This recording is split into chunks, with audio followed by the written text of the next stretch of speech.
because there's actually a spot right here where it leads to a secret. I'm just gonna just show you what it is really quick. See? Come on, you know what? I'm gonna sacrifice that hammer for this. And we get the frog suit, which I've never liked the frog suit. It's really only good for water levels, which is what we're about to go into anyway, so whoops. So these guys breathe fire. I don't know what power up to give us, so let's get in here and hope we don't die.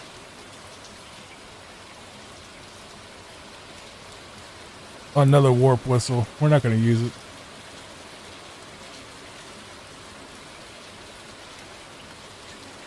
Yeah, we're not going to use that warp whistle anyway, but there's another warp whistle if you wanted one.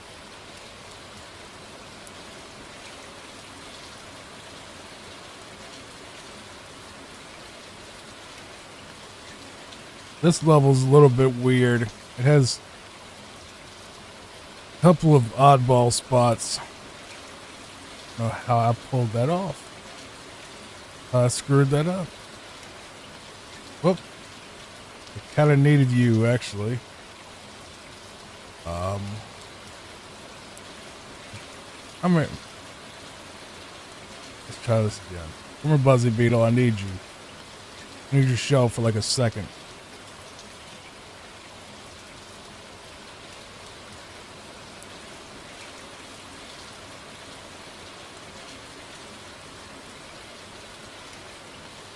Now, if you go up there, you can get to like this little bonus room that basically just gives you a bunch of coins. I think.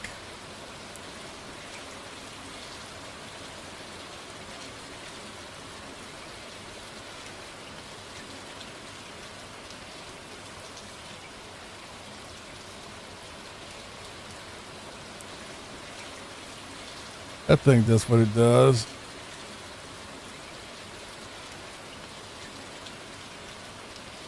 Pyramid level complete.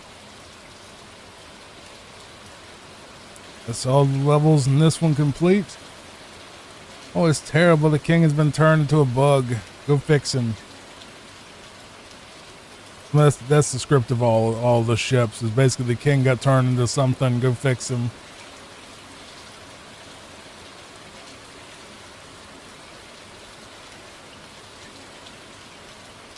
The only thing. And they might have actually fixed it in a ROM hack. I'm sure they have.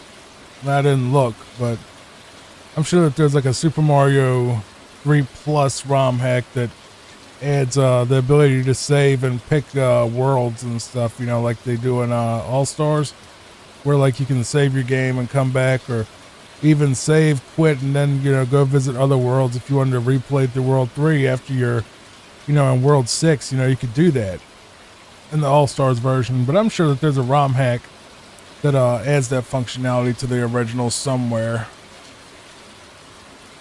But I'm not playing. I'm playing vanilla right now. But if I would have thought about that beforehand, I would have been playing that instead. But there's another one called Super Mario 3 Mix that I hear is like the greatest thing ever. So I'm going to play that at some point. Probably on the channel, yeah.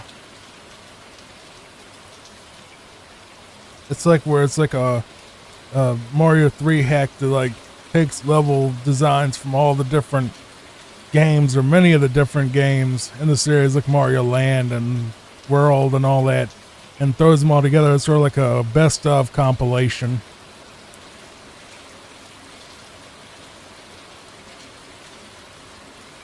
Now we're moving on to World 3.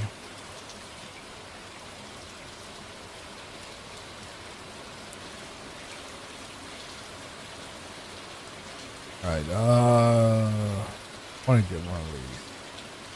If you go down here really quick, I'll just show you. You can get a fire flower right there.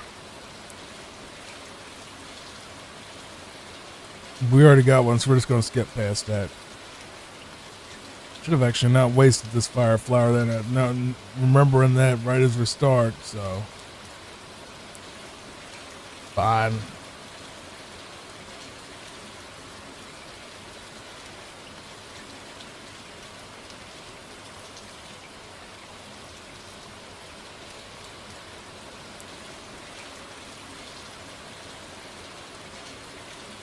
Let's play through this card game really quick.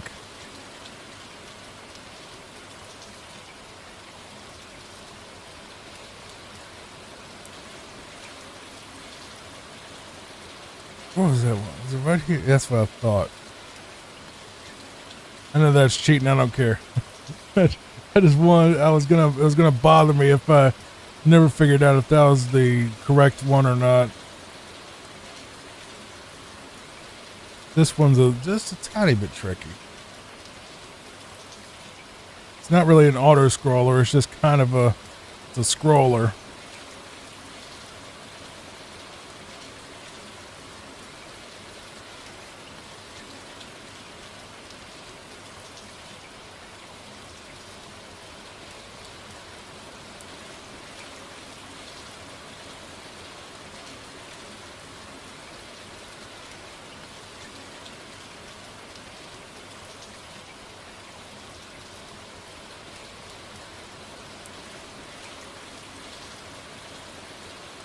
Pretty sure this is a frog suit.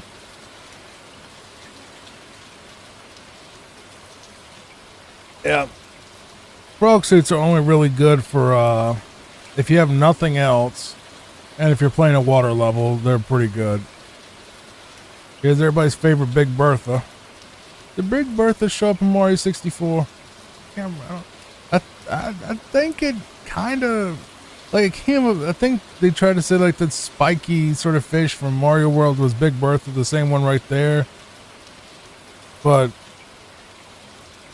don't think it was. Well, I don't think it was based on the design, but I think they tried to do it just like they try to say those tomato-looking things were Goombas, which was stupid. Another way Big Bertha can one-hit you, like one-shot you, run into her, I guess, because Bertha. But if you run into Big Bertha, it'll eat you in one shot, so you gotta avoid that. Hey, you know I'm coming, ain't you? It's this one is a bit of a maze, but it's not hard at all. It's very easy. It's I'm sure you know exactly where to go, and I have for like the last probably 30 years. I don't know. I don't think I played this game back in the early 90s. Pretty sure this is the, yeah, there it is. Like I thought.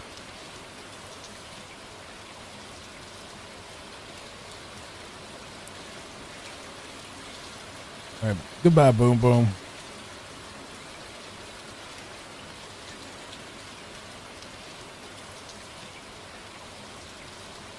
Come down here, Hammer Bro. Come on down here. Oh, you being stubborn.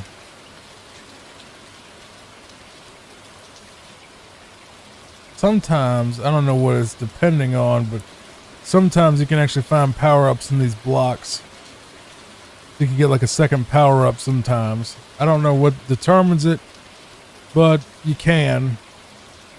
I'm not going to bother wasting it. I don't even think I have another hammer anyway, do I? I do want two hammers before... At least two hammers before we... Let's go with this level.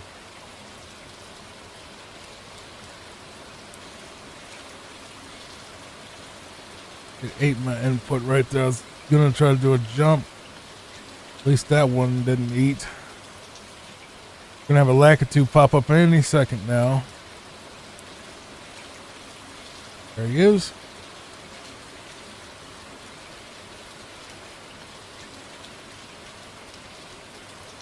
I don't know why I keep accidentally hitting that button.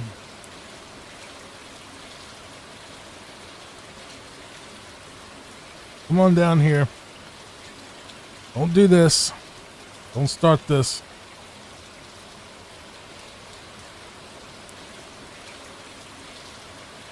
There's a hammer. And so the bridges are up, so we can't do it now. There's a couple of power-ups that you can get on that if you break through this block. And there's a whole little thing where there's like a couple of islands with some mushrooms over there, which I think we all know. But I kind of want to save my hammer because there's a certain power up that I never see anyone get, and I don't understand why, and it bothers me. It is always, well, not doesn't keep me up at night, but it does bug me that like you never hear anyone tell you about it, and I want to show it to you. It's at the beginning of World 4, and it's really cool, and like you never see anyone bring it up. I'm just like, why? You can get one of the coolest power-ups in the entire game like a couple of worlds early. You know? Whoops. Oh, double woof, stupid jellyfish. Getting clapped. Getting popped.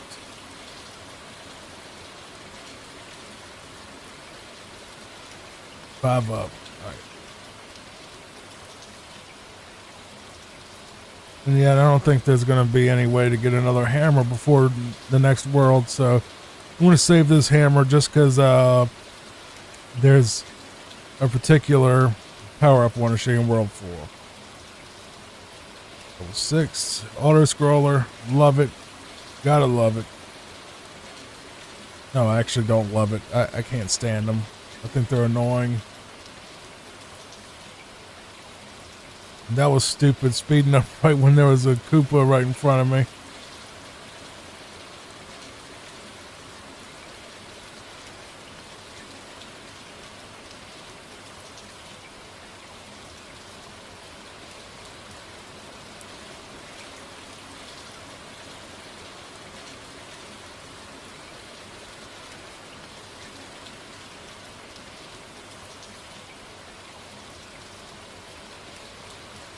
That might be one thing that I don't remember if Mario World really did. Mario World even have any auto scrollers, or if it was very few.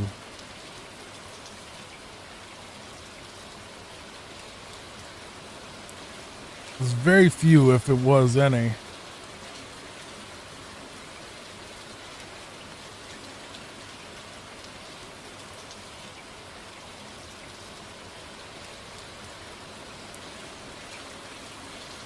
If he'll do it. Let's see if we can get him to do it.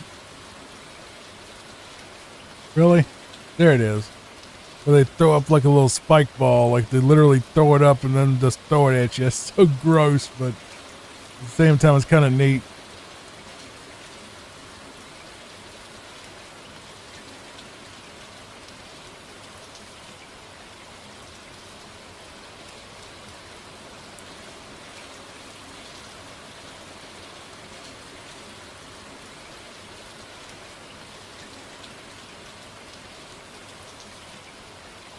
I ain't even trying to 100% this game, but we're legit just like having to play every level anyway, the way the map is turning out. Which I'm fine with. I mean, I'm fine with it because that would be good for the title, you know. Fall asleep while I 100% Mario 3, you know. Be good for the title. Get that extra term in there for the 100% thing. I'm not against me. I've played through it 100% more than once. And there is one level that I know that you've had trouble with in the past that I could show you how to do it. Come on, bro. I'm not going to accept that.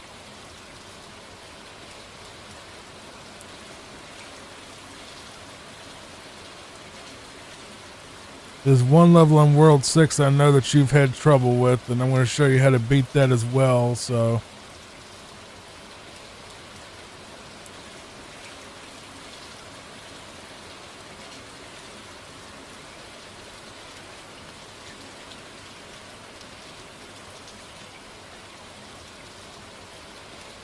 So you can see over there they get the island.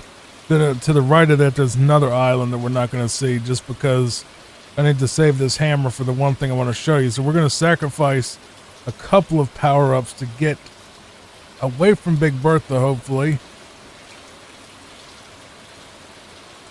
That was a little bit tense right there. Had like a little Jaws moment. Whoop.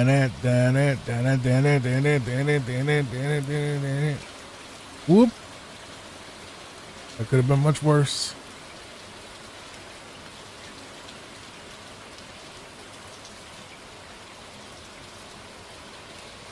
There you go. 3 levels up. We got 18 lives. Next. I'm not starting the level with that, sir. That's just not going to happen.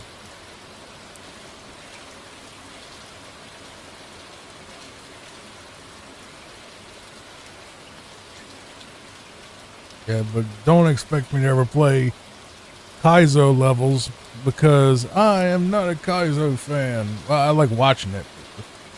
I can barely get through the regular vanilla Mario, let alone play those things without screaming.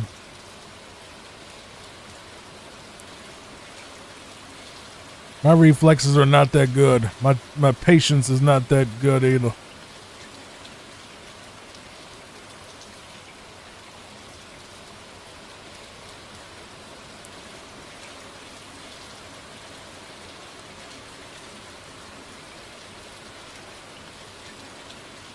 Let's move on to this world's. See, that's the other one right there. I don't know exactly what power-ups you get, but you saw the secret at least. And so you just know that you need the hammer to get over there. We could have saved that hammer from I'm sure that there was another hammer somewhere we could have got. I might be wrong.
We got Wendy here. By the way, I'm pretty sure most of the Koopa kids are actually named after different rock stars of the 80s. Wendy was based on Wendy O. Williams, who was a singer back in the 80s. And then, of course, Lemmy Koopa is based on Lemmy from Motorhead. Roy, I'm pretty sure is Roy Orbison. And so on, etc. I don't remember. Ludwig, of course, is Beethoven. And we're on World 4. Was it World 4 or World 5 where they have that? I think it's World 4. I think it's right here. Right here. See this red? You see this red mushroom house right here? This holds a secret that I never see anyone else do. And we're going to get it right now. Pick a box. Its contents will help you on your way. Look at that. The raccoon suit. You never see anyone pick it up. They always just avoid that one. Probably the coolest power up in the entire game. It's right there. And you never see anyone get it. Even during like 100% runs, which I think really should. The speed runs should include every mushroom house. But it may not be possible. It may be one of those things where it's like you don't get enough hammers or something to actually get all the mushroom houses. I screwed that up. It's fine. I've only died like 3 times this entire playthrough. Multitasking is a bit difficult when you're talking, recording, playing the game, trying to not screw it up, reacting to the stuff that happens on screen. I'm making excuses for my terrible gameplay.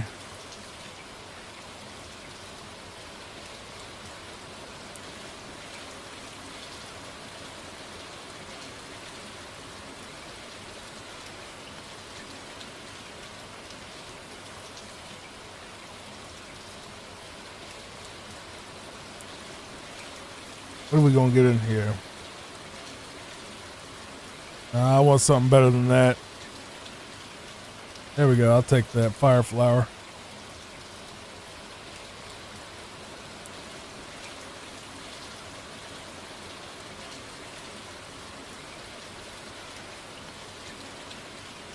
I got in right behind him. Somehow I didn't even get hit there. This level has some tight spots. Like that one right there.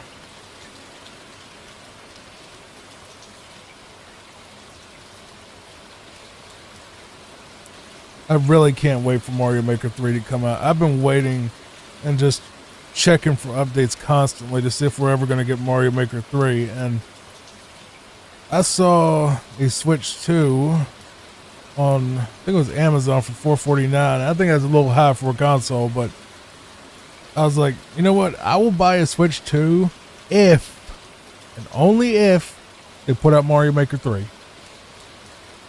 Otherwise, I'm not going to buy a Switch. I'm not going to buy a Switch 2 unless they get Mario Maker 3. Because I think that's fair. Because that game has endless replayability. I played a little bit of the Mario Maker 2 when I had a Switch for like a week. Like, at one point, I basically just had a Switch, and I was like, I can't justify the price for this one game, and I probably would think the same thing with Mario Maker 3, but I could actually make content with Mario Maker 3 that would possibly get some views. Versus, you know, Mario Maker 2, 8 years after it came out, you know, good luck with that. Oh yeah, I forgot this spot right here. It has a weird, little bit of a tricky jump in here. Ooh, that Boo is fast. Ghost is really fast right there.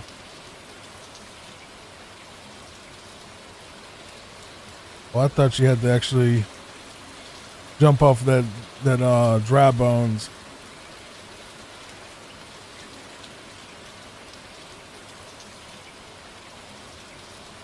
But if these Mario videos do really good, I'll do a bunch of Mario stuff.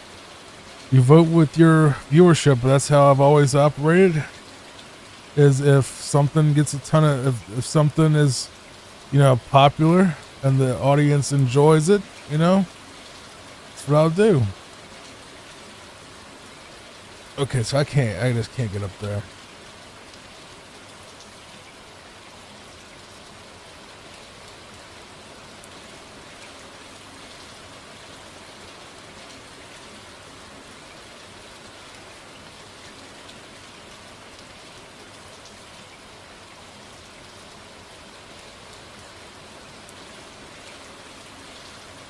Don't get clapped.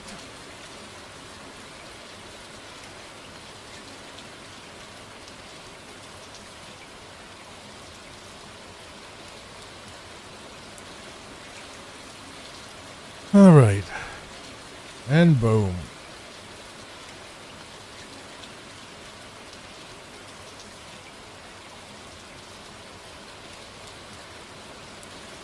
And we lost again on that one.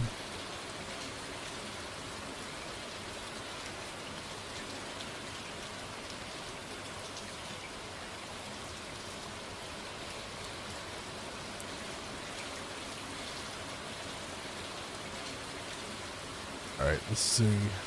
I'll take it. That's a leaf, so I'll take that.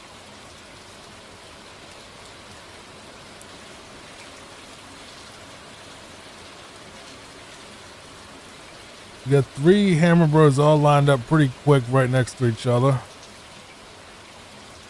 P-Cloud. I think it's not a P-Cloud, regular Cloud. An actual P-Cloud there. I didn't think about that. There's a cloud storage company that actually hosts the Johnny Fox archive with the reaction content on called P-Cloud. I wonder if they named themselves after that particular thing right there. Maybe. But I bought it to basically host the vault that I sell on Patreon. Link in the description if you want to buy into that. It's only $5 to get access to it. But yeah, but paid P-Cloud for a year to host it. You and it was it was affordable for what we're doing. And I tried literally every other cloud storage, and like all of them sucked for video hosting. All of them. It didn't matter if it was Google Drive, if it was Dropbox, if it was Sync.com. Everybody. Proton Drive. Nobody had a good video player. And the only, if they did have a good video, if they had a video player, period, it was like horrible quality. But it turned out pCloud had an excellent video player where it plays it in full quality. So you can basically host your own private YouTube sort of thing on there. You just put your own files in there and use their player and just, can host your own little video hosting thing there, which is really neat. And the interface, while very, very bare bones, works just fine. And there's also, of course, PeerTube, which is I don't think it's a self-hosted thing. I don't know how exactly PeerTube works, or DTube or any of those other sort of weird little YouTube host your own or host your whatever it is. I don't understand those enough to mess with them, and I figured nobody would go there anyway, so I don't bother. Imagine that's mostly for people that just want to talk about politics and stuff that you can't on other websites, so I'm not trying to get my name, my info, my details, anything locked up with any type of shady stuff where people talk about, nasty topics that I don't like to talk about. I don't like to get into all that.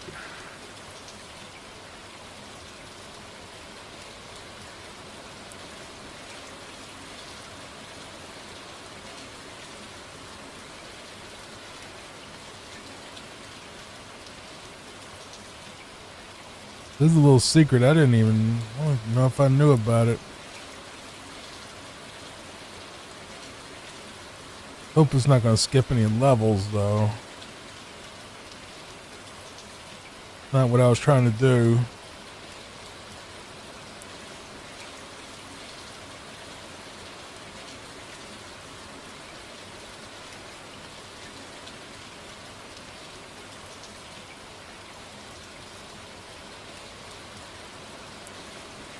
But no, I don't want to attach myself to any of that. I'm very bland and boring to begin with, so I don't want to endanger any of my personal information, especially at this point in time. Experimenting with PeerTube and whatever, BitChute and all that stuff at this point, or even Rumble.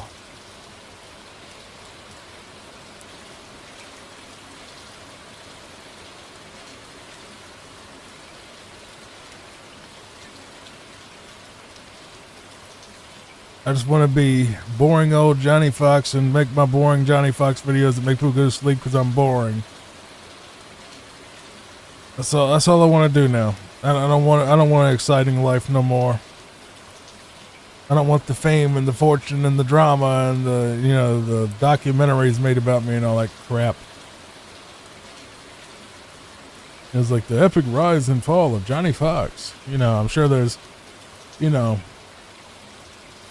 I'm sure it'll be the most boring documentary you ever read, because I never did anything noteworthy, noteworthy and like, oh my God, he did that. There's like none of that in my history. So like any trouble that I've ever had drama wise was just people being stupid and me telling them stop being stupid, and they didn't like it. So that was the drama.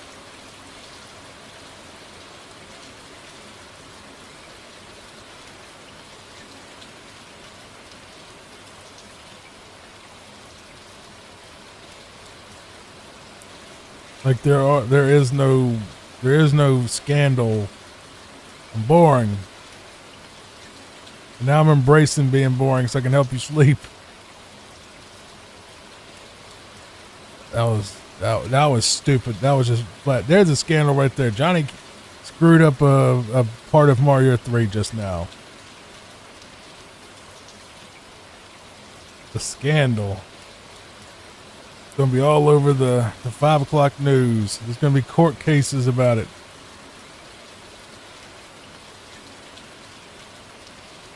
Johnny's not bad at, not incredible at video games, and he screws up sometimes. Surprise Pikachu face. I don't know how I was supposed to do that without getting burnt.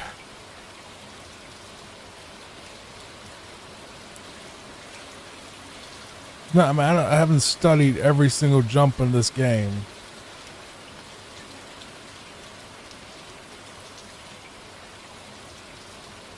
I think that's Larry or whatever.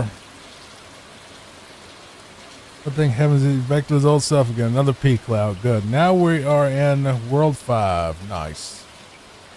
This is the one that's split into 2. It's a pretty good world. There is actually a secret in this level to get up under there, and I'm not taking that. I'm pretty sure you have to have a tail, raccoons, whatever you call it, the thing where you fly, to be able to get up under there. I used to think that was the coolest thing ever, that you could get up under that thing and jump around in that pool down there. But I can't go back in the level because once the level's over, they won't let you replay it in this particular version. Ooh, come on. Don't do that. I don't want to fall down there. I don't want to fall down there.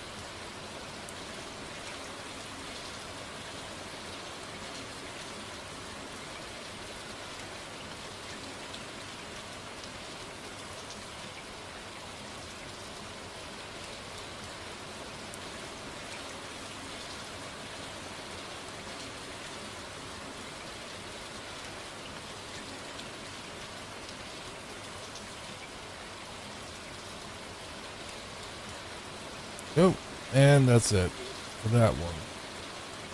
Now let's get our second raccoon suit, which is right here.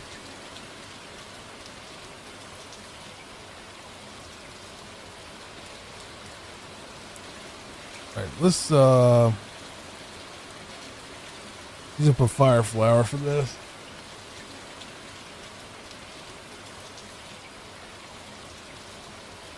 Y'all gonna come down here at all, or you just gonna stay up there?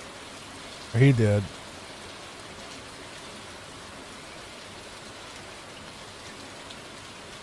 I'm getting a lot of P-Clouds. I ain't using none of them. There's a couple of levels in this particular world that'll probably be useful for it, but I've never been up. What's up here? Can't figure. Okay, what? Now I'm gonna wonder what's up there. It's gonna bother me if I don't get up there. I really could only realistically get up there with the P-Cloud, or I could, if I get enough run and don't do that.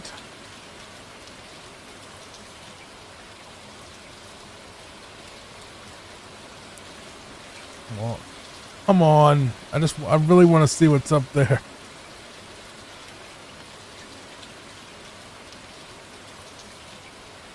Oh my God, it won't let me do it.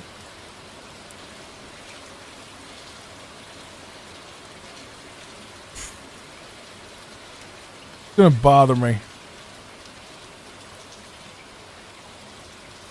We're just gonna do like an experiment, like an alternate timeline.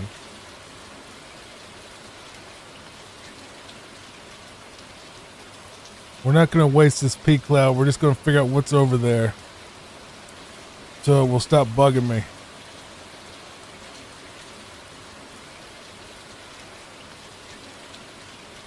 What's in this pipe? Up. Just a one up. We're not wasting a P cloud on that. At least you saw what it was. Yeah, we're not wasting a P cloud on, you know, a single little secret one up.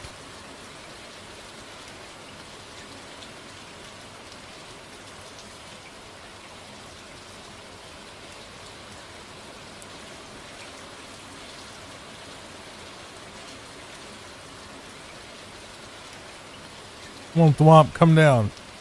Come down. All luck, no skill. All those misses, that was luck. That wasn't...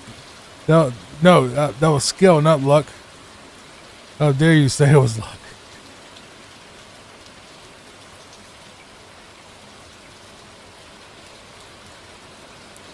Just like this.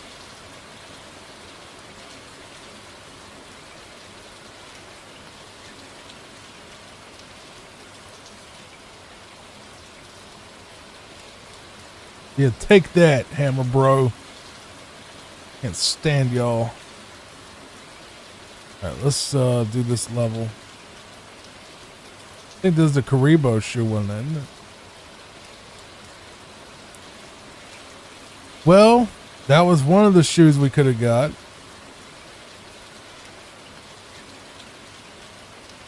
Hey, look, it's the shoe. Yes, it was in something. It was in one level in Mario 3 for some reason. The coolest, the Yoshi of this game. The best power up in Mario 3. It can basically go over any terrain, but if you fall in a hole, you die. And we lost it. At least you saw it. And seeing is believing.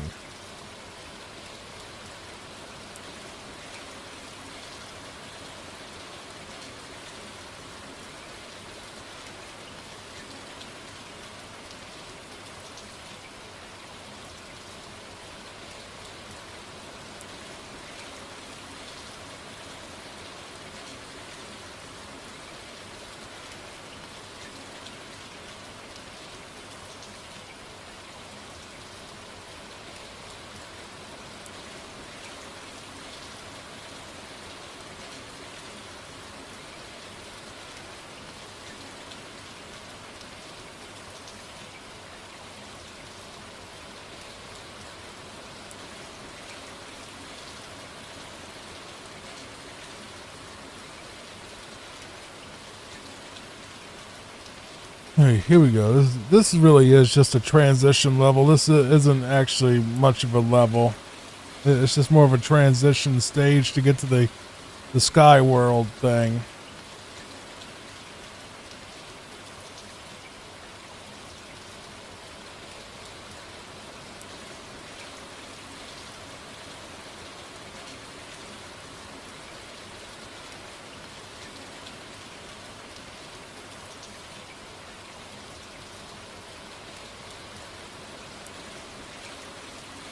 Sky World. Here we are. Here we go. Here we go.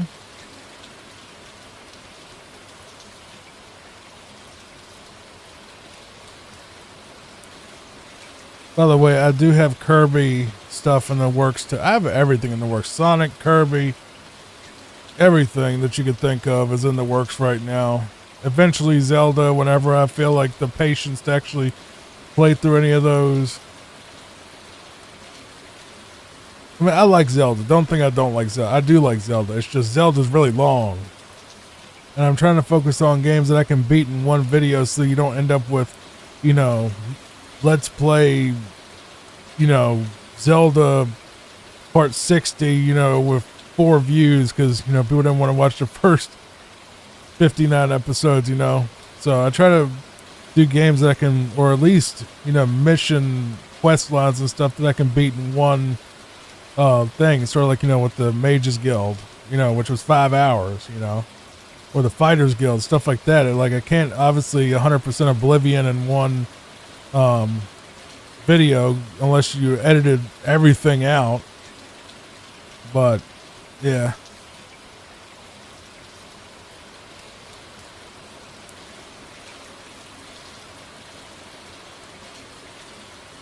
These are two pretty interesting levels. You got 7 and you got 6.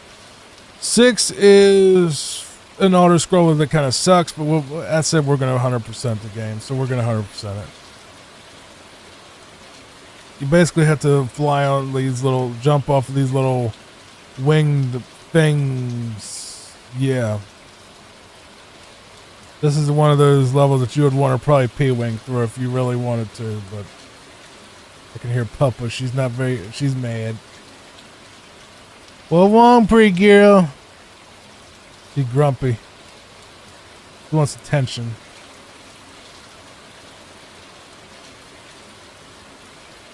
I can hear her outside of my door whining right now. But she knows that if I love her and I sit with her a lot during the day. But she knows that when I'm working, she has to do other stuff because she will not sit in my chair and settle while I'm working. She won't let me work. She'll get right up in my face and knock the controller out of my hand and want attention because she's a baby. And there's nothing wrong with being a baby. But she's a baby that doesn't want Diddy to work. She wants the attention when she's in here, which is normal because she's a baby. I love you, Papa, you little baby. My baby, my pretty girl. He's so sweet.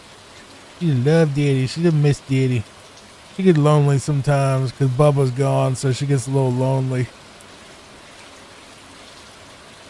But don't worry, I give her a ton of time, and she got blankets and toys and endless treats and her favorite food every day and soft music on her Echo speaker in there. We'll just call it an Echo speaker so yours doesn't go off your Amazon speaker.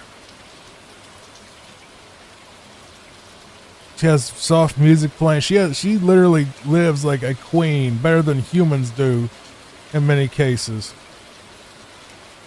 So don't worry, I spoil that thing rotten, and she deserves every single little ounce of whatever I give her and more. But she's all I got right now. In real life, that is. I got this, I got her, and that's it. I mean, I'm happy with that. I'm getting hit in the exact same spot over and over. Because I ain't got any sense, apparently. Like, yeah, Johnny, just do the same thing over and over. That'll give you a different result and, profit.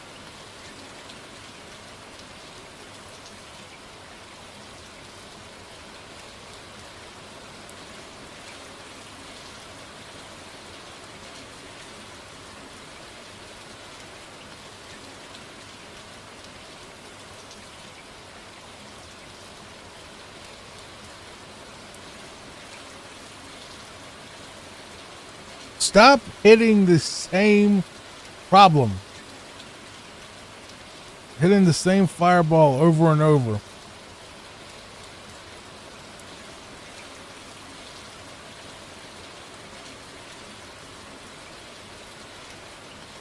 So come on, Boom Boom, let's do this for the 100th time. Bro, you really don't get paid enough to get this treatment that you get from us. I don't know what Bowser's paying you, but it's probably chicken feed compared to what he gives him and Peach's children. Yeah, I said it.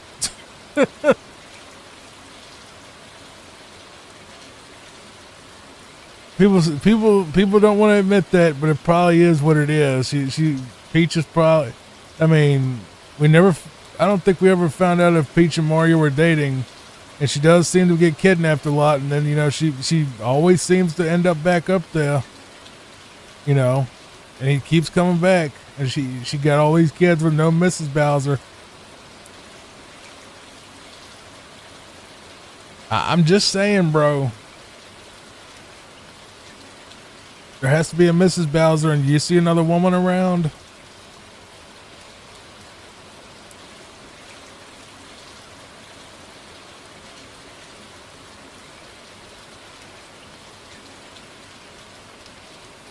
So unless Bowser has turned into a sponge where he can reproduce by himself, Peach is the baby mama. because they literally have never had a Mrs. Bowser in any of the games, as far as I'm concerned. As far as I know, I ain't played every game, but I'm sure there was some answer in an RPG or something that I never saw. Ah, great. I hate that dude. I really do. Fine, we got past him though, regardless. Right, let's get past this lack of two.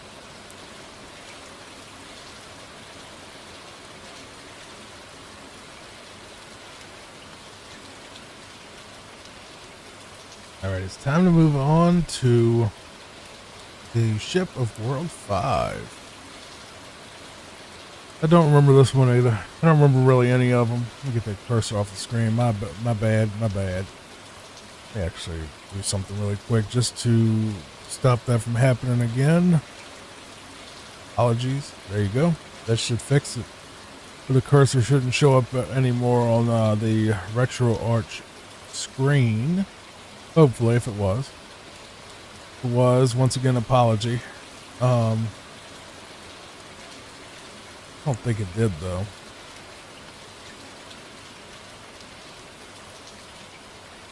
But hopefully you're having a good day, and hopefully you're having a good night's sleep while you listen to me, or just a nap, or even just a nice, chill, relaxing time at work.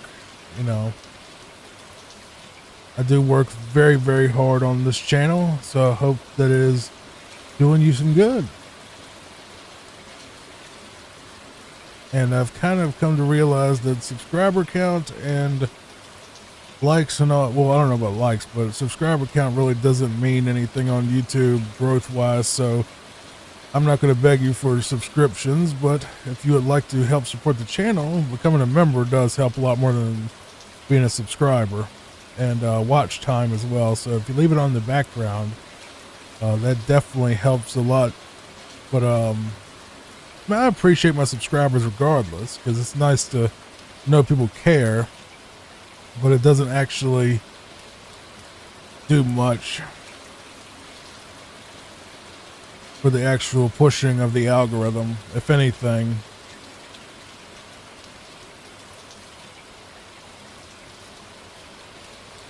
Oh, I didn't realize his one of those is stun locked if you landed. You know what, Roy? Fine, you can get your one hit. There you go. That's World 5. Another cloud. Got 40 lives. Level 1. We're in Ice World now. I know this world is probably better than most. I don't know, I just kind of like this world. Kind of Christmassy. Definitely one of the harder ones. I never really found World 8 that difficult compared to the other ones. Honestly, I don't know which world I would call the most difficult. Well, World 8's second half in the dark areas is pretty rough in spots, but nothing too horrible. These levels are a lot shorter than I was remembering. Maybe I'm just so used to others. It just feels like these, like as soon as it feels like the level's starting to go, it's like it's like, all right, well, you're done. And it's like, oh god, here we go, another lovely auto scroller, because we know we love those. Should just change the channel name to I Hate Auto Scrollers. But this one's not that bad. I actually kind of like this one a little bit. By the way, I do have a ton of other content coming. This channel is definitely going to be filled up pretty quick. There's different playlists that'll break it up for you if you have something you want to watch in particular. I've already got a request for Sonic. And I said, well, you know, I didn't think about Sonic right off, but sure, why not? You know, fall asleep while I play Sonic. People like Sonic. I like Sonic. I don't think I ever beat any. Never beat any of the games, but I like them. They're fine. There's nothing wrong with them. But we're still in. Well, I keep saying we because yeah, it's dumb like that for some reason. I'm still in the experimental phase trying to figure out what I want to do exactly with this channel. I know I want to do sleepy content. I know that for sure, but like I don't know what games I want to focus on the most. So I'm throwing out a lot of different stuff trying to see what I think will be the best fit. Which is a nice way of saying whatever gets views. Trying to see what YouTube will actually show people. But let's go ahead and waste a frog suit. Why not? That's fine. I don't really care that I died right there. The frog suit sucks anyway, so I was just really freeing up a slot more than anything.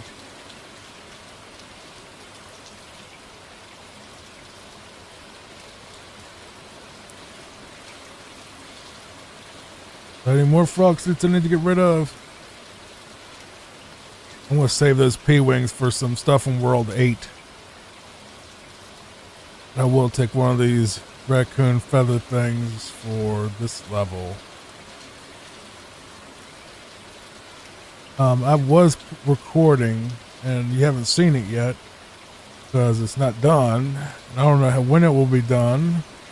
But I was recording Ace Combat 4, which is, I mean, it's a retro game now. It's a PS2 game.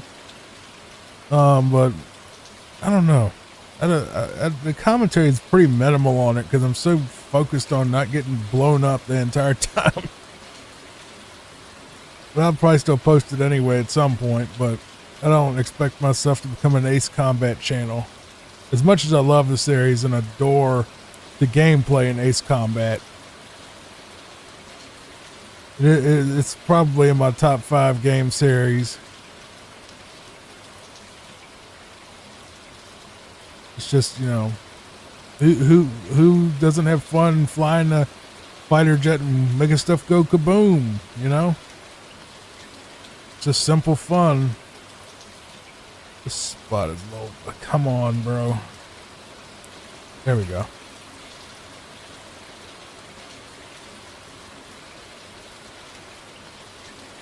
All right, boom, boom.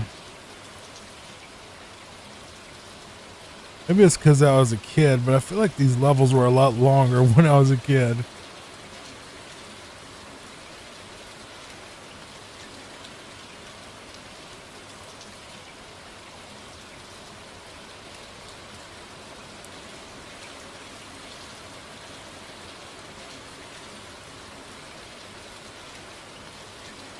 Oh, I know this level. This one isn't bad. It doesn't lag out on you. I don't remember it lagging like that, but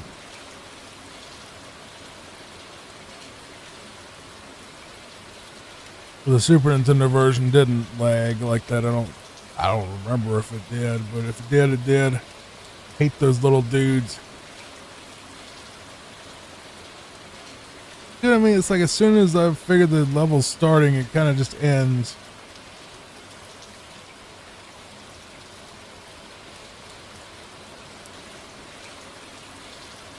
But that's just how the game levels were. This level right here, if I'm not mistaken, is the one that everybody has trouble with. I'm going to show you how to beat it. Yeah, this is it. I will show you how to beat this. All right. This is a bit of a mystery because they have all these different upsides right here. You need, first of all, you definitely need to get a shell, something with the shell first is the big thing.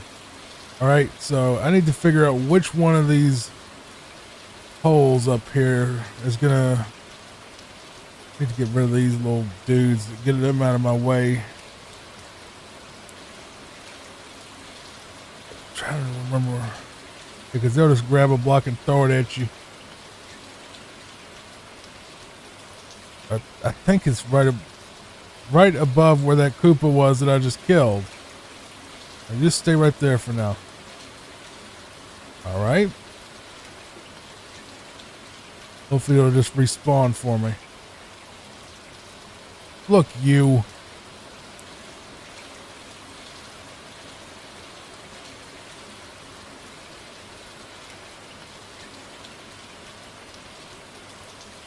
We just need to not do that.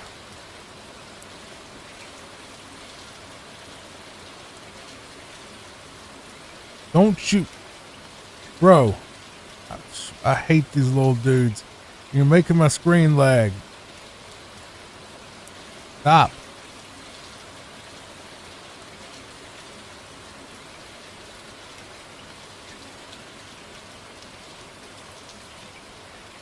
Alright, so right here, fucking, alright, come here.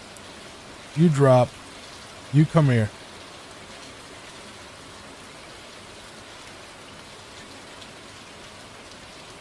This is not it's not that difficult if the stuff cooperates.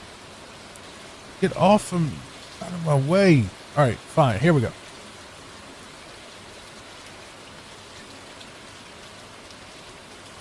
If I can get the...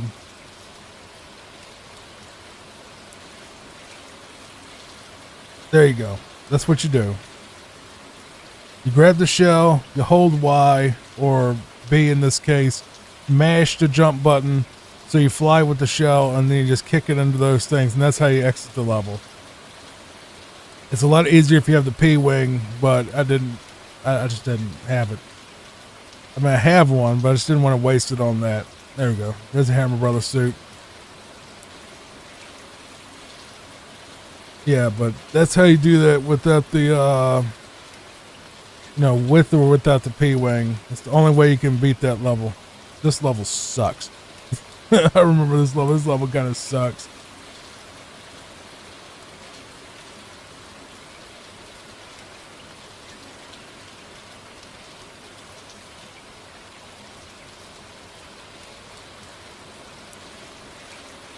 This is one of the more memorable ones because of how much of a pain in the butt it can be. I think it's kind of long too.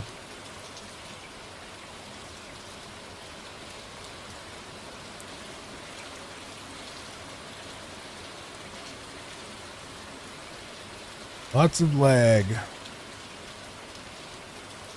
Trying to cram too much stuff on the screen at once.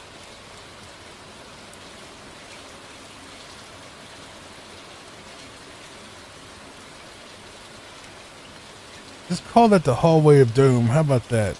That'll work.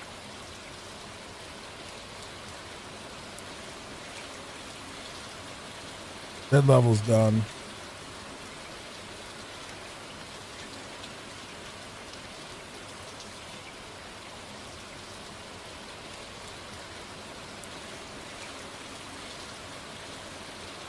I'm not gonna take that, bro. We ain't doing that.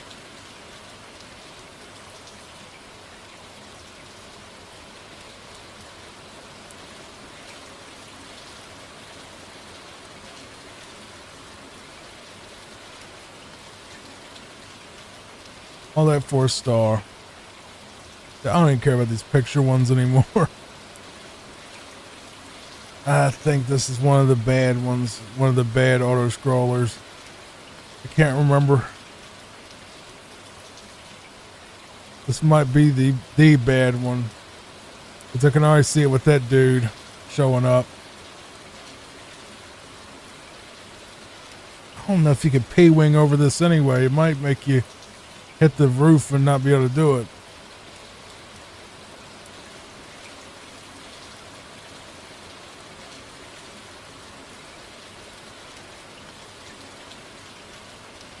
Little fire stick dudes, they're just trolls. They are trolls and they're very annoying.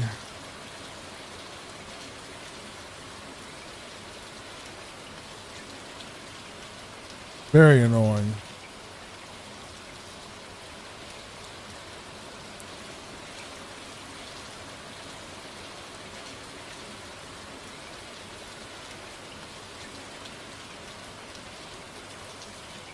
Get out of here. Well, you're here to cause trouble. That's what you're here to do. That's what enemies are supposed to do, is cause trouble. That wasn't the level I was thinking it was, or maybe it was and I'm misremembering it. I hope I never see those fire stick dudes ever again.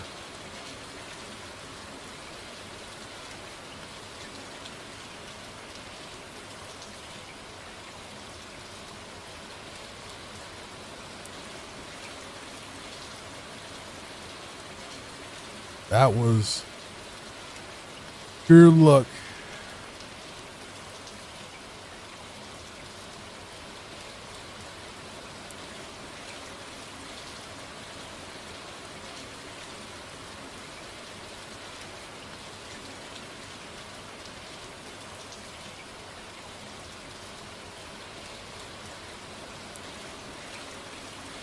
Really, that's it? I thought that level was a lot more than that, but okay. Come on, Boom Boom, for like the billionth time. Don't you got wings at some point?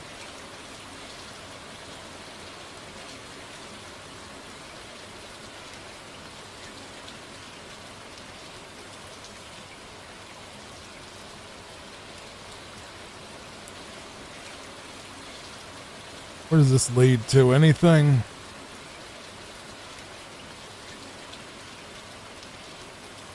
All the way back there for no reason?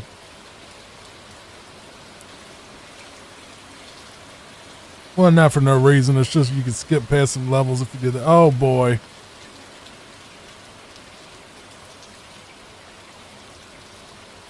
You know, if it's a grass level, our friend is probably going to show up.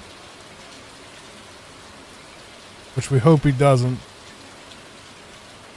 Uh-oh, that's the AVGNH symbol where he said that stood for bad word we can't say on YouTube, and he learned that the hard way. You can't say them words on YouTube. That's why he has to still express VPN to you.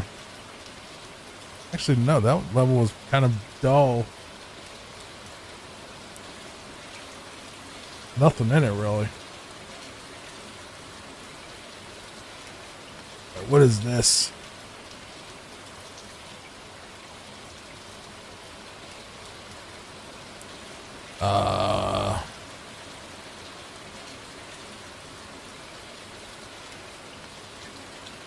Big Bertha?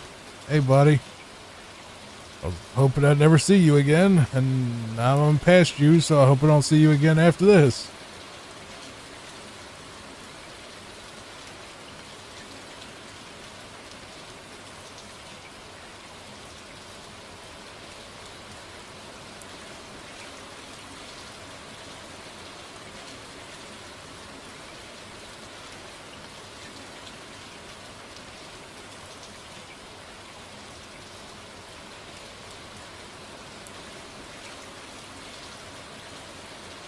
Well, I'll see you again. That's not something I was hoping. That just pushed me right into the grave. Okay. Fine. How do I get out of here?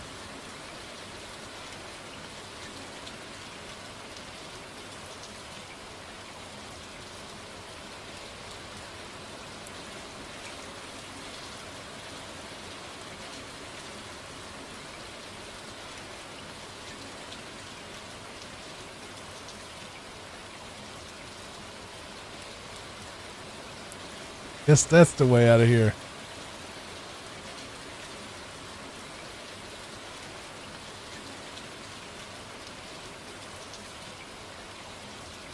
Just use up a mushroom just to do level 10. I don't know what level 10 involves, but I'll just use a mushroom anyway just to have a power up. Might as well use what we got. No reason to just, waste it.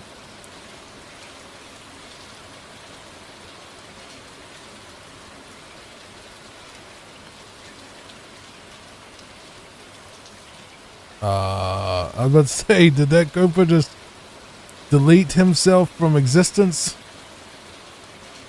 Boing.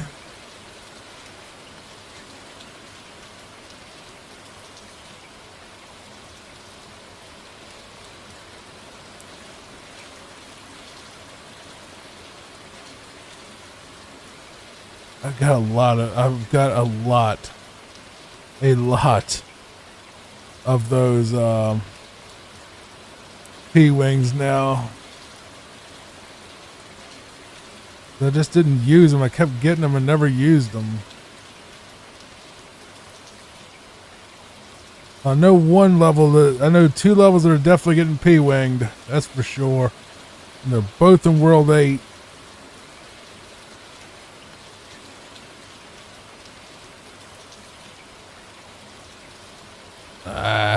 I'll take the hit. It's fine. Whoa, I forgot about this room.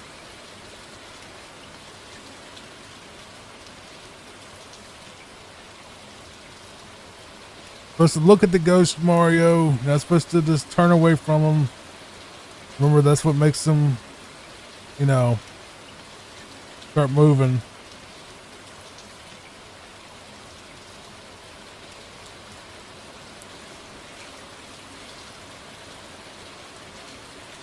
All right, here we go to the next castle for number 6.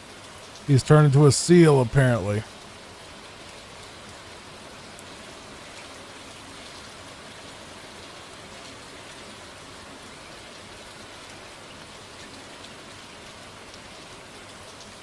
What to say, is there any enemies or any obstacles beyond gaps in this one? Whoops, that was stupid. Get a little bit impatient.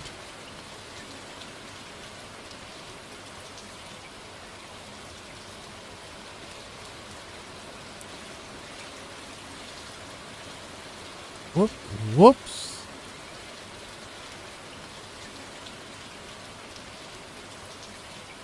Being impatient. Story of my life. That's how a lot of my problems happen. Is lack of patience. I'm always in a hurry for no reason.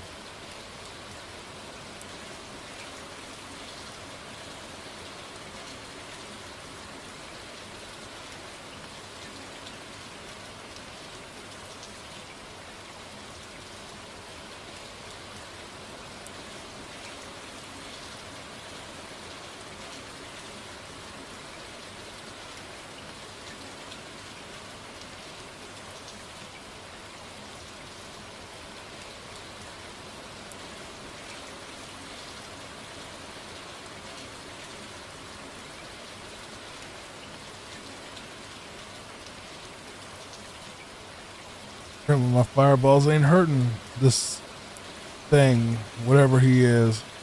There, he's gone regardless. Off to World 7. Another P-Wing I have not used yet. Alright, World 7. Pipe World. I think everybody knows this one. Because if you watch the speed runs at all, this is where they always warp to do that wrong warp. I know nothing about but how it works anyway. I have no intention of trying to do it either.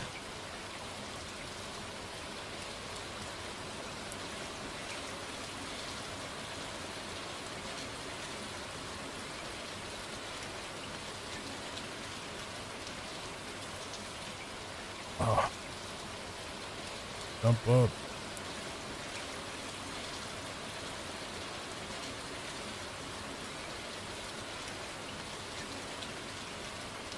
This part I think is just pure freaking luck. If you get up there where the Koopas are. Okay, I just didn't get it all the way up there either time. That's fine. I'll just do it the correct way.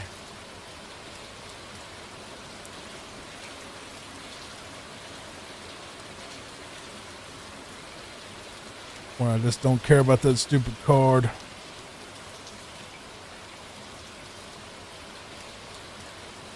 You know what, you little snipper? Nothing. He just nipped me, just caught me right off guard.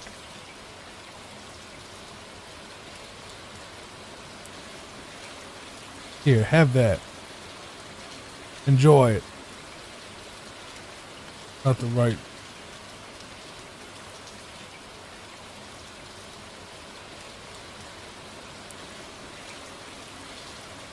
I think you all remember this spot. Nice try.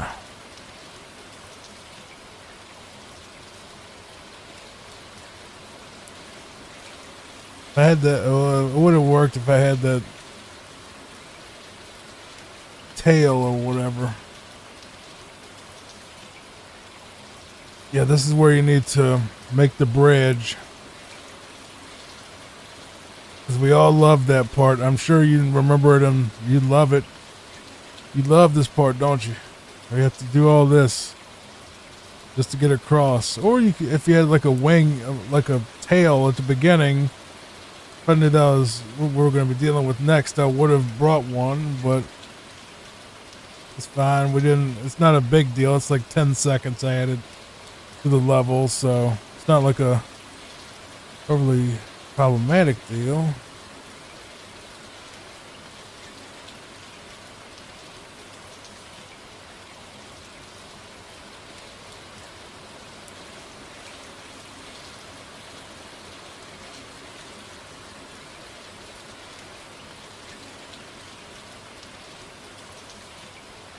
Okay, this one's a kind of a fast level where you kind of have to go as fast as you possibly can to keep up the thing that you're doing.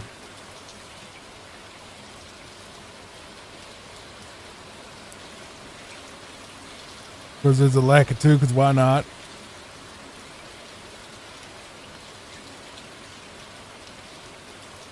I'll take the hit. It's fine. We're at the end of the level.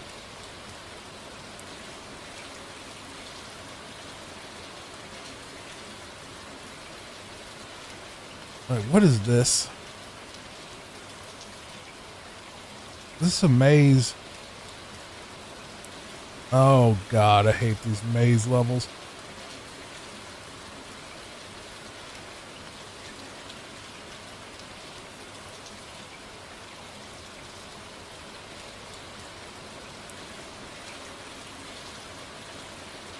Too loud. Hold on.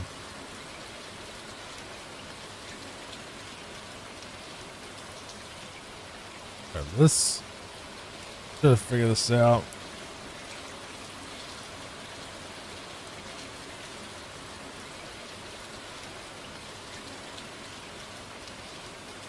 Okay, I remember this level, kinda, sorta.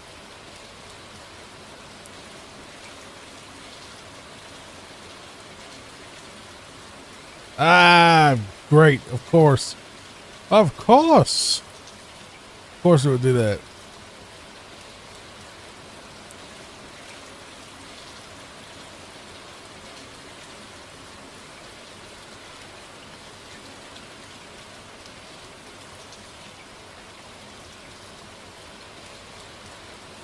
Nope.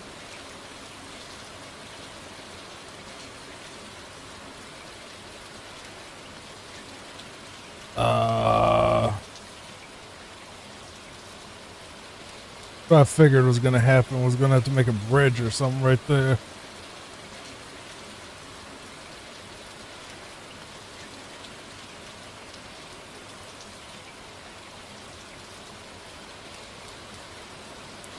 Oh, that was easier than I was expecting, actually.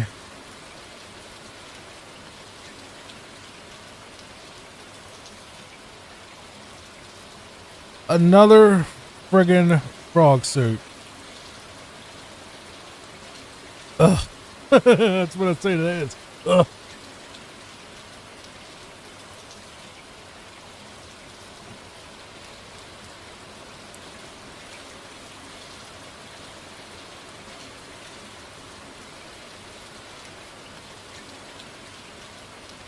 Oh my God, I hate this flower.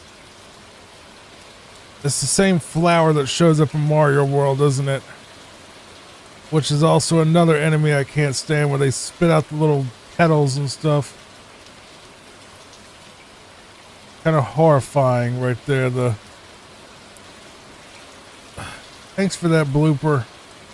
I appreciate you, but I appreciate you, blooper. Yeah, that's so nice of you to just spit out your kids at me.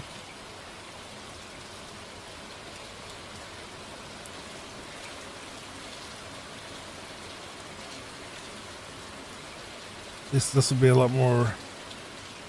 Makes more sense to have the fire flower. Okay, it doesn't make any sense to have a fire flower underwater, but you know, I just thought about it. You don't get a fire flower in Mario 64. Do you even get the star when you pick up stars?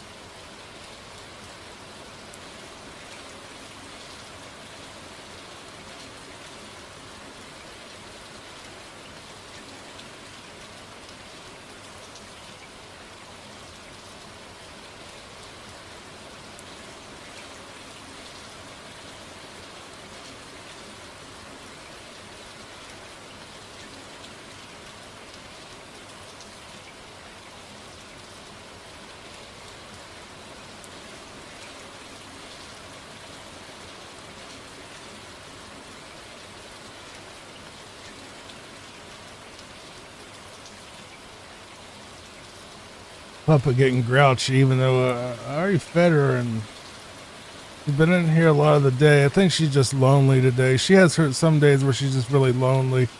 I'm gonna bring her in here in a minute after I'm done with this world. Won't be much longer, but I want to get the. You know what, Lotus? Fine. Just take the fire flower. Just take it. Awful level.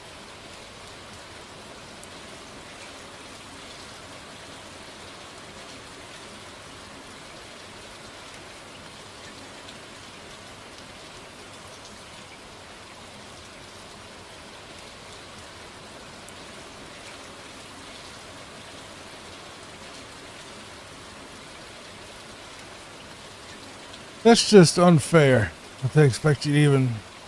I don't know what it wants to. Oh, is this the pipe you want me to go down? I guess so. Well, thanks for yet another P cloud.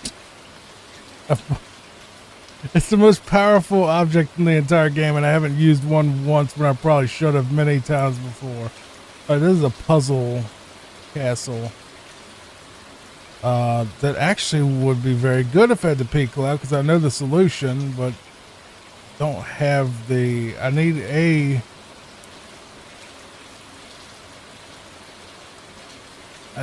something to fly with to be able to do this.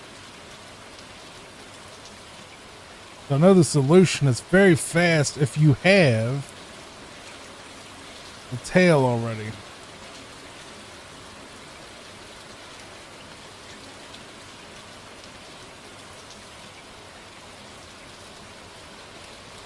That is not the correct power up for this problem. Wait, what? Okay.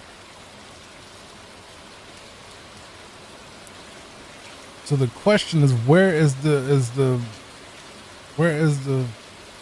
thing?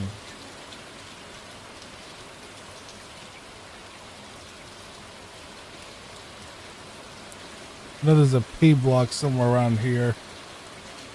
There it is.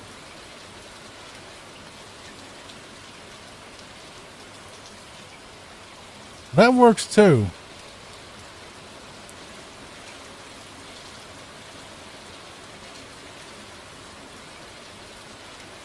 I will take it. I will take it to Tanuki suit.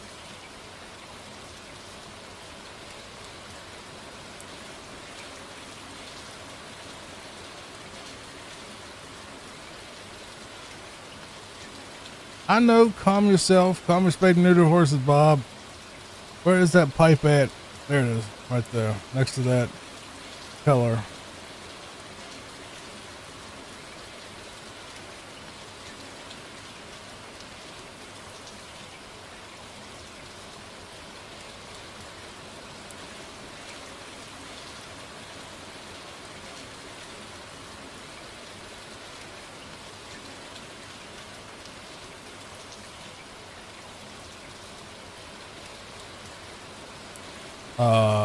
Oh, I get it. Used for a second. I'm like, what is this? It's one of these levels where you have to ride these little platforms.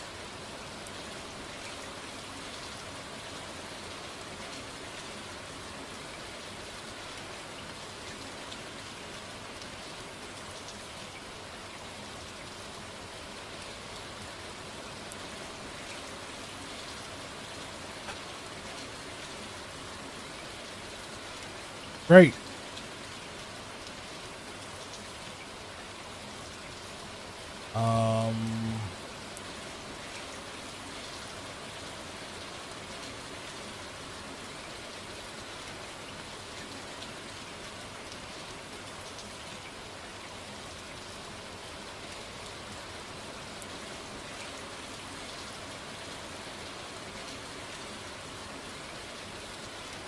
Oh, okay.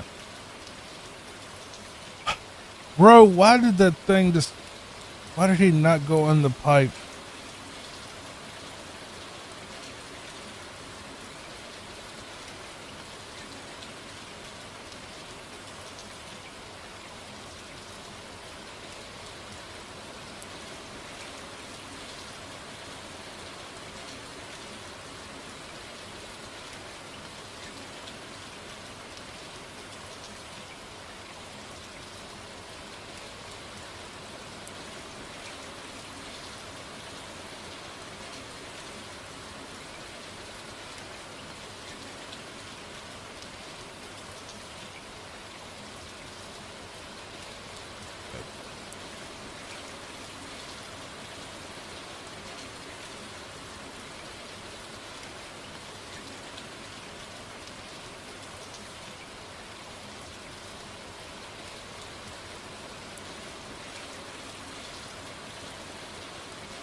see.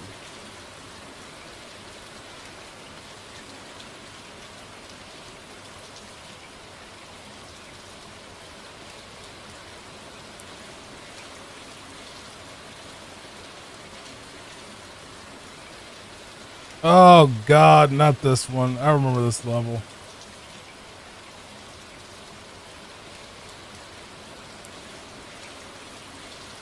The Flappy Bird of this video game. Oh, come on.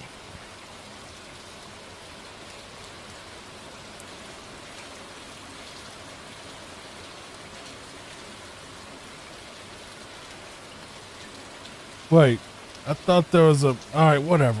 I thought it was a different level.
Another hammer roasted. I'll use it. I think I missed a level on the way back, though.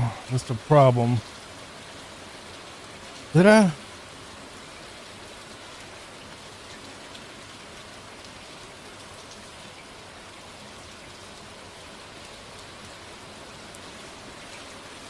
I swore I missed a level on the way back.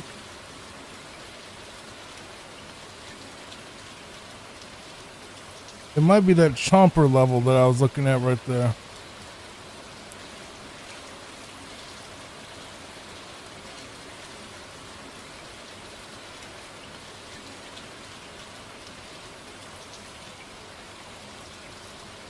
Okay, so that's not it either. I swear I'm missing a level.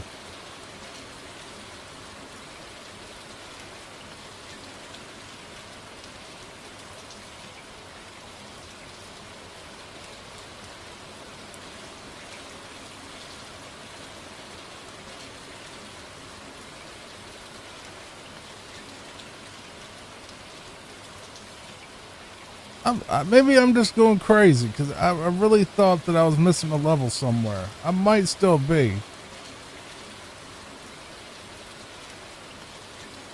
Alright, so I'm not. I thought I was.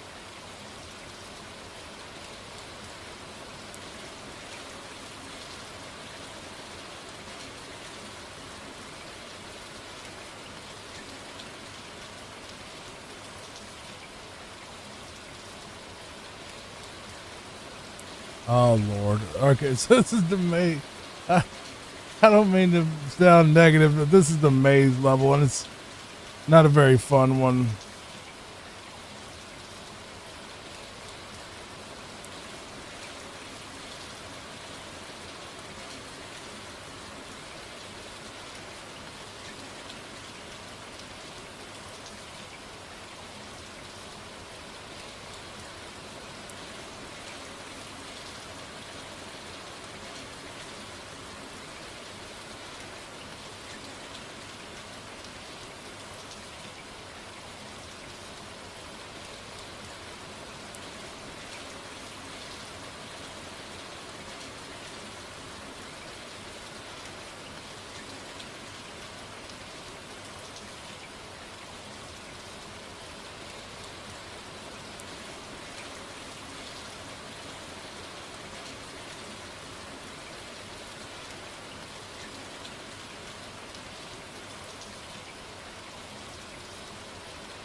That's where they get you right there. You think, oh, I'm about to beat the level. It's like, nope, they ain't.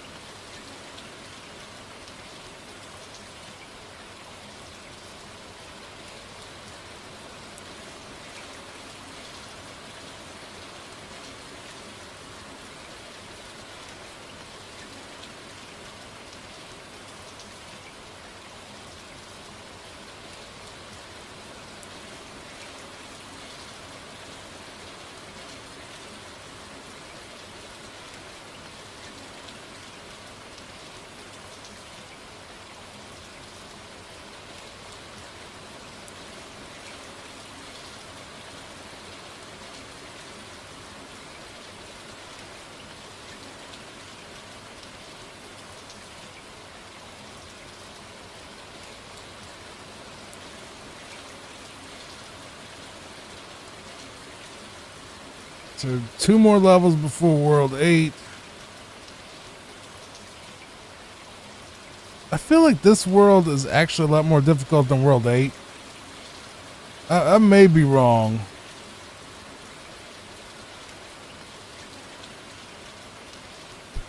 I feel like World 8 kind of puts a lot of flash and you know, whatever you want to call it, a lot of flash and, you know, whole lot of sizzle and not a whole lot of steak in World 8. That's not the right phrase. That it's more flashy and trying to be more cinematic than actually, you know, difficult. Because, you know, it's the final, it's like Bowser's Kingdom, and it's all lava and scary and spooky and ooh and evil looking, and, you know. I feel like this one just throws enemies at you left and right, just with really stupid spots like this one.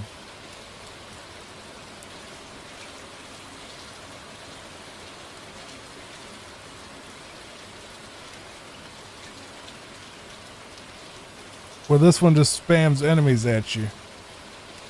And it just spams obstacles like that are just really ridiculously hard to get past without losing, you know, a power up or whatever, you know?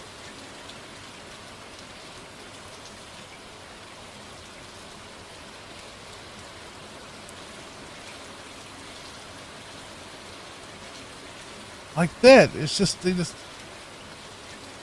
that is so annoying.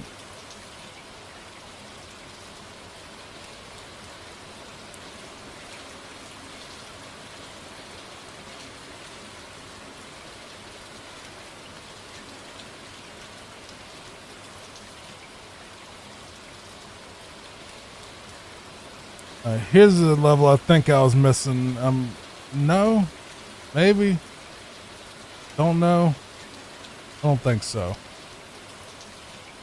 Maybe I'm just nuts. I know I'm not nuts. I know I'm nuts, but I know I'm not gaslighting myself into forgetting a certain level that was it even in this?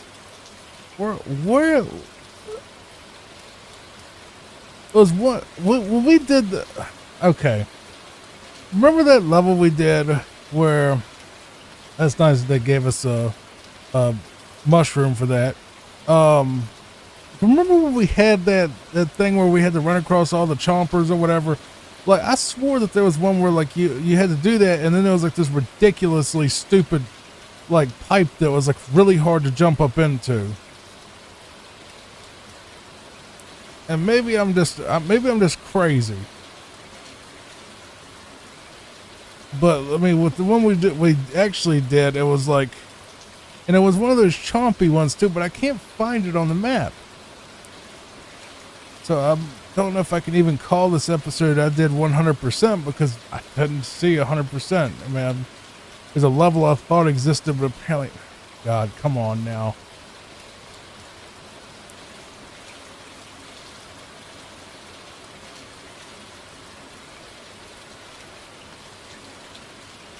If I made my hatred for auto scrollers clear enough.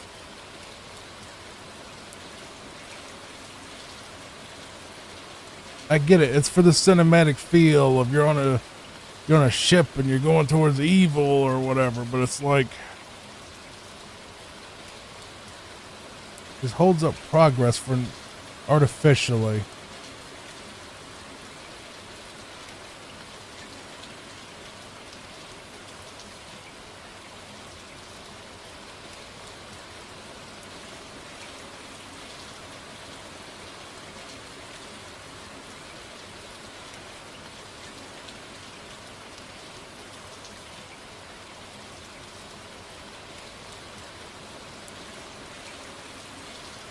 In Ludwig.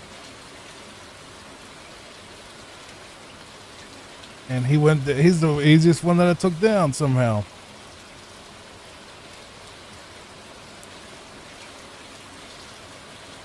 I kidnapped the princess while you were running around. She's here in my castle if you dare to try and rescue her. Ha ha ha ha, King of the Koopa.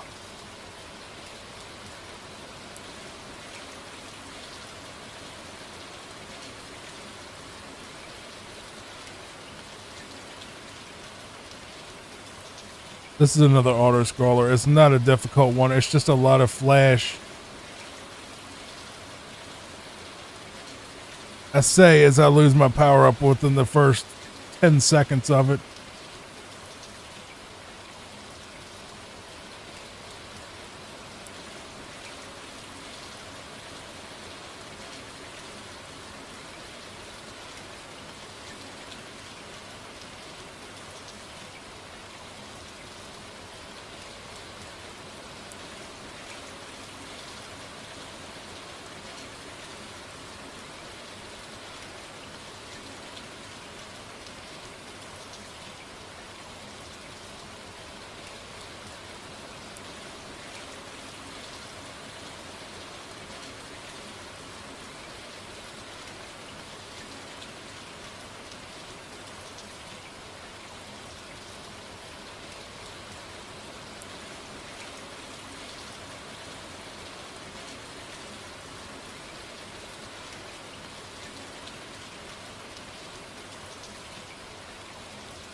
There's a couple of auto-scrollers. If you have any donations, it's time to read them now. If this was a marathon.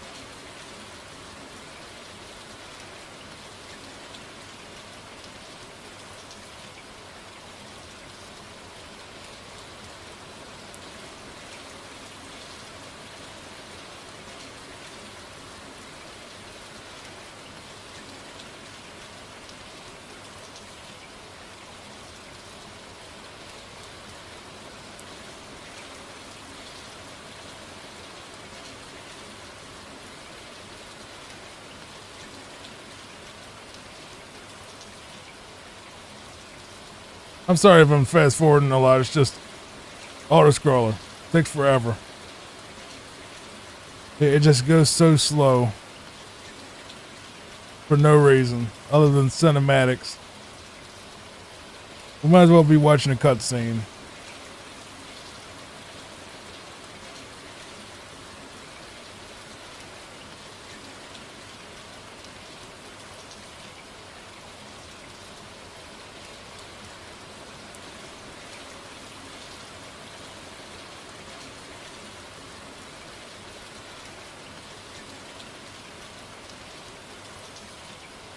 We're just gonna go into all these levels, even though they're actually kind of the coolest levels in the game anyway.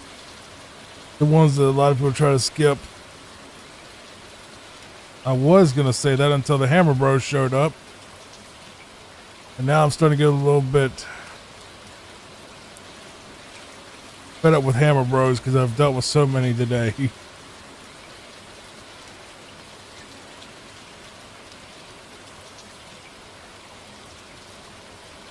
At least you get a power up at the end of each one of these, I'm pretty sure.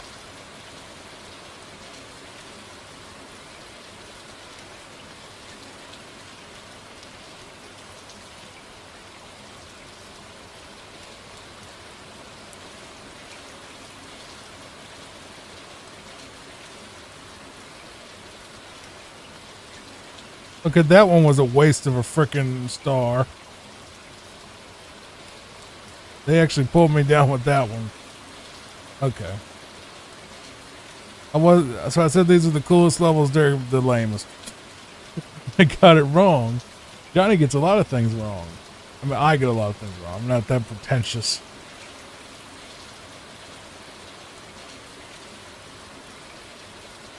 Probably more wrong more often than I'm right, honestly. All right, here's one that's getting the P-Wing for sure. Guess what it is? Auto-scroller.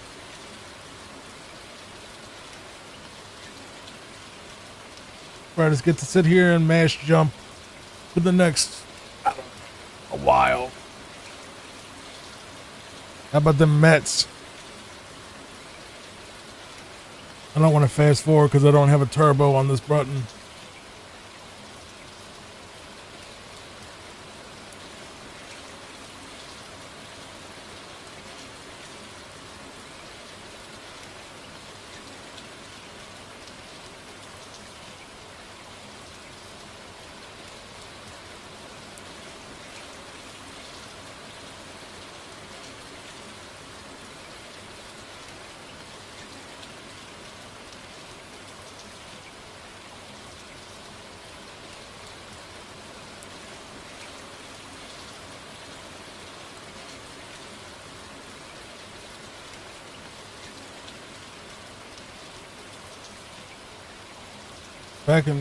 Down into the final couple of levels. We're in the Dark World now that I told you about. How many P-Wings do I have? I have 1, 2, 3, 4. I don't know how many.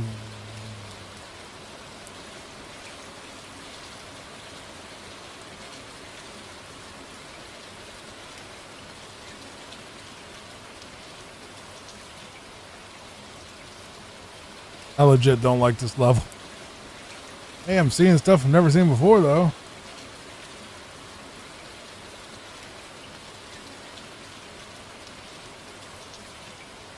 Stay away from me, ghost.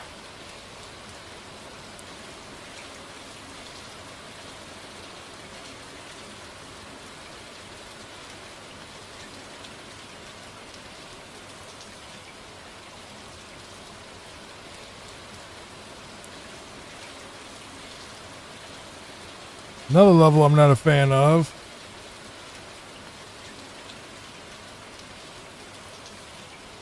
Told you I was saving them.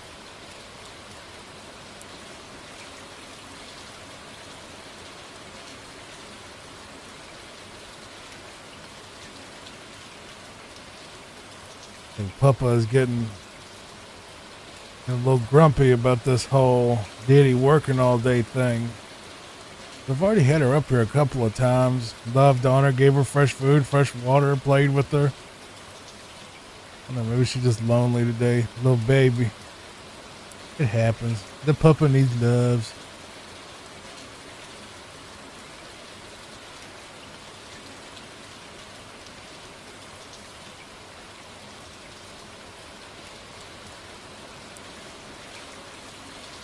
This is possibly the final fort. I don't know. I think it is. This is that stupid maze one, isn't it? I don't want that, I don't think. I have a feeling I don't want that. Let me go check on her. I'll be right back. She's fine. She's just a little grumpy. That's all. She just wants attention. Which is fine. She's a baby. Babies need attention. Ugh. This spot right here. Ah, this spot. Fine. Just kill me.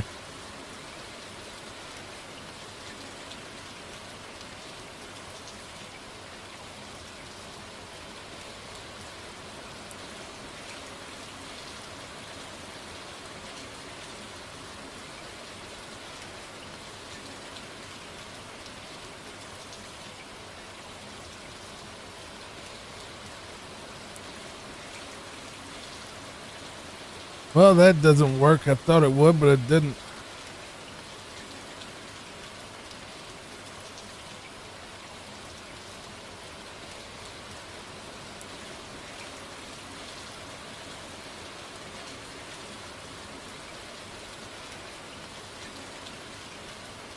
Oh my god, bro. Come on now.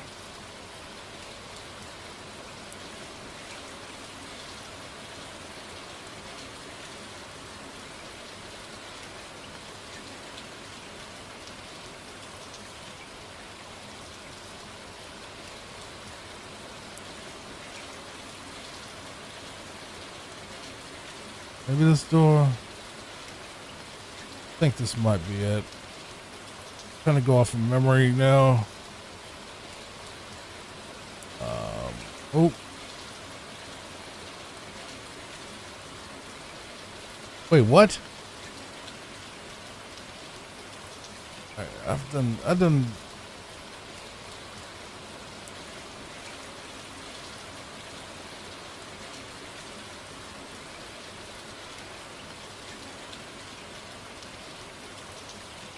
Oh, are you serious, bro?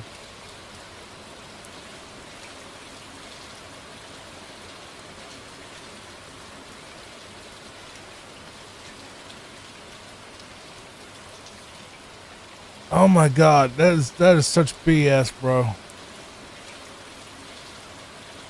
I see exactly where I'm supposed to go, but it's like he's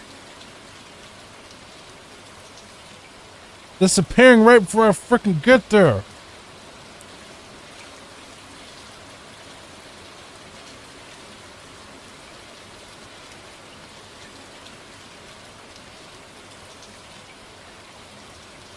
Okay.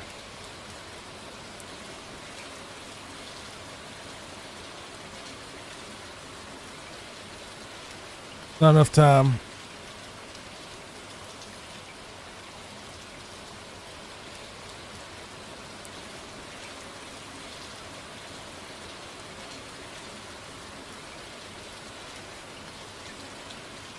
Bro, this doesn't make any sense.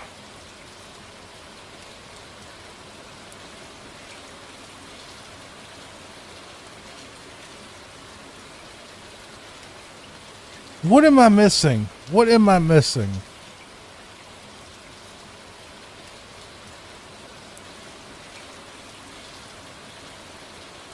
Even though I forgot to record that exact spot, basically there's another P block right to the left of where I was, so yeah.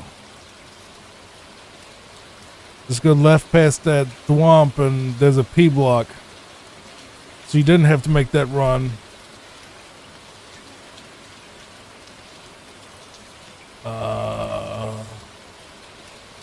Over here. Well, it's just two pipes. I don't know where.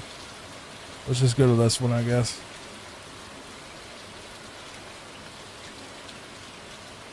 Alright, so there's two more levels, and one of them is an auto-scroller, I'm sure. Which, why we're going to use a P-Wing! Yay! Hopefully be able to fly over this.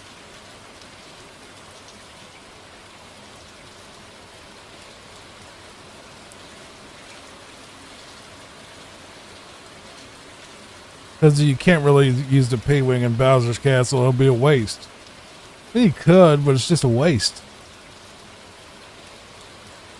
This castle isn't that long, and there's not really an open field either.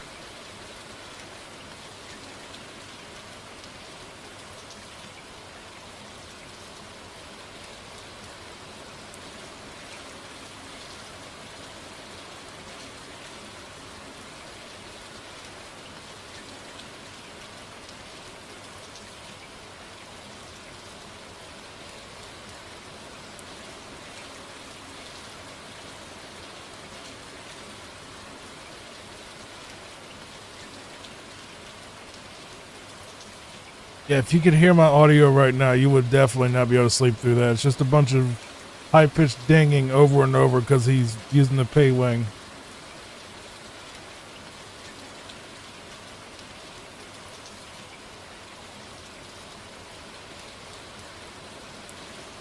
Alright, Bowser's Castle. Last level. It doesn't matter what we use, honestly. I haven't used the Hammer Bros suit at all yet, so might as well use this. Just try it out on some stuff, see if I can kill anything with it. Apparently not, because I immediately lost it in that particular try. I want to see what it can and cannot kill. No, that's not. I don't want to go there.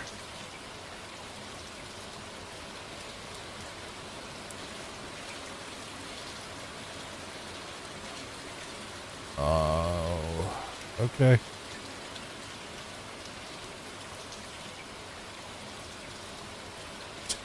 I didn't know the hammer suit could actually kill a thwomp and the dry bones.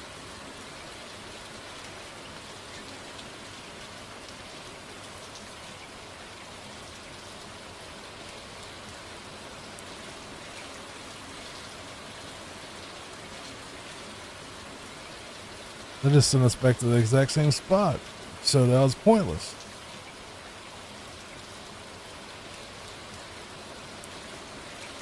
It can't kill the light things. Wish it could. This spot is a bit of a pain. We made it through without losing our suit, though.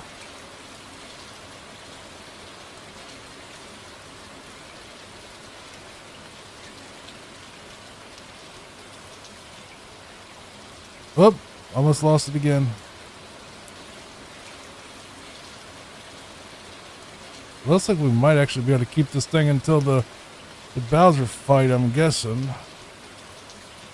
So we can kill him the unconventional way. Oh, where'd the Bowser fight? Where's he at?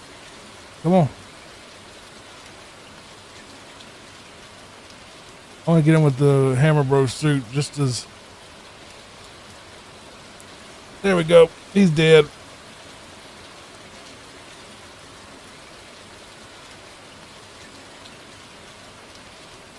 There was 4 hits and it knocked him out.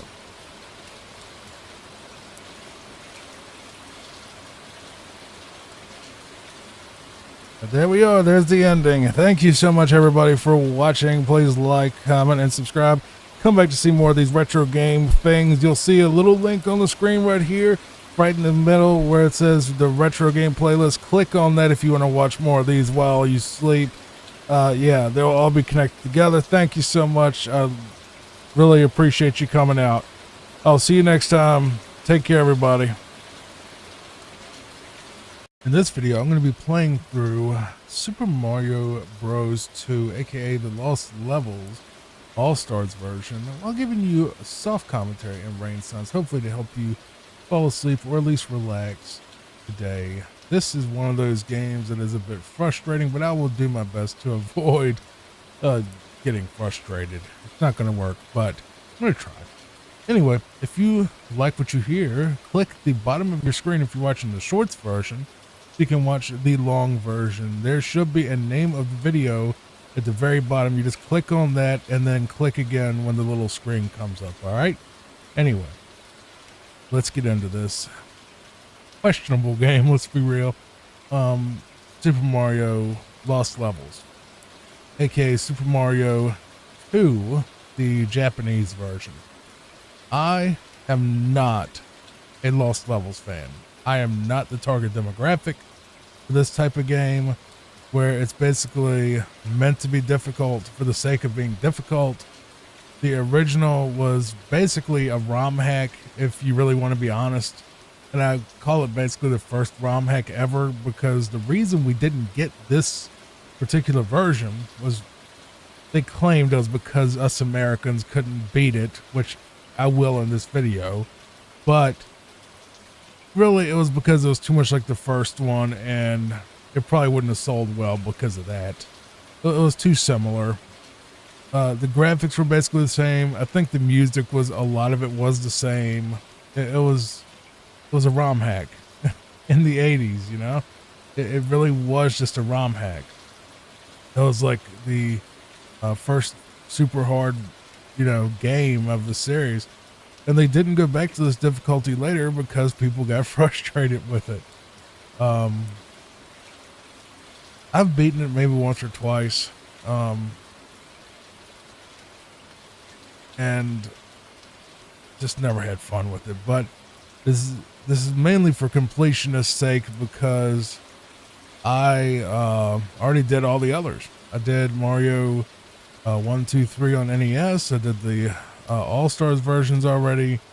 I am probably gonna do the GBA ones that do add things like the Mario 3 e-reader content at some point. So Lost Levels is one of those things where I just have to do it because it's part of the thing. I'm not going to complain about it the whole time, but I'm just letting y'all know that this is not a game I would recommend to anybody that wants to relax and or sleep, or, you know, unless you really like challenges and really stupid, you know, level choices like putting a blooper in the air for no reason. You know, stuff like that. So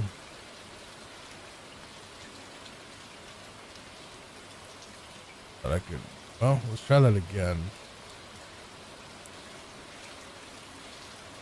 That should be like a troll back here, because a lot of times they'll actually do like troll warp zones that'll send you really far back.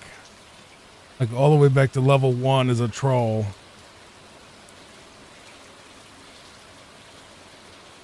I don't plan on 100% in this game. I really don't, but okay, that jump was something. Something crazy right there.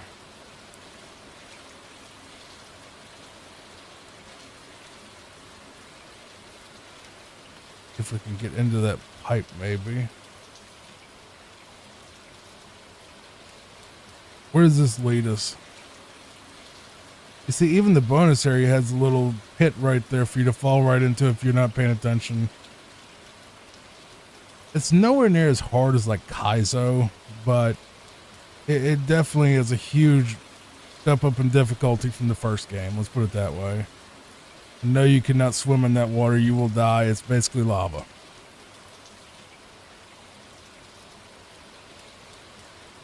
And the reason I don't play the NES version is because I don't have it. And it's actually, I believe, a Famicom Disk System game, which is something I don't know if they even have emulators for. So this is the best we're going to do unless I can find like a patched version that, you know, don't pick up that mushroom. That's a dead that's a kill shroom or whatever you want to call it. It'll kill you if you touch it.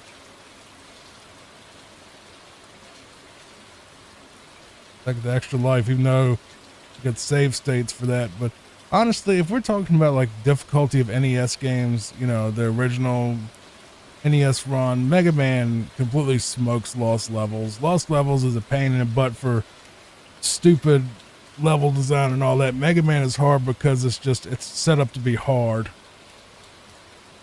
Like Mega Man games are way harder than this. Even if this does have a lot of cheap shots. Which that wasn't one of them. That was just me being dumb.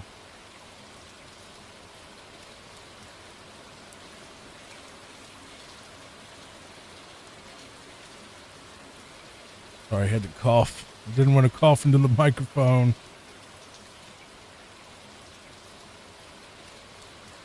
The reason I say that is because about the Mega Man comparison. As I played Mega Man 2 earlier, and I had a few spots that were a little bit rough.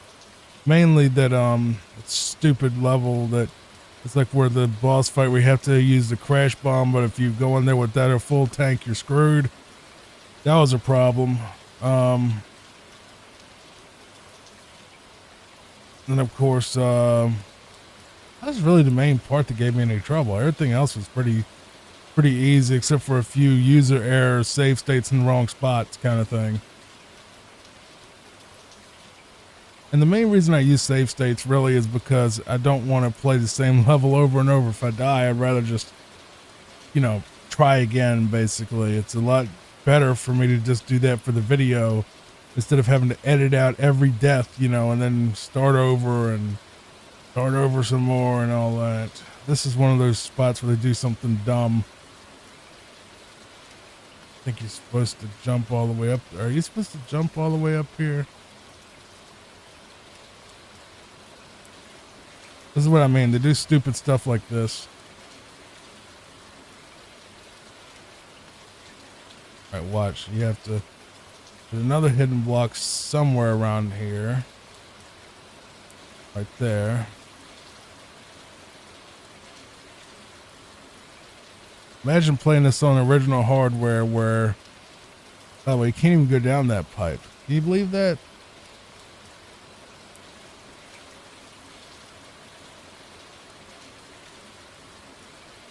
You know, as time goes on, I keep thinking I need to buy a Switch 2, but I keep hearing that there's some hardware issues with it that are a bit concerning. Like now I'm hearing the screens are going bad.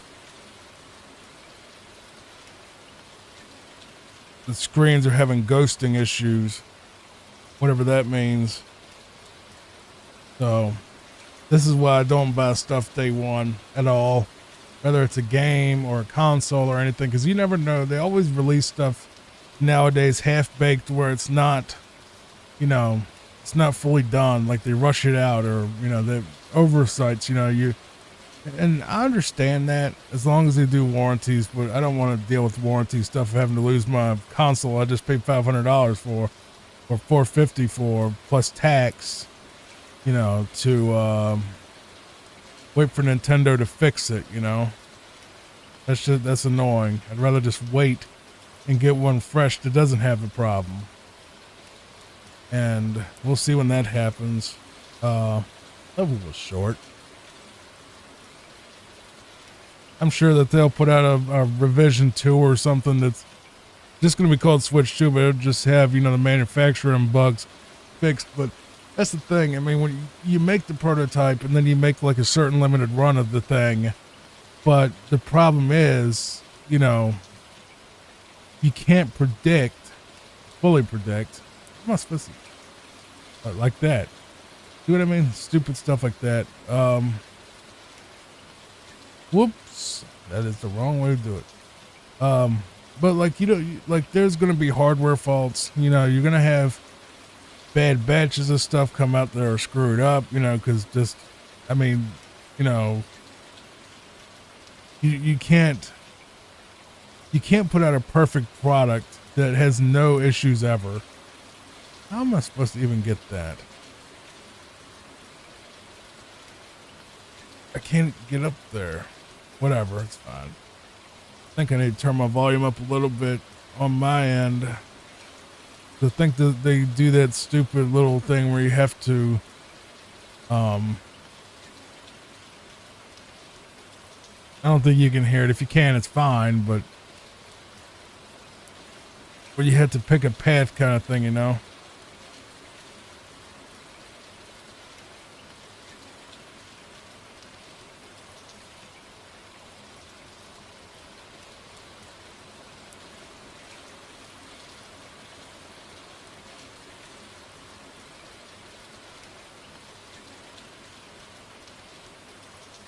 There's fake Bowser #1 done.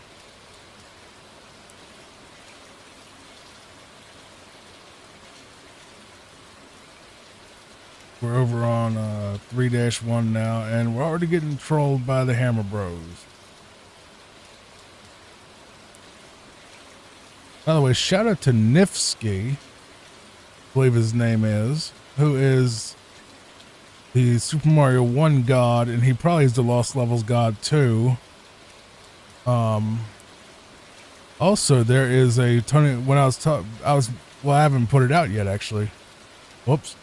I haven't said anything about that.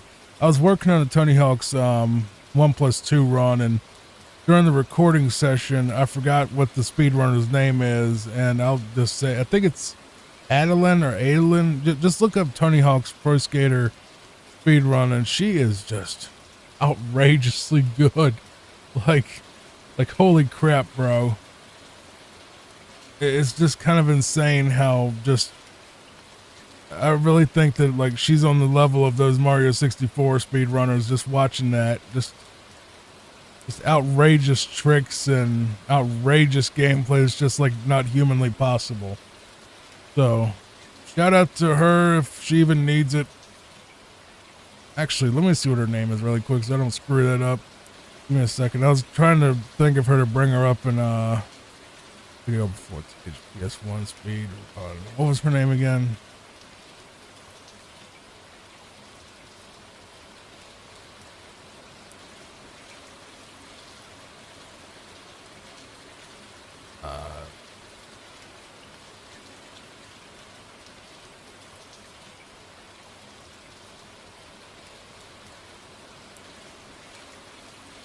It's easier just to type in our tag into YouTube. It's literally at THPS. This is Tony Hawk's Pro Skater 1, the number 1, but Adelyn, Adelyn.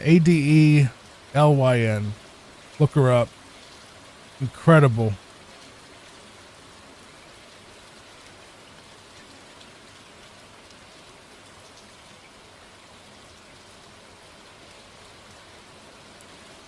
But yeah, she's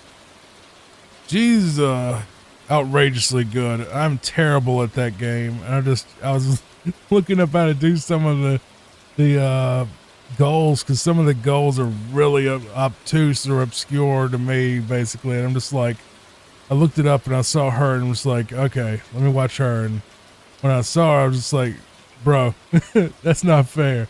It's not fair how crazy that. Yep, see that's the troll. It'll take you back to World 1 if you go over the pole.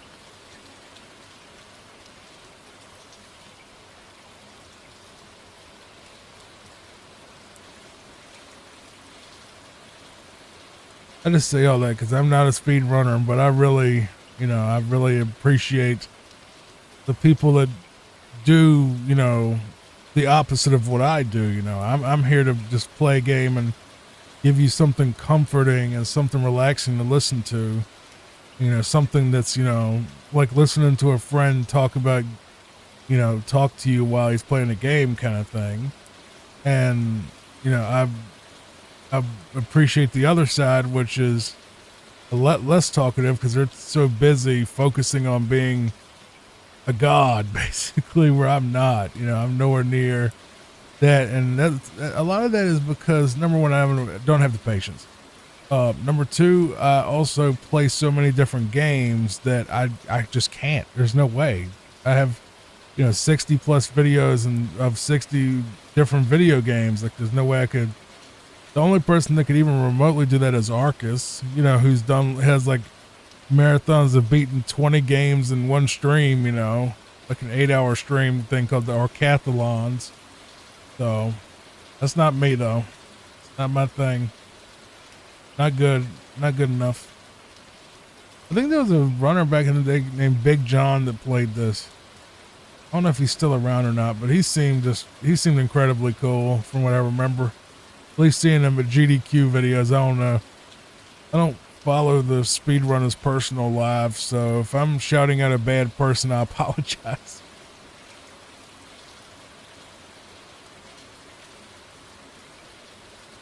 I legit don't follow their, drama that happens within those communities.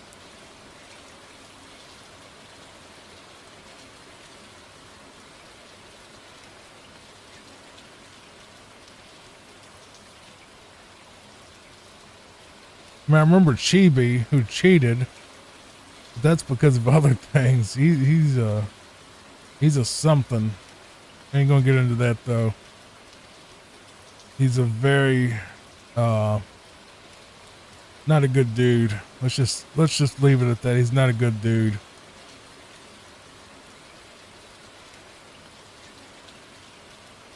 He's done some not very good dude stuff.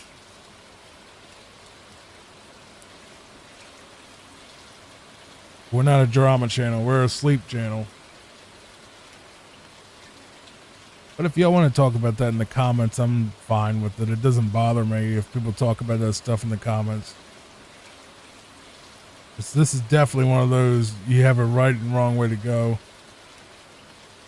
Turn up a little bit of and hopefully it doesn't bleed into the mic too bad, even though it shouldn't, because it is a SM7B.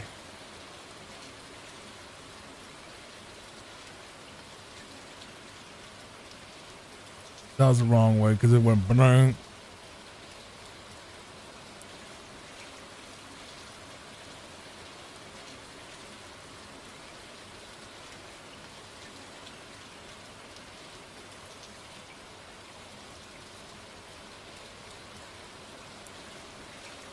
This is not the right way. I guess the most difficult way is probably usually the right way. No?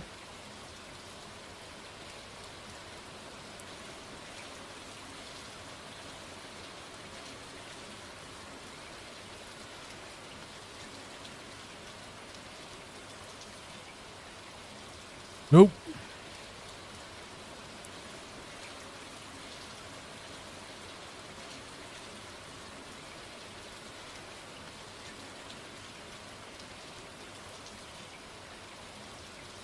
I've tried all the ways.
I had to pause because a Verizon guy came up here trying to get me to grab my internet, and I don't need it, but they got that man running around out here with no water or anything. As hot as it is out there, it's like 90 freaking degrees.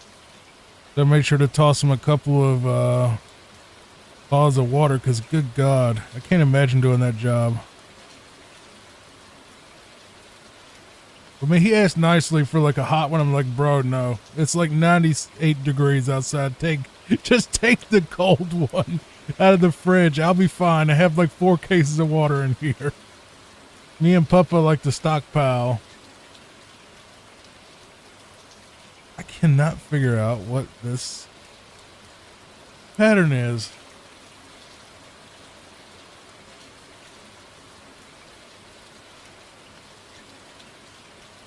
I have to look it up because I just can't figure it out.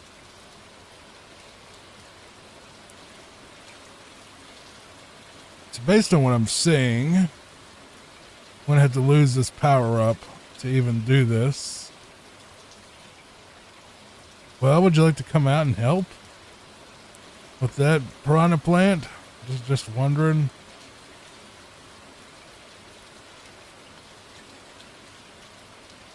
Well, I'm going to die anyway because we're going to run out of time.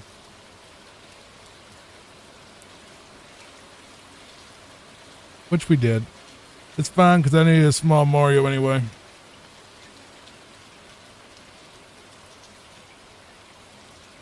I thought I had done this already, but apparently not.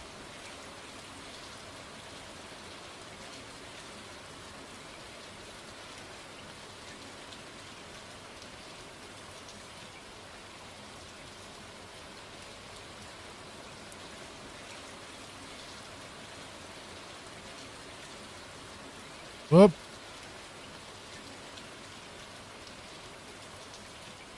Yeah, because otherwise you gotta figure out a way to get Big Mario under this thing. Good luck with that. Ah, come on. You have to somehow.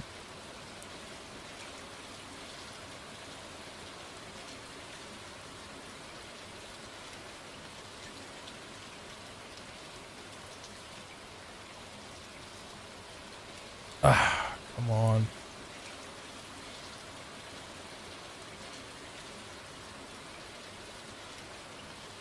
Oh, that makes sense. Makes a little more sense.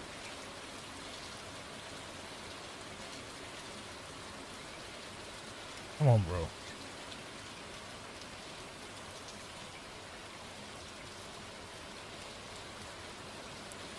There we go. That's 3-4.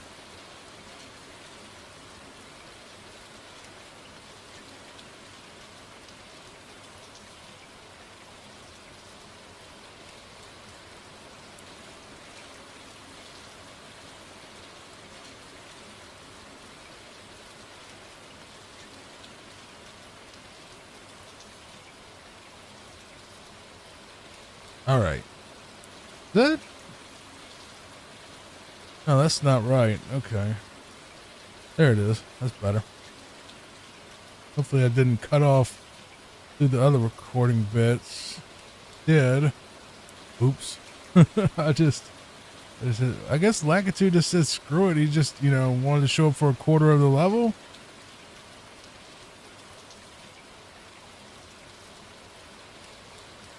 Seriously, legit, I'm thinking about putting a cooler out there if I can find one for cheap and just put water in it, because, there's UPS drivers and stuff, and I know they get paid well. I'm not a charity or anything, but if you think about it, they have to drive around in that sun, and I opened that window, and I swear to God, if I was out there, I would have screamed. I mean, because it was hot. It was like an oven. How am I supposed to get past that? Like that? No, it's outrageous out there. It's like 90 degrees, and Weather Channel says it feels like it's 100 or 98, and it was like, no, it's 98. It feels like 98. It's 98 with humidity. That's the thing. That's the heat too. It's not even just. That's the thing. I don't live in a dry climate. I live in an incredibly wet climate. I'm talking 98 degrees plus probably 100% humidity out there. We're talking about Satan's butthole hot out there, and you feel it. Like you feel like you're bathing in it. It's awful. So make sure if you do catch your drivers or whatever, give them some water, give them something, a Gatorade, something. I mean, they're the ones that have to bring you your crap all the time, and they're, that guy was from Verizon, so obviously I doubt UPS is giving their drivers any, cases of water. They won't even give them AC, for God's sake. Which is, I know that the doors are open, I get it, but it's like, bro, you should be able to shut your doors and have AC on, especially when you're driving from the warehouse to, the town you deliver in. You shouldn't have to just rely on that oven of, breeze that you might get. I can't imagine being a UPS driver because of that alone. That would just drive me crazy. Just sweating like crazy all day, having to, having them be on my back constantly, and also not being able to, having to, as much as I pee, like I've been peeing all day today, having to deal with that plus the heat, just dehydration city. So, you never know. That guy was doing door-to-door Verizon stuff, and I'm just like, bro, that's rough. Having to, just talk to basically you're cold calling people in person trying to sell them Verizon, which Verizon's fine. I mean, my phone is through them, their Visible thing, which works great for me, by the way. No, not sponsored, but if you were thinking about it, their Visible stuff is really good, at least for what I do. I don't really use my phone that much. But I have it there in case I do need it, but I don't really use mobile data, and I don't call people often, but you need a phone for emergencies, obviously. And, I mainly use it just to watch YouTube and stuff at home when I'm working on stuff. I'll play it like that, but, honestly, don't use it much for phone stuff. I call in orders and stuff, but my phone is a Pixel 8, and I can basically get 2 whole days on one charge, or maybe even more. Where's my phone at now? Got it right here.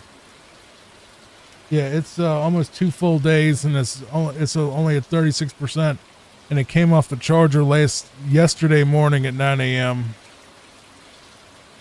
So it hasn't been charged or anything once. So I charge my phone like every 2 days. That's how little I use my phone.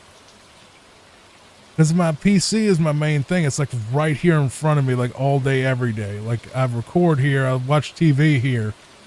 My PC is hooked up to my 50-inch TV, so I don't need my phone for entertainment at all.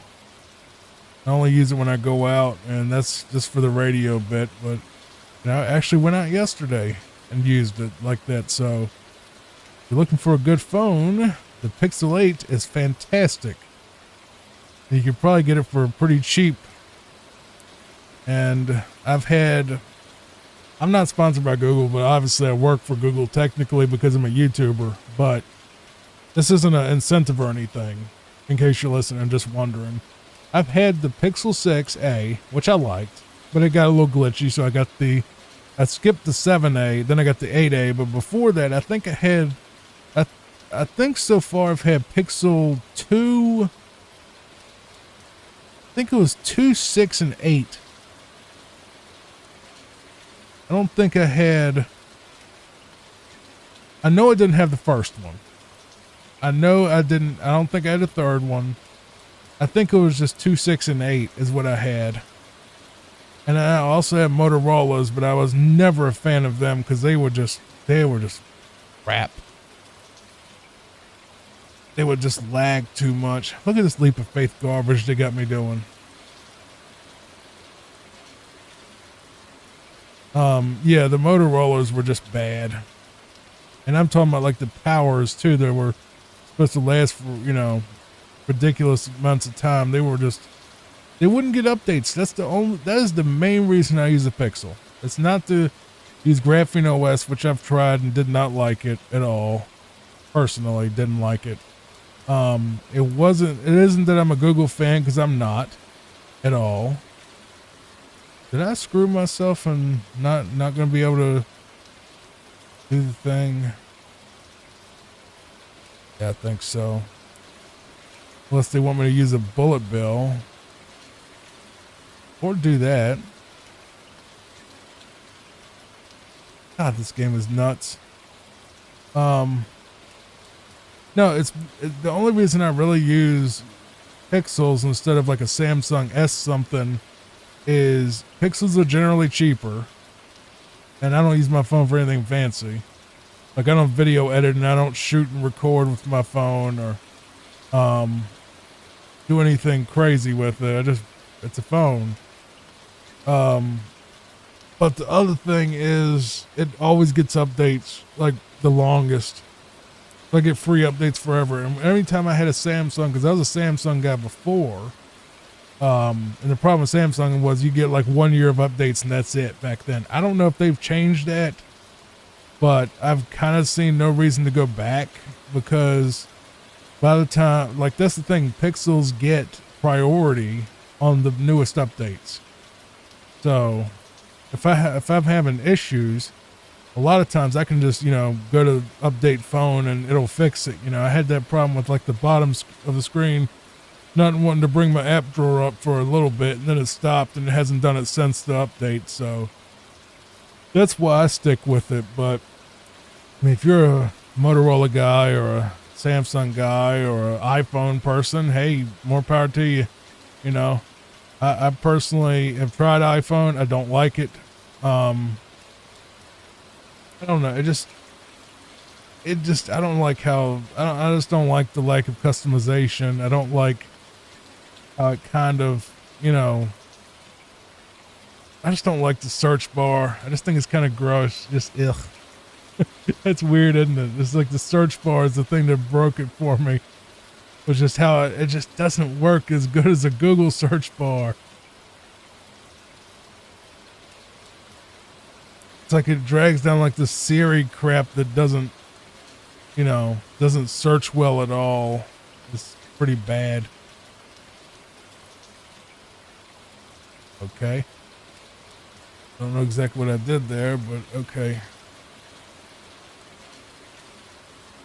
Take a wild guess and say I went the right way.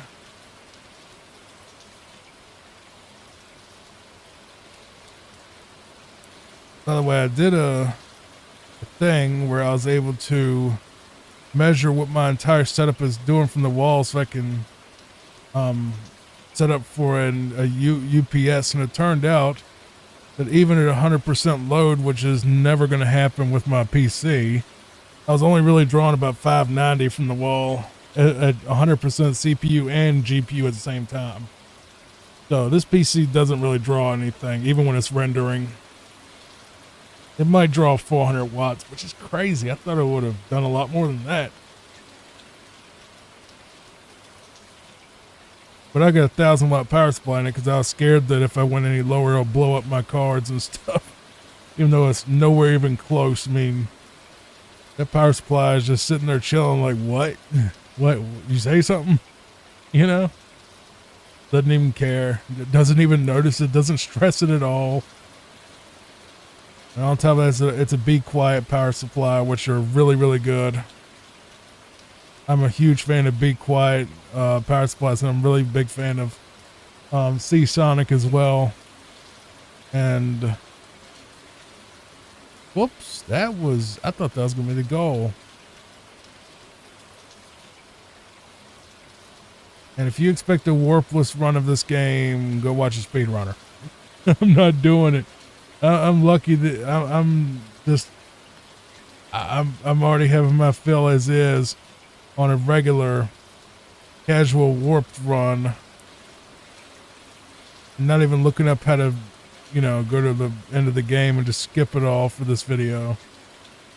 Just to say I did it. I'm not trying to do that, so. They always have to do something like this. Just look at this.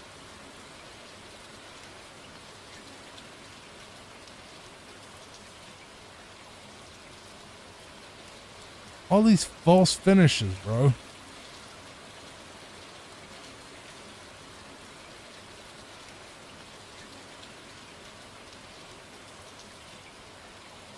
It is too challenging for Westerners. No, you just decide to be difficult for the sake of being difficult.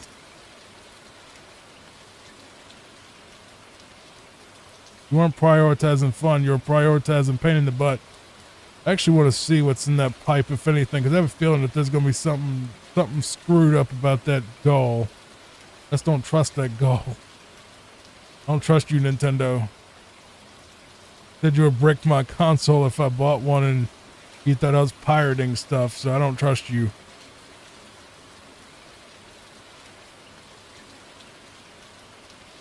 Nothing?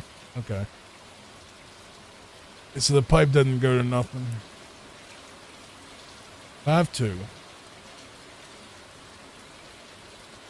I would make a joke, but I'm going to be taking the high road for that. But I will just say, do you know what else is 5-2? If you know what I'm talking about, good. And if you don't, even better. Pat yourself on the back if you don't know what I'm talking about when I say 5-2.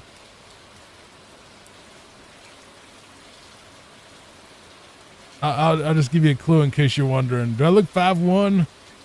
I look dead right there because I just grabbed that. Do I look 5'1"? Do I look 5'1"? Got in a dude's face and fist fought a dude because he said he was 5'2". He called him 5'1" and he ended up getting in a fist fight. And I guarantee you, the dude didn't know about the 5'1" meme that always got that guy mad. And he said it to him, and like it just triggered him because I guess he thought that he was part of that whole he's 5'1" thing. He is like, he's really short. Like he claims like he's like 5'10". I'm not gonna say who because he's incredibly toxic. But he claims he's like 5'10", and it's like, bro, like this guy we both know is not 5'11" or 6 foot tall. He's like 5'7". Was like 2 or 3 inches taller than you. Come on, bro. We're going straight to World 7. I'll take it. Like, you're not 5'10". It's okay to be a short dude, but like he gets so mad about it. And then he went to Mexico. No, went to I'll just say a foreign country. And he was around all these foreigners. And the foreigners where he was at were known to be incredibly short people. And he was the shortest one at the place he went. People were just like 5'1" confirmed or whatever. And just like, oh, he didn't like that, I'm sure. Got mad about it. I never saw his response. I try not to be involved in that. Hey, that was a pretty lucky jump, wasn't it? Even the bonuses have frickin' piranha plants on them. Ain't that something? Just look at that.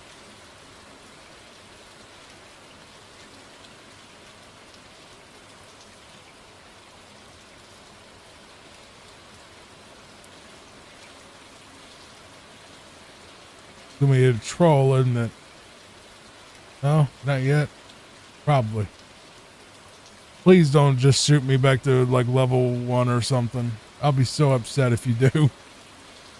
Actually, not too bad because the All-Stars version of this lets you just skip around worlds. Like if you warp to world 8, you can play 1 through 7 on the if you save and quit. So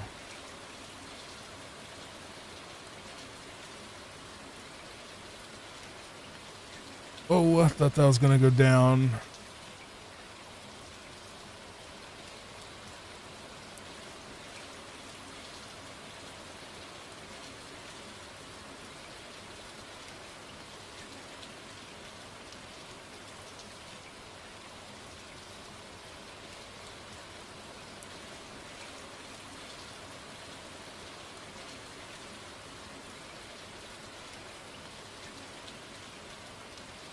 You want to be shy?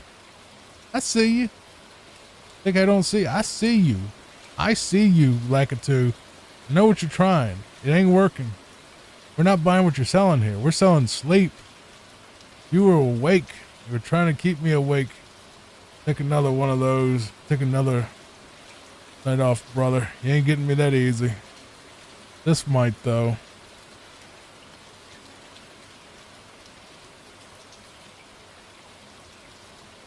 Well, that wasn't that bad. 7-3. Whoa, buddy.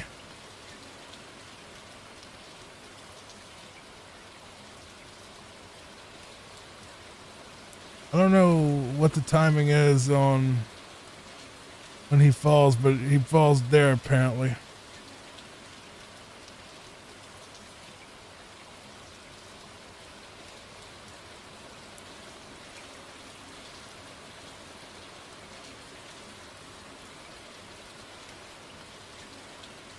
Are you? No, no.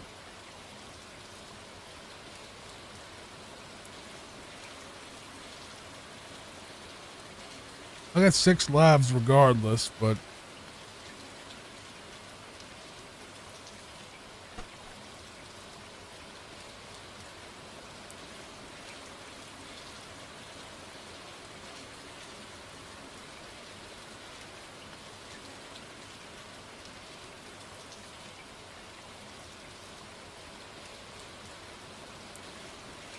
don't screw it up again. Almost screwed it up again. Just don't do it again, though. Screw this up. Come on, Johnny. Don't screw this up. Johnny screwed it up. I can't see where I'm at.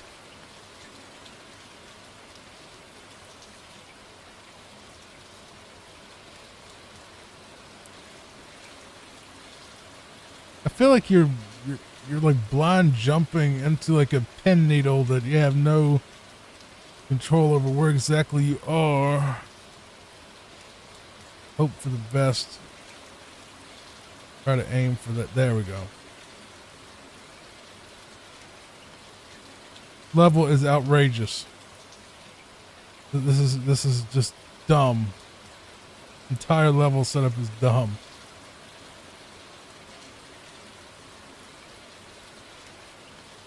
Remember, someone at Nintendo looked at this and said, "Yeah, that's completely fair for the average player." Just remember that. That some genius at Nintendo was just like, "Yeah, that looks great for a, average player of this game." They basically have to do something pinpoint perfect, completely blind, folded and backwards.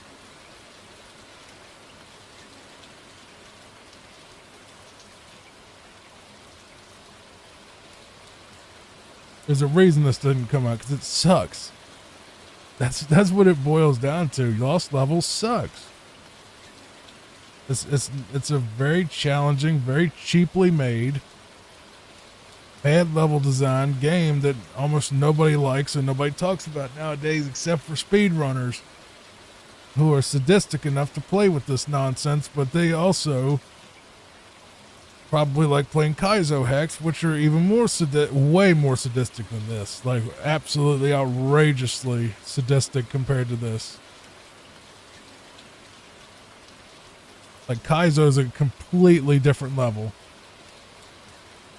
That's where like you're doing like pinpoint stuff that's so pinpoint that you have to basically be like whether a robot or a complete lunatic to be able to even get like past the first jump. Like that's what Kaizo is. That stuff where it's legit impossible for anybody that's not a complete god tier freak at these games.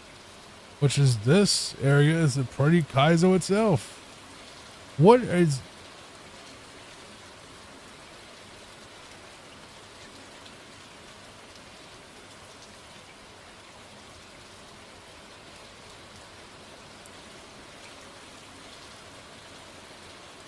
But like I said, this is the first Mario ROM hack where they just did the difficulty way too high just to basically, you know, take a poop on the people that are like, oh, Mario 1's too easy. So let's just make it impossible. Or near impossible.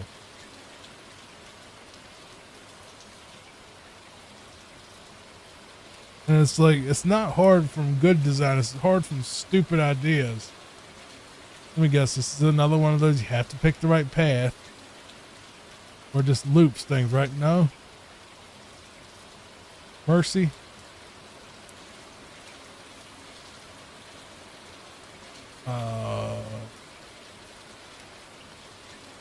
Excuse me, how in the world am I supposed to... Bro, how...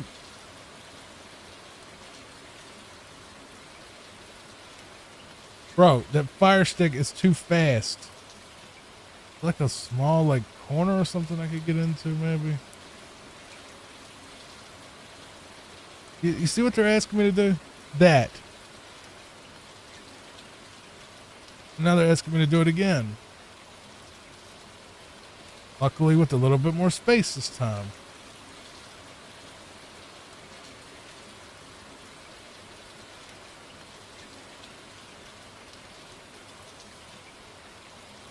I'll just do the same exact thing over and over, Johnny. That'll work.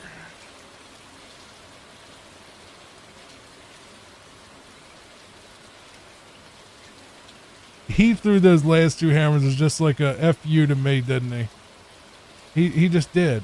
Straight up. That's exactly what he did.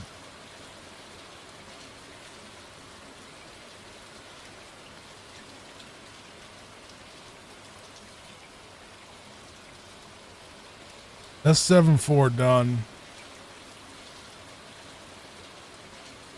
Of course, your princess is in another castle, so we're going to 8-1, which I think I remember this one. I think I remember 8-2 is what I remember. I mean, I've beaten Lost Levels before. Believe it or not, I have. Maybe even on console. I don't remember. I've been playing it since I was a kid and I always kind of thought it was neat, but now looking back, I can see why people didn't like it. Because it is really unfair in difficulty.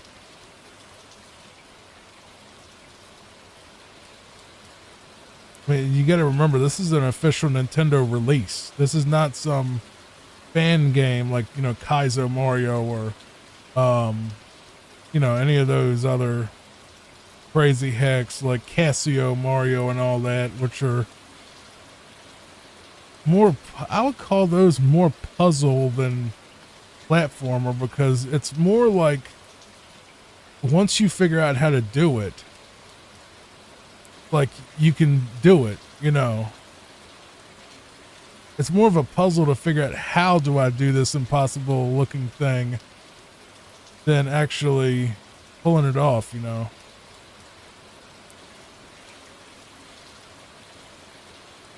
This pipe is no good for me. Jump is no good for me either.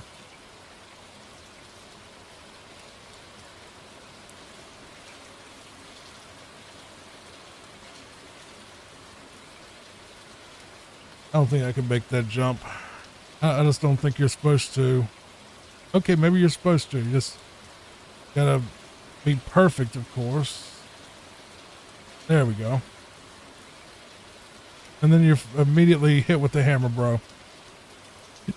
Why am I not surprised by that at all?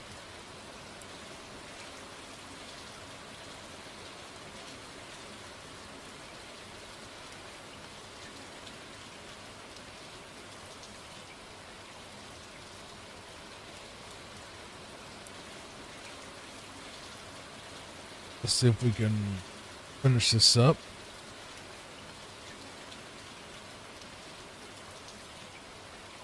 Had to stop for lunch to get me and Papa some lunch. Little girl gotta eat. She's a growing baby, even though she's not. She's almost 9 years old, but she's still growing and she's still a baby. I tell her all the time, like, look, I don't care how big you get, or how old you get, or how ferocious you think you are, you little weenie. Because she's a little weenie dog.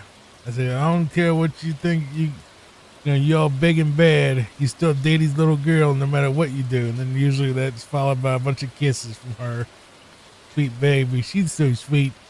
But she don't like intruders, but she ain't mean at all. She just, you know, will sniff you to death and figure out if you're good or bad. But she's not aggressive in any other way.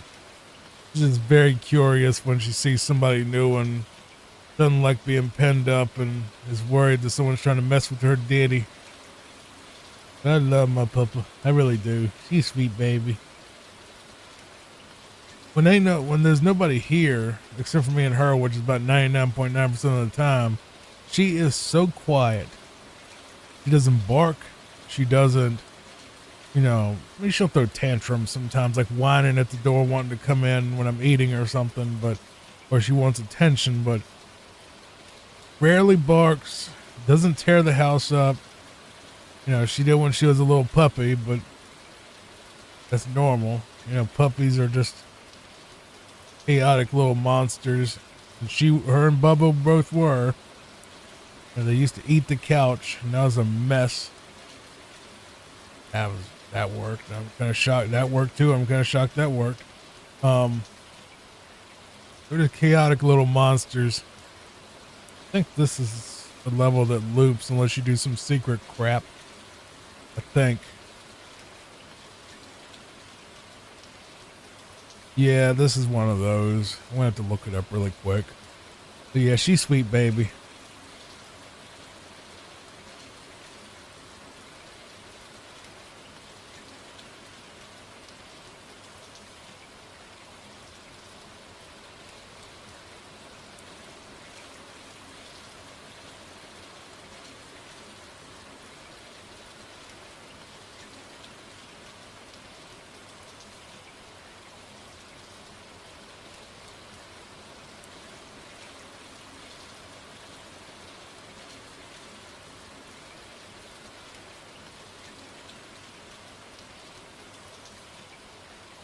That's how you do it.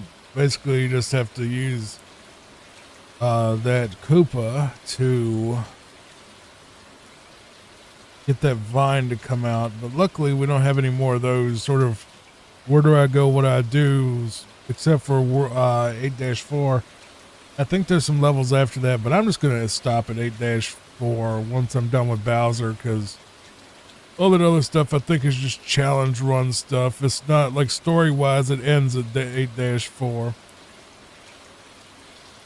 Because then you can go into like the 9 dashes, and that's all like super hard stuff, and you know, then the A levels and all that, the lettered levels, and a bunch of extra nonsense that I don't feel like putting up with. You know, it's an achievement just to even get to 8-4 and not pull your hair out by that point.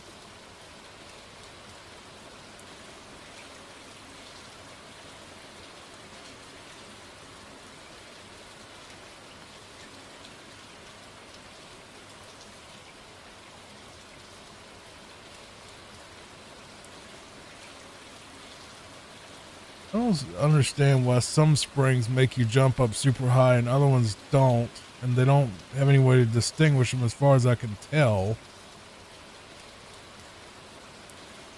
I keep dying to this one Koopa, and it makes no sense for why would I be dying to this one Koopa over it.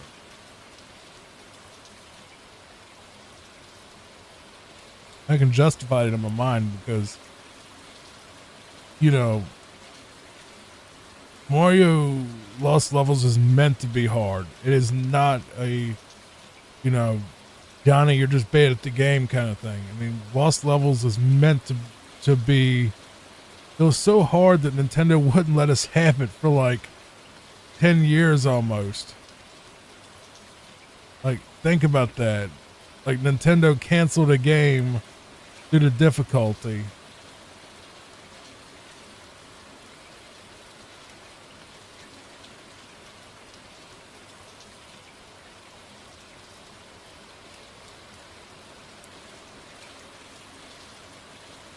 I'm happy we got Doki Doki Panic over here. As, you know, Mario 2 USA or whatever they call it over there. I think it's Mario 2 USA over there. I'm happy we got that because I love that game. I think that's probably in my top 3 Mario games that I've played ever. You know, I love that game. I think it's awesome. And I love the level design and the creative, all that.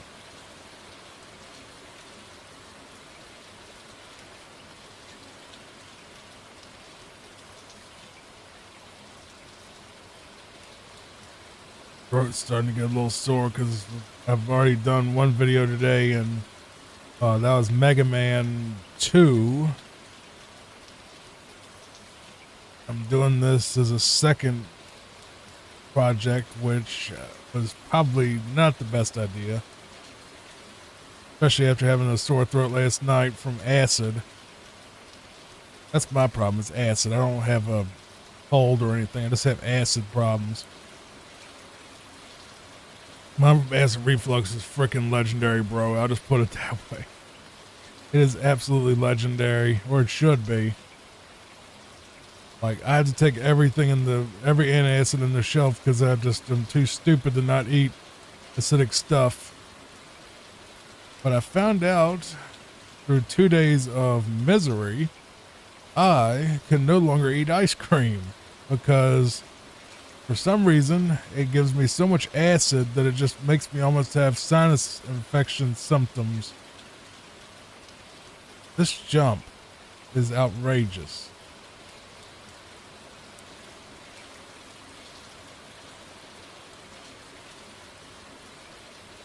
That's an easier and probably the intended way.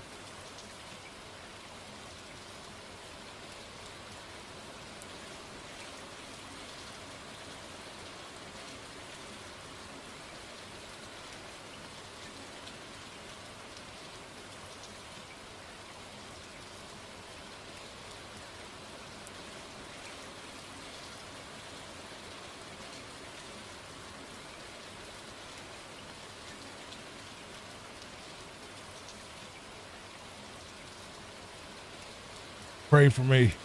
Pray for me in my esophagus. That'll eventually probably collapse in on me from all this acid over the years.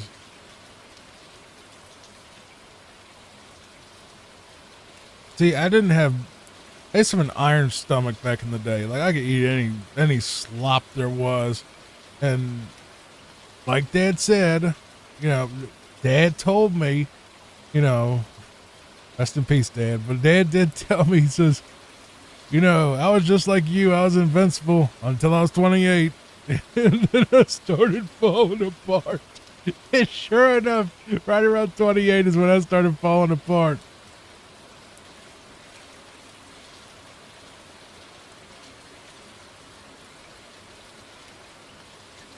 He was exactly right. 28 is when I started falling apart. So this is a loop too. Okay. Knock that blooper out. Do I need to go down this pipe maybe? No? No, it doesn't go down.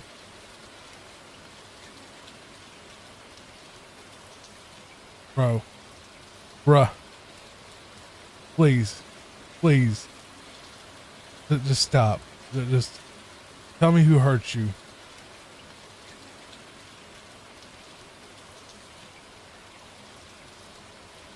I have a feeling that that was a not necessary. Oh, that was platform right there. Because that's the wrong way to go, according to that, because it went down or whatever. Give me a second to actually listen to this.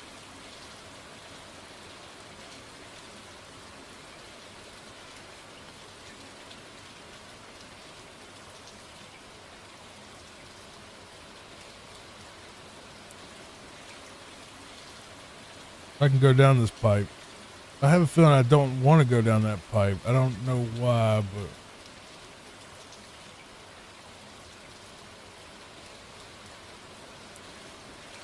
but I'm running out of time, bro.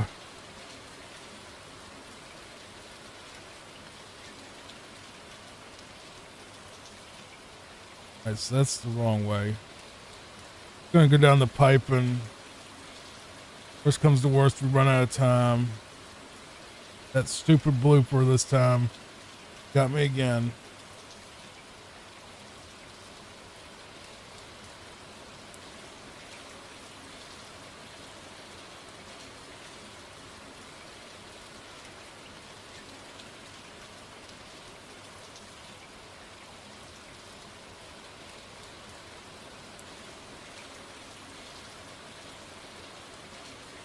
I think I just did the same thing twice.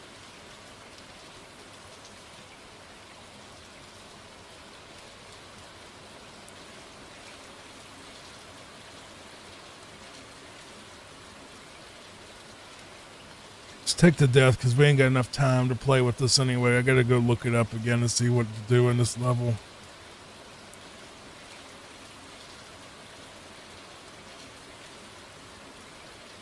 Okay, this isn't a complicated thing.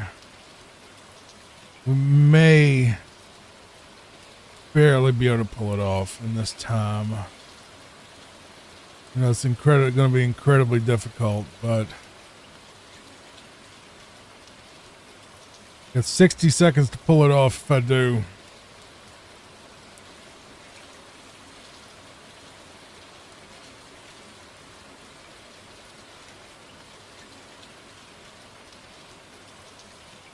What? How is that wrong?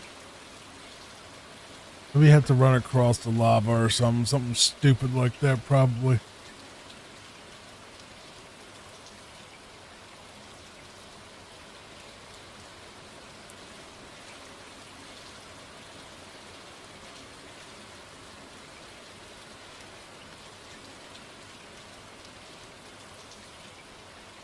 There it is. 20 seconds. Nope, we don't have enough time. It's going to be so tight that it won't be enough time.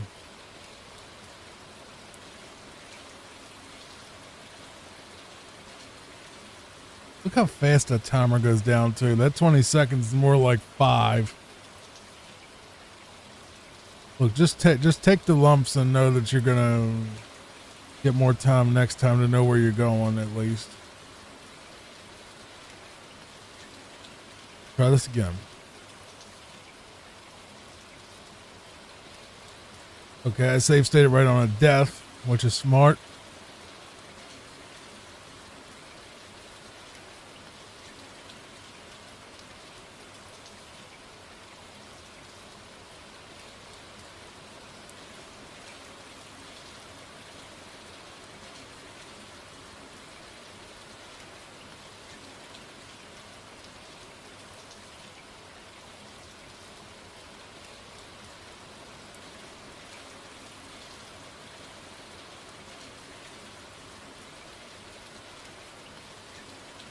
Ooh, that was...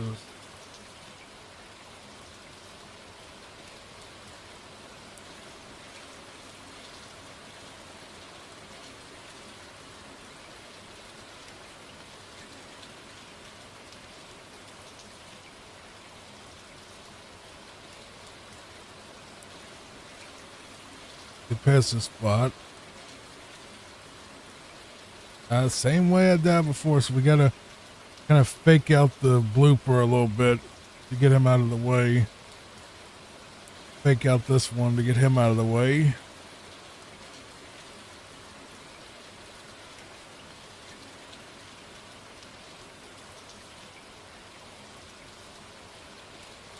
By the way, there's no checkpoints. Because of course not. Why would they give you that?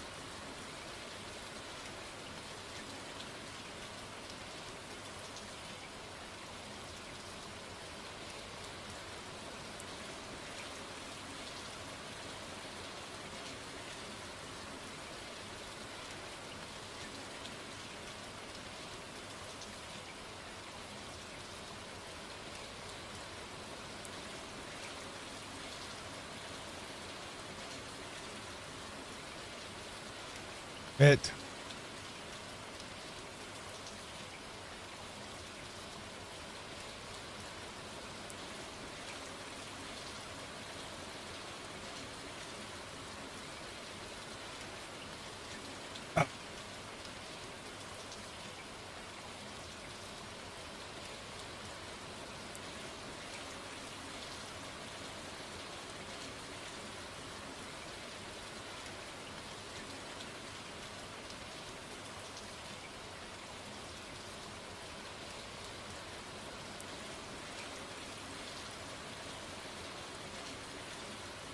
That's where Lost Levels was just a big old FU to the people that actually liked the original game. It really was.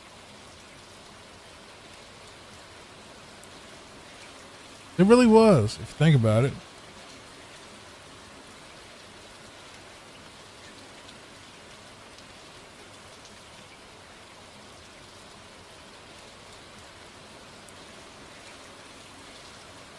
Remember in the original game, you didn't have save states.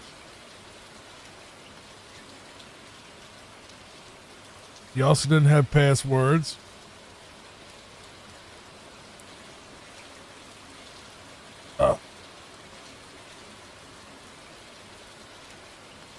You just had warp zones and half of them were trolls.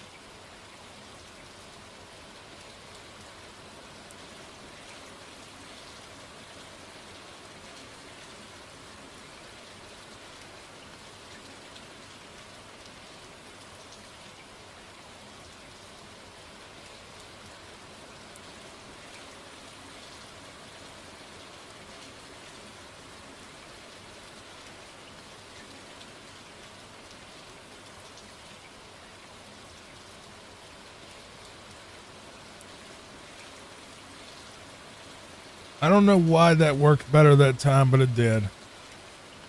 Well, I guess fortune just smiled on me is all it was. Get rid of that blooper. Oh, are you serious, bro? Are you serious, bro?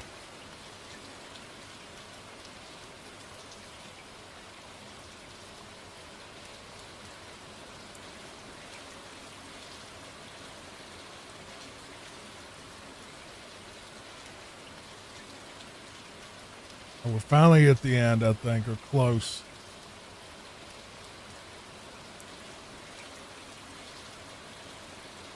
Got more time this time, at least.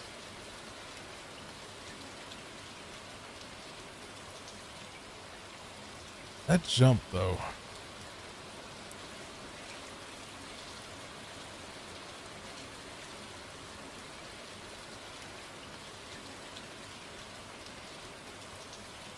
I'll take it regardless. Yep, him. That's not real Bowser.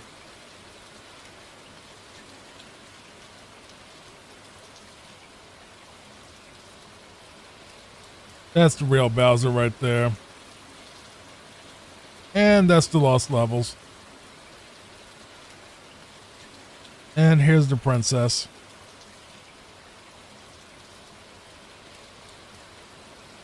Might actually try the later levels, but we're just gonna, if I do, let's try the later levels just because they're there, but I'm not gonna play through all of them probably. Thank you, Mario. The kingdom is saved. Now try a more difficult quest. Press start. All right, save and continue. A1. What about 9-1? How do you get 9-1? I guess if you did it warpless, you'll get 9-1. This is A1. I don't know how many levels you get after this, but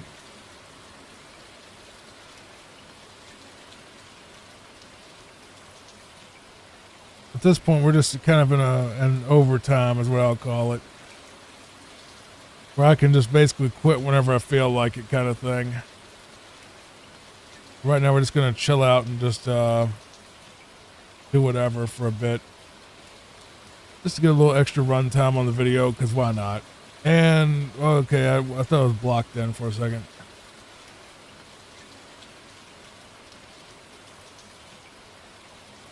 I honestly don't hate Lost Levels. I think it's really cheap in spots.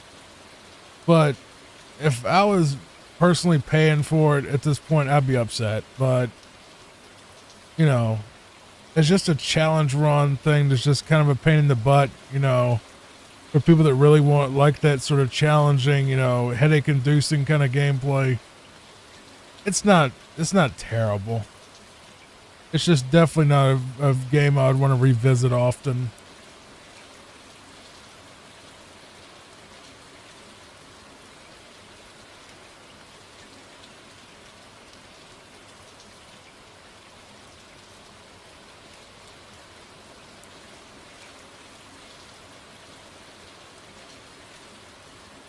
But I think the one big problem with the Lost Levels is it basically innovated nothing. It didn't bring anything new to the table except for difficulty. I mean, it really wasn't. It was the same game with higher difficulty. That's all it was.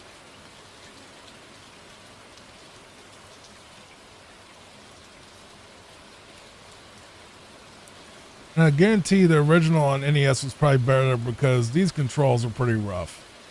I'll be real. The NES version of Mario Brothers, the first one at least, is so much better than the All-Stars version to me. It felt a lot better. The All-Stars versions I always felt like were a lot stiffer and heavier than the first, you know, real NES versions, you know.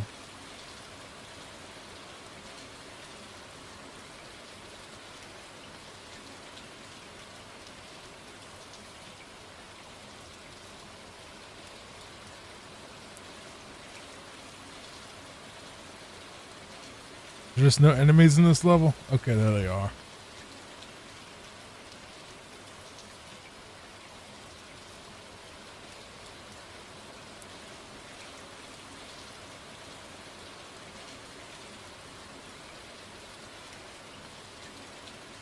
We'll play till we get a game over. I think that is the game over right there. Thank you for watching, everybody. Please like and subscribe. If you fell asleep, good night. And if you stayed up the whole time, God bless you. And hopefully you enjoyed this. Check out my other videos. Become a member or a Patreon supporter if you want to get my old content. Members get stuff early, plus other perks. I might change that early thing because I'm posting so much. But we'll see what happens. Anyway, thank you. See you next time. Take care. In this video, I'm going to play through Mario 1, the All-Stars version, while giving you soft commentary with rain, hopefully helping you get some good sleep tonight. Just sit back, relax, and let me take control as we go through this classic game. If you'd like to see the other All-Stars games, you can check the playlist on my channel, where you should be able to find all the others, so Mario 2, Mario 3, and Lost Levels. I've already done the original 3 on NES. They are also in the same playlist, so you can find it all there on the channel in the playlist section. I don't expect to die too much in this particular game, especially since I just beat the original without too much headache yesterday. But I will say this. I do not think the All-Stars versions are better than the originals. I just don't. I think they're... The only upgrade they really got was the actual visuals. I think everything else is inferior, to be honest. The controls, they're not as precise. They're a lot more floaty than the original games, I feel. Like, this game feels nowhere near as precise as the original NES version to me. And the music, at least in this particular version, not the greatest. It's kind of weird, and they tried to Super Nintendoize it, and I honestly think it's a huge downgrade from the original 8-bit songs. It just sounds weird and honky and just weird. It sounds like a horn, kind of. It sounds hokey.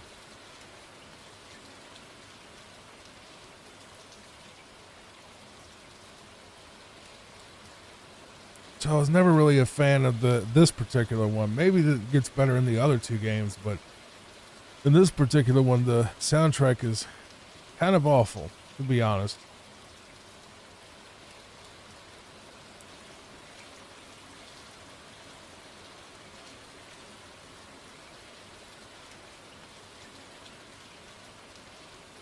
I can.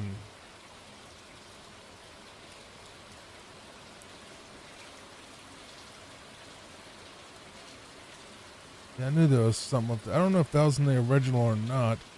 We'll take this route because we never took it in the first game. The first game we just went kind of from 4 to 5. So let's see where this little secret takes us. The graphics are nice. I'll give it that. The graphics do look good, but the controls and the music is just bad. We can go all the way to World 8 from here. I might actually do a warped and warpless version in this video just to extend the length, because this is going to be a very short video if this is all we're going to do is warp between 3 different worlds really fast. So we'll just call this the quick route, and then we will do the full proper warpless route in a moment. I feel like doing it all, doing this and like having a 5-minute Mario video would be kind of cheating and not help you sleep at all. So we'll do both versions. I feel like the floatiness is the worst on Mario 3, where the original feels incredibly refined, and the All-Stars version just feels kind of weird to me, personally. Maybe there's a ROM hack out there that fixes it, but and I played the Mario 3 original, the Mario 3 All-Stars version a billion times as a kid, but now as an adult, when I've played both back to back, it's just like, it has this weird unpreciseness to it. It's kind of floaty, and Mario feels like he's like 400 pounds, it's kind of weird. This particular one isn't bad, but it's still nowhere near as precise as the original. This one's okay.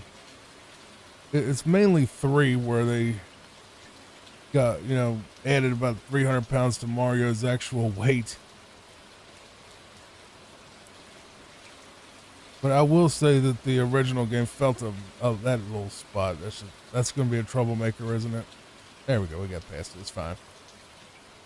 Lost Levels is a bit more difficult to actually, was difficult, period, because it's a harder game. But Lost Levels is actually a little harder to play on an emulator because it wasn't for the original Famicom. It was the Famicom Disk System, which was like an add-on, and I don't know if there's an easy way to play the Japanese Mario 2, which was, what we got as Lost Levels over here, on like the NES version. I'm gonna have to look into it so we can actually do that at some point, but I swear to God, I hate Hammer Bros. They're like the worst enemy in gaming, in my opinion. They're just not fun. Yeah, go up there. Yeah, you just go up there. If I could delete one enemy out of gaming, it would be Hammer Bros. Seriously. Because they are always just... They're just annoying.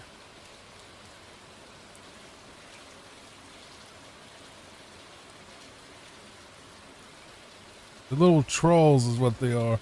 By the way, in this version, I'm almost positive you can't jump past the piranha plant lips like you can in the original, because the original was, see what I mean, they're just so, I feel like they're random, like they don't really have any rhyme or reason for why they do what they do. They're just little trolls.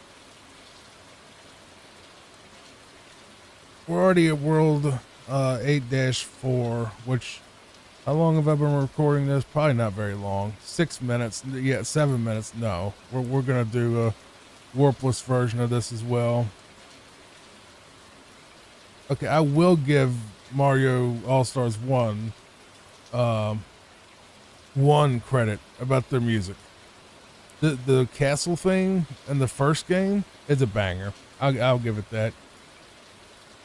They did do it correctly. They added a lot more depth to it and a lot more creep factor to it. They really didn't nail the castle theme for the remake.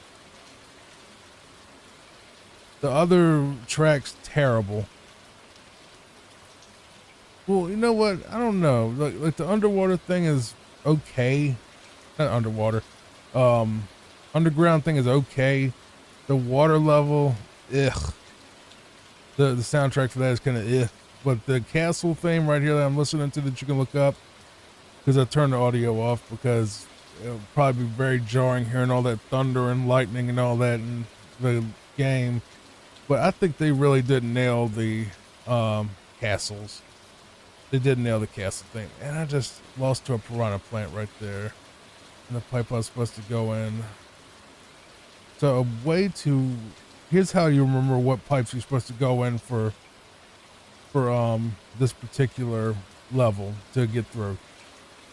Just basically, whenever you see a pipe after lava, that's the pipe you go in. So all the correct pipes are the ones that come after lava in this level. And I'm being surrounded by bloopers and I barely got past that one. I'm just gonna, they got lucky there. So yeah, all the lava bits are that fireball got me right on the bottom. Come on, buddy. Get out of the way.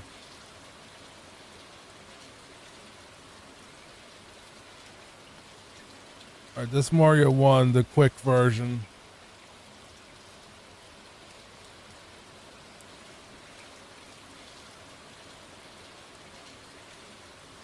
We're going to save and quit, and then we're going to go back in. So that's a quick version. Let's do it the proper way now. They changed the enemies because the original enemy right there was actually a Goomba. I think they might have actually made it the second one harder because those are Buzzy Beetles. Those are not Goombas. That's a little weird. Okay, there's a little star up there, so maybe it's a little different.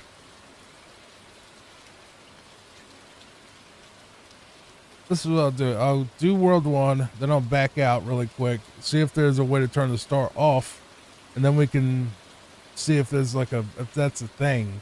I think it might be. Well, you can have like 3 or 4 save files per game, so you can start over. So they give you like 3 save files per game. Well, 4 save files. But those are Buzzy Beetles instead of Goombas, so that's different.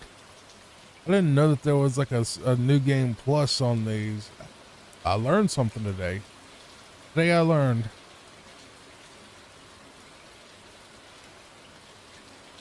Did not know that there was a new game plus on these.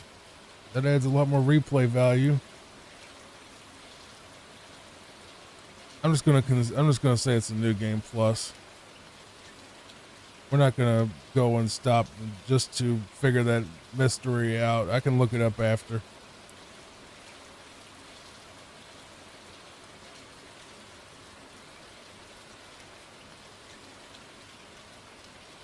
He definitely weighs more in this particular.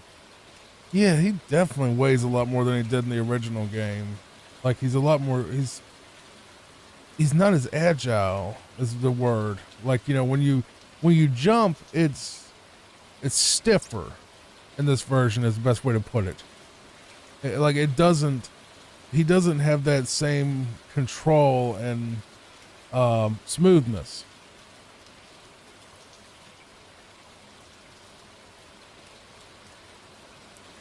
Here we go, World 1-4 Star. It's a new game plus. Whoop. So far, I think really the only actual difference that we're gonna really witness is probably just different enemies. The Buzzy Beetles instead of Goombas, I guess. Maybe a little bit more difficult stage.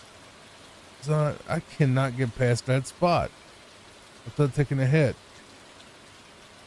does feel a lot harder than the original, that's for sure.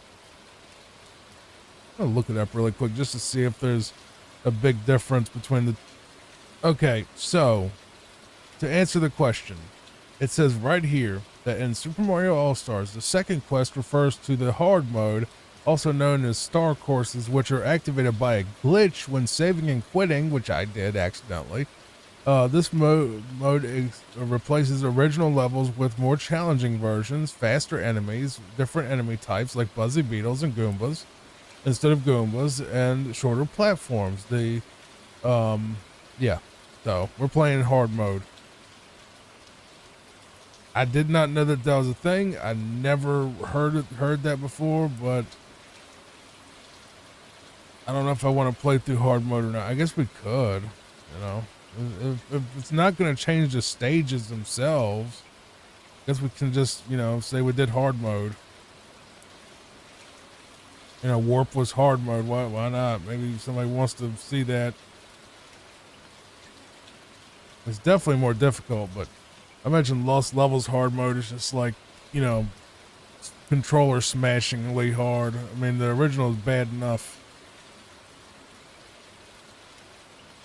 Oh, it's a glitch, but it's not a glitch. I mean, if they literally added it in the game where you have different enemies and more difficult stage layouts and all that, it's not a glitch. It's a feature. As they say, we fixed the glitch.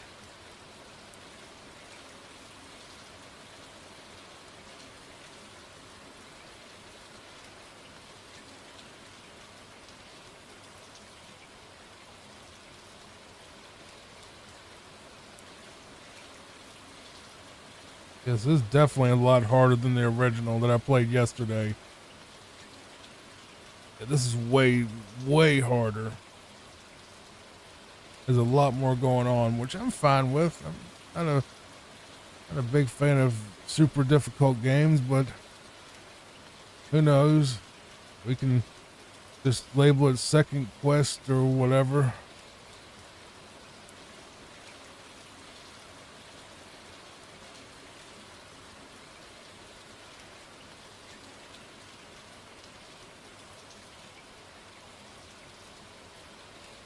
I mean, like I said, if they're not going to change the level layouts at all, it's fine. You'll just do first quest warped and second quest warpless or whatever in the timestamps. Oh my god, bro! This is definitely way harder. There's so much stuff just flying at you.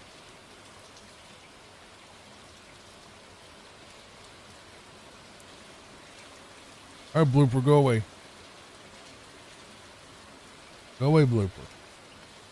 Go away, Blooper.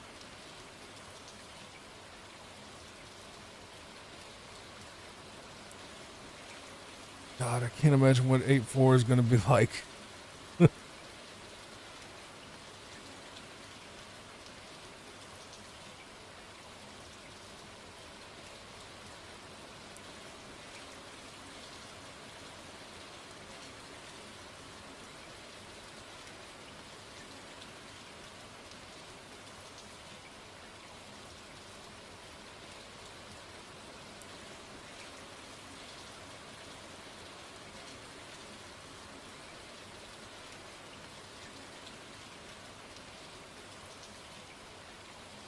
Oh my god.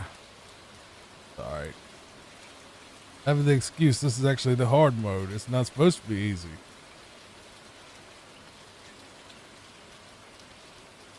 That was actually pretty cool. I fell in the pit. I bumped off the edge, and then I bumped off a cheap. I think they call it cheeps or whatever, like the fish dudes or whatever. And oh my god, bro! Look, I'm gonna just play the original.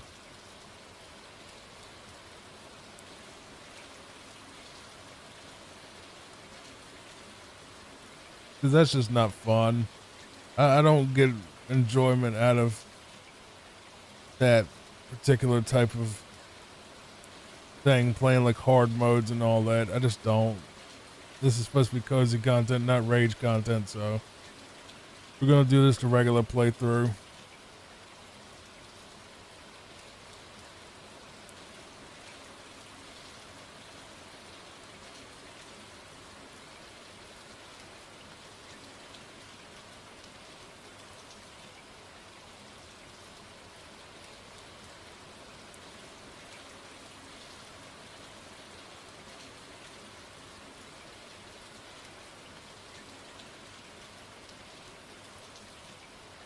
So one big difference that you may not know about Mario 1 that they kept the detail in that in Mario Lost Levels, which is the Japanese Mario 2 that we never got over here. Well, maybe until later. Maybe we got it in a compilation or something. But the Lost Levels added a mechanic that was not in the original. On the NES or this version, which is basically if you jump on an enemy, you get extra height. In this game, the original Mario Brothers on NES and the All Stars version, you do not get the extra height when you jump on an enemy. That didn't come until the Lost Levels. I almost went to the warp again by accident, but I didn't. Caught myself right there. But yeah.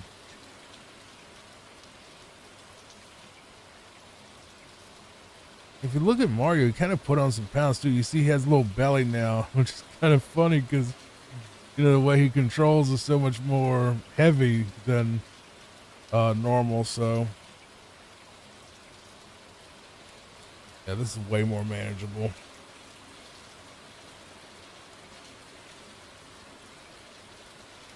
Almost feels like this is too easy now.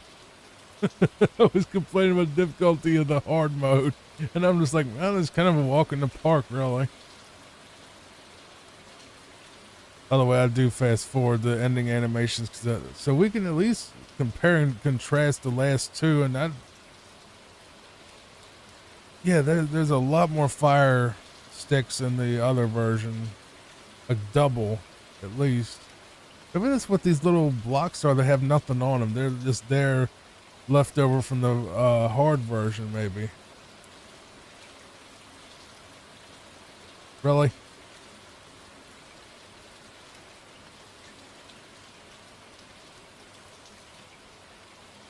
All right, 2-1.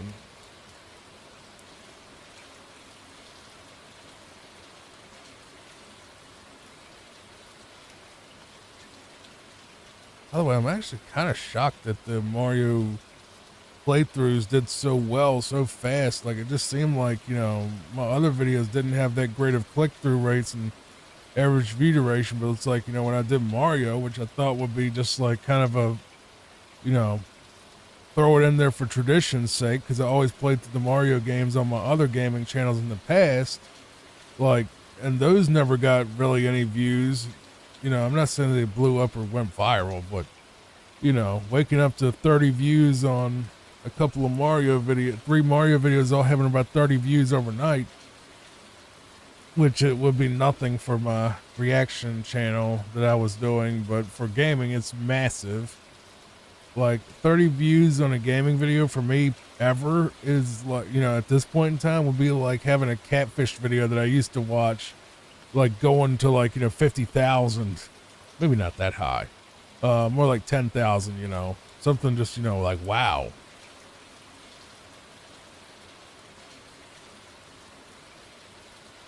Getting over 100 views on a on a gaming video would feel like, one of them did it, was New Vegas did it.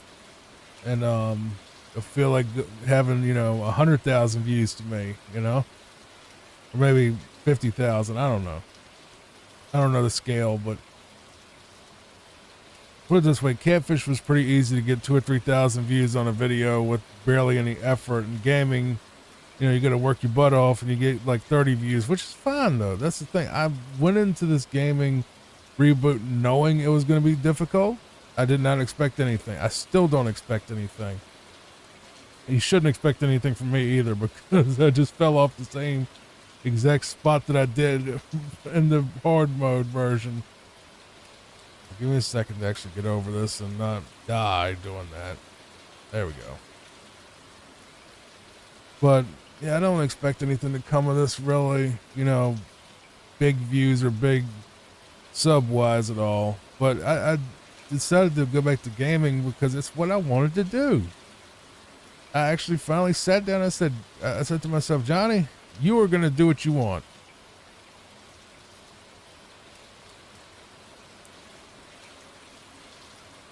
I said, if I'm going to do YouTube after the whole reaction thing happened where, the lawsuit or whatever happened with other people, I didn't get sued, but other people did for doing reaction content. So I quit. Cause I just don't want to get sued basically. After all that happened, I was like, you know what? I want to do YouTube. I want to be a gaming channel. If it gets 30 views or if it gets 10 views, I'm happy because someone actually enjoyed it. So someone actually might have enjoyed what I did. And that's the standard I'm going to keep, is if a video gets, 10 views, I'm happy. If someone says to me in the comments that they fell asleep and finally had a good night's sleep, or that they needed this content, I'm happy. Because it means I helped somebody without tearing anybody down.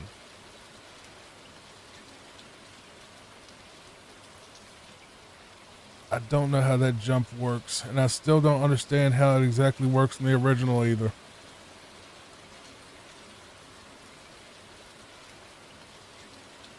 Hitting that Koopa would be nice, right?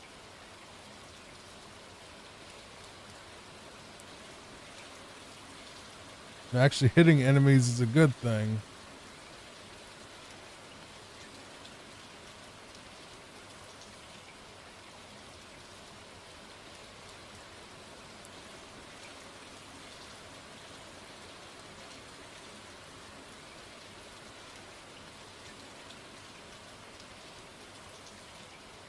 At 3-2.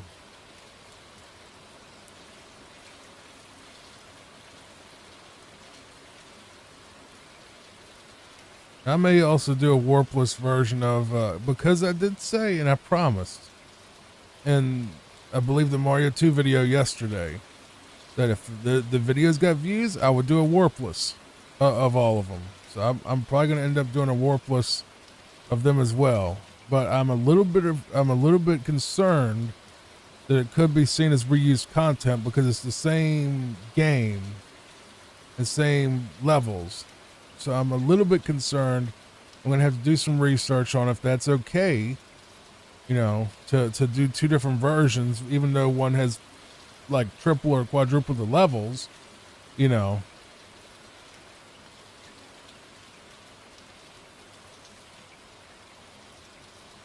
So I gotta really toe that line, because if you don't, you can get massively screwed. Let me make sure that, I need to check one thing on my camera outside, because I do have someone coming today that I need to look out for. They're not here. Okay, that was a different truck.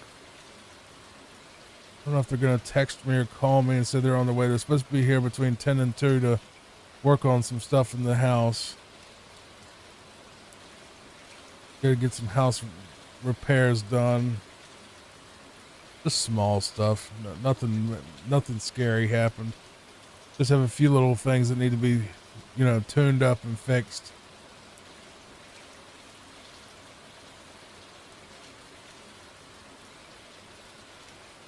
One thing that's kind of silly is Um, I'm actually excited a little bit, not super excited. It's not like, oh my God, my life is saved.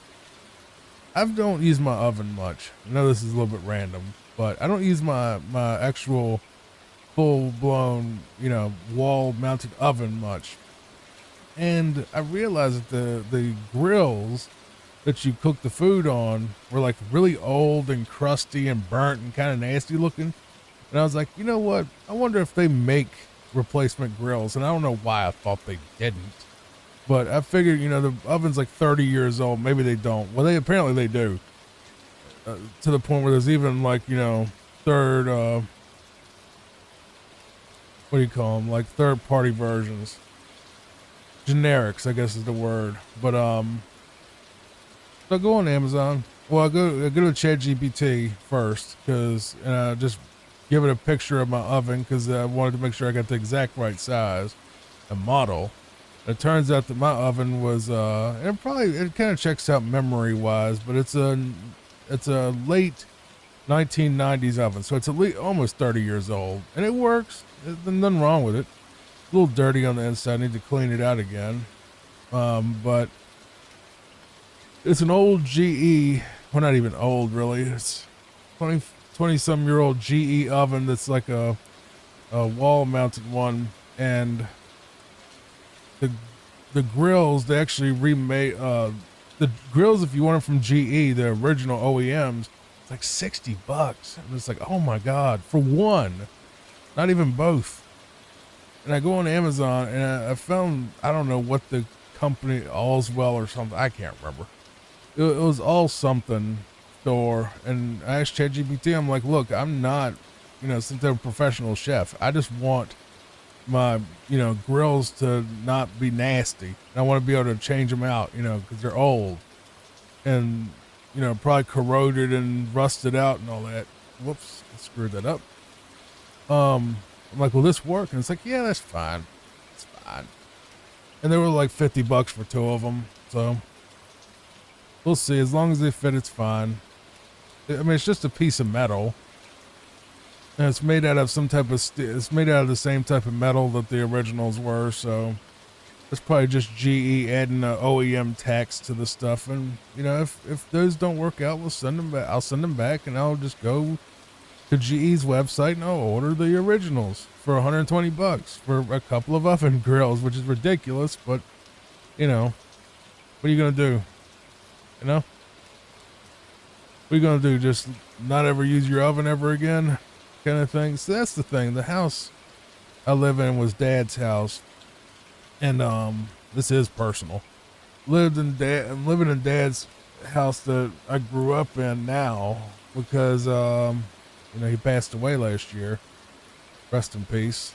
And yeah, so a lot of the stuff that we had growing up is still here, and it's old, and it stuff needs maintenance, man. It's like you can't just it just stuff goes bad, and I've been having to replace things slowly. That was the wrong way. So I've just been slowly but surely over time having to repair little things here and there that break, the wrong way still. You want me to go this way where it's, at least it gives you a little sound indicator saying you went the wrong way. Oh, go down to the bottom. All right, good. Ooh, that was hairy. Poor Bowser gets dumped, or fake Bowser, as we know. Our princess is in another castle. I'm just kind of shocked that Mario's not angry about that. How they keep saying, I know it's a video game. Don't worry. I'm not getting too crazy. I'm not going nuts here. But it's like Mario's like, he goes through 7 different worlds, and every time they're like, oh yeah, that was not real Bowser. Like, you basically, we had our dudes like basically unalive themselves more or less. You killed 7 of our friends trying to find this one woman, and like we're gonna just keep saying the princess is in another castle. And it's like, well, why don't you tell me which castle it is so I can just skip all these other castles where I'm jumping over lava and, being attacked by Hammer Bros and stuff, It's like they know she's in another castle. Why don't you tell me where it is? But no, it's like he goes to every castle. And, at the very end, it's like, oh, she's in another castle. And he's like, okay. And just like does a little peace sign and then goes on with his day. I wish I was that patient. I'm not. I'm not patient at all. I am the impatient. Okay, we found a little hidden water level apparently. Hopefully this does not send us to a warp, because I was not trying to go to a warp zone. But if we do, I can always just go back to the main menu and pick World 5 and continue from there. As I said, this is going to be the warpless one.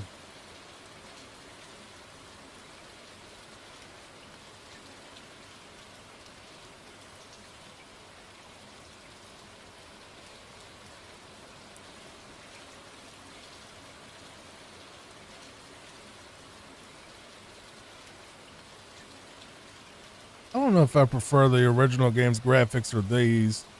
I think the original might be a little better. I don't know. These are kind of nice. Honestly, I just think All Stars is a bit of a downgrade in some areas.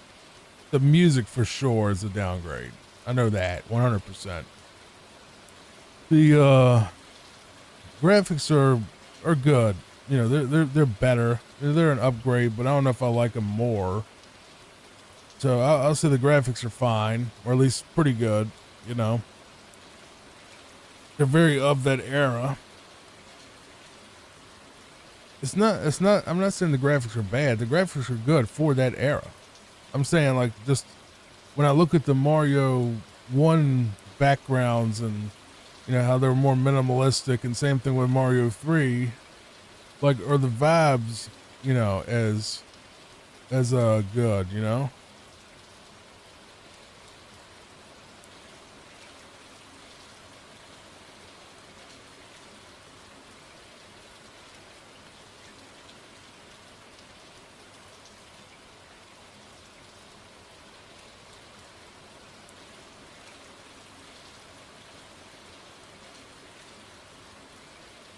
You know the deal. Princess in another castle. 6.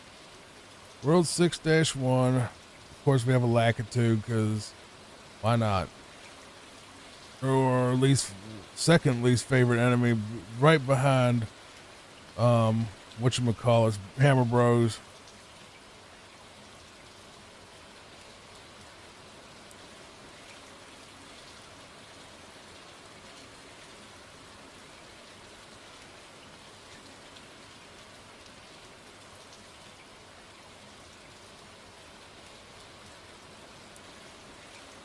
Up.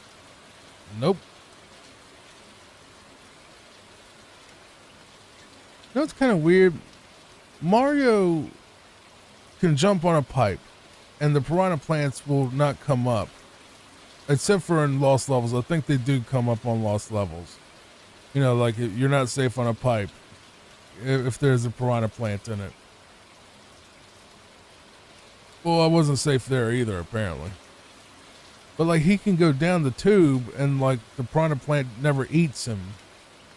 And we'll find another water level that's apparently, like, a hidden area in 6-2, and I'm praying that this doesn't take us straight to World 8, because I'm going to have to do the same as I said before. That was really, really tight. Like, outrageously tight right there.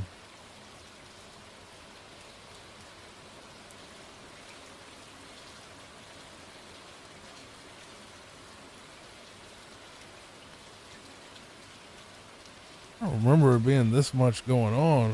Whoops.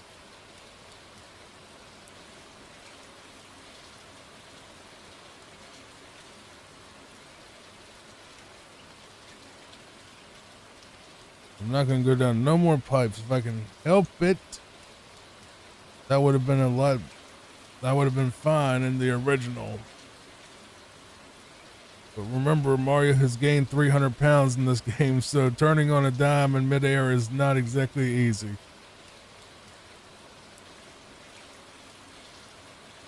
There we go. 6-2. 6-3.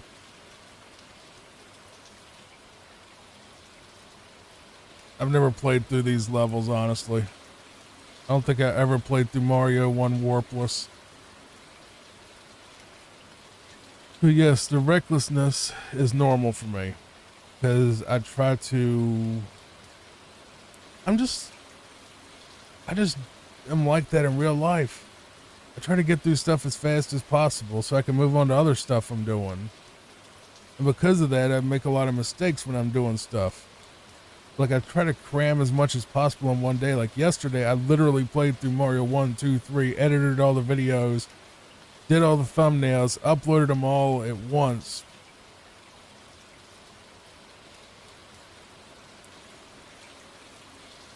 Did it all in one day, you know. Spent all day doing that. Working on that to get 3 videos out in one day. Because, like, I jam-packed my day with work, and I, you know, kind of just tuned the entire world out, kind of. It's just that's how I work, you know. But, you know, because of that, I make a lot of mistakes.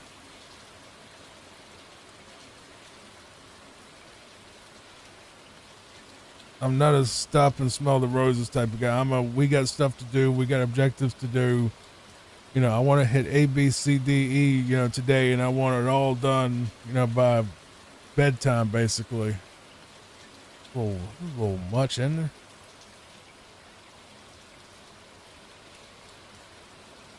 Oh, here we go with that hammer bro crap again. He starts doing, whoops. Okay. All right, look, this boss fight.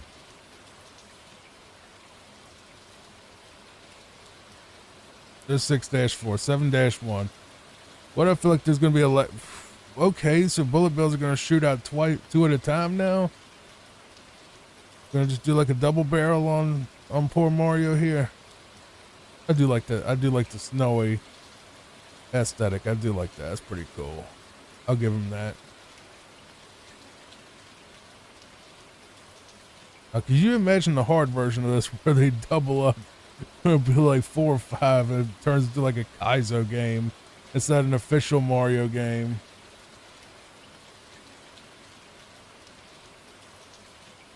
And yes, I've tried to play Kaizo Mario. No, I'm never going to play it on this channel.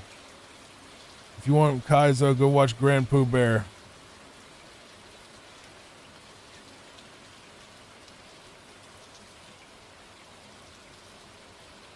Or Mitch Flower Power. Either one of them, they probably would do it.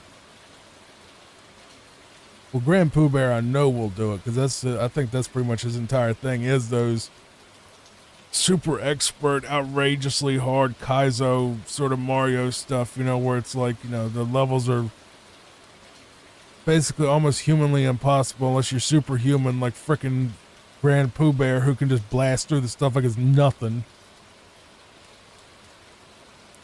Big shout out to Grand Pooh Bear, even though he's like 1 billion times my size.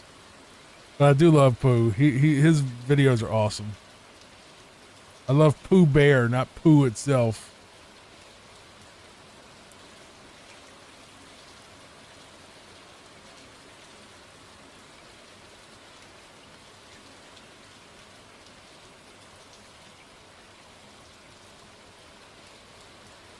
Yeah, he's really good.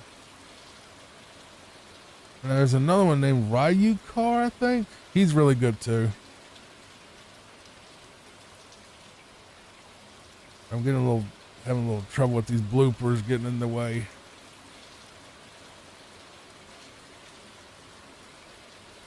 Shout out to DSP for being the worst gaming channel. The worst gamer ever.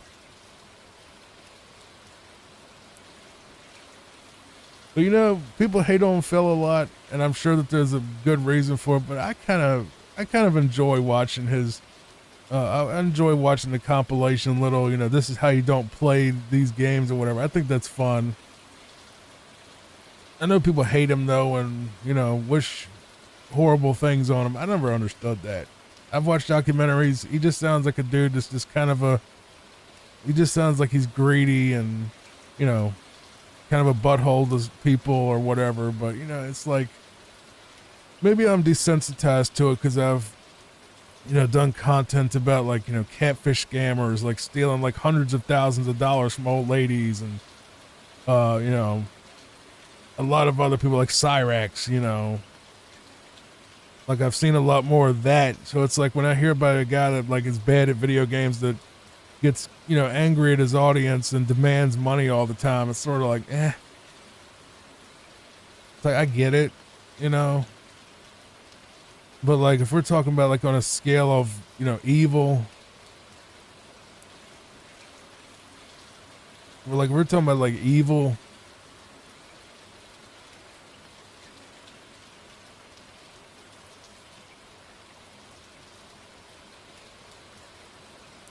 Like he's not even close to a Cyrax or an Andy Ditch or,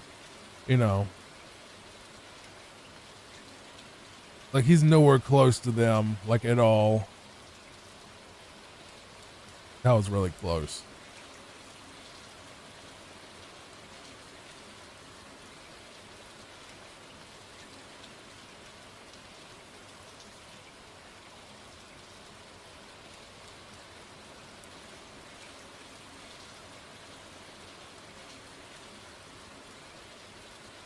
I think DSP is a good locale for people that don't want to get into anything too terribly dark, just into the really dark horror cal stuff like I watch, like Andy and Cyrax and I don't know any others. I'm just gonna say Andy and Cyrax for my answer, but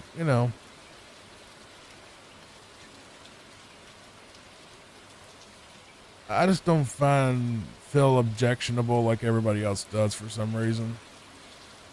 I think he's greedy, but everybody is. I'm not like a fan, and I don't donate to him for sure. I don't donate to anybody. Well, I donate to a few people. He's not one of them. I donate to Omegon because I really like Omegon. He does like videos about like Amberlyn Reed and all them.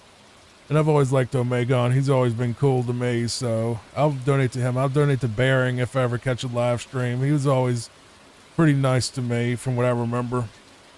And, people like that. Suit Yourself is we've had a few little interactions when he got drunk and got a little mouthy, but I still love him. And I gave him some money too once when he needed it, so I'm not super greedy, but I don't whale anybody.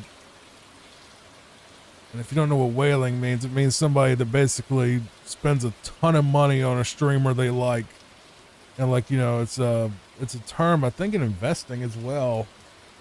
Where basically like they donate an inordinate, is that the word? Exorbitant? Maybe that's the better word. They donate a lot more than everybody else. Like they're the ones that prop up the streamer financially. So like let's say I donate $5 to whoever, Omegon, right? That's just out of respect, giving them a tip like, hey buddy, go buy yourself some like a king of ramen. Basically I was trying to think, I don't even think you can buy beer with $5 now. But that's just a respectful thing, like, hey, sup bro, kind of thing. A whale is somebody that'll be like every stream, like they're donating hundreds of dollars to one streamer, and like every stream they just show up and like throw big money at him. Well, bigger money than everybody else. So the whales are basically the huge supporters that consistently donate, all the time. But it's usually very high amounts, like, a couple hundred per stream kind of thing. I don't know where they get their money from, but I'd like to know so I can go make it. Must be nice to have that type of disposable income. But I'm a lot more frugal and a lot more financially aware. If I had a bunch of money, I'd just invest it in the investments that I like that I'm not going to bring up because that'll be financial advice and I don't want to get sued. But I do have a certain investment that I really like, and it to me it doesn't make much sense to invest in anything else. You know, so that's my goal. Is if I made a bunch of money, it wouldn't go to WWE Legends or anything like DSP does. It'll go straight into my investment portfolio, because that's my, that's what I like. He likes WWE Legends. That makes him happy. More power to him. I like my, investments and watching the stock market go up and down. Well, more up than down. I don't like it when it goes down, but you know what I mean. I enjoy investing my money and seeing it grow. And DSP, for whatever reason, likes to throw his money at WWE Legends, which is basically just Bejeweled with some animations on top. I don't understand that.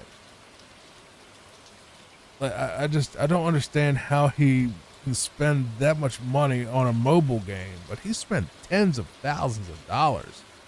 And I'm just like, bro, you always talk about money, and it's like, bro, just listen. Well, I can't do it because I'm not a financial advisor. I get in trouble. If it went down, he could try to sue me. But like, bro, let me manage your money for a little while.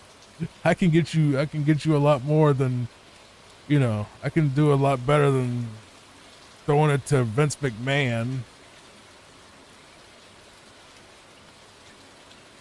You may lose a little long term, but you should gain it. Put it this way, it's rather throw it to Vince McMahon or throw it to me, and I'll basically at least probably grow it. I'll say probably, not definitely. I'm not going to start an investment company.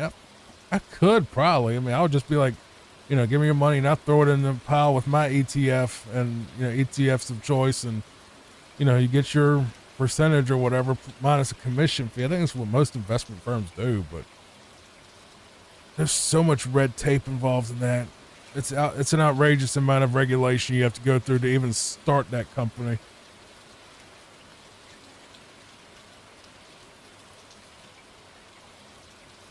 What? My controller froze up right there for some reason. I don't know what that was about. It just stopped moving. But with all that said, thank you for watching. Come back and see me again for another Mario playthrough video to help you fall asleep. I really appreciate you, and God bless you. Get some sleep. Good night. In this video, I'm going to play through Super Mario Bros. 2 for the Nintendo Entertainment System while giving you a nice rainy background to hopefully help you sleep. So just lay back, relax, and don't worry about anything. We're not going to do any yelling or jump scares or anything crazy that'll wake you up. Just lay back and let the sound of my voice soothe you off to sleep, or for whatever other reason you use this, whether it's for anxiety attacks or anything. Just know it's going to be okay. I'm here. Everything's going to be all right. And we're just going to play through this wonderful game that I've played through many times before. So there's nothing to worry about at all. Just relax. Spend some time with me as you drift off into dreamland. Funny enough, didn't even think about it, but this game actually takes place within a dream. So it does fit the sleepy sort of gaming category already by that alone, So a little bit slippery on those vines. I never knew that about the original. I played the All-Stars version the most, and that was my main thing, was the All-Stars version. I don't think I ever beat the original NES version, but I'm going to do it now. Hopefully all in one take, but who knows, might have to take a break halfway through, because this game is a good bit longer than the first one that I just played through about 20 minutes ago. That's the first Birdo fight out of the way. Let's move on into this hawk monster's mouth for some reason. Never understood that in the game lore, but it's fine. We're going to pick Princess now, because why not? Give her a little bit of time.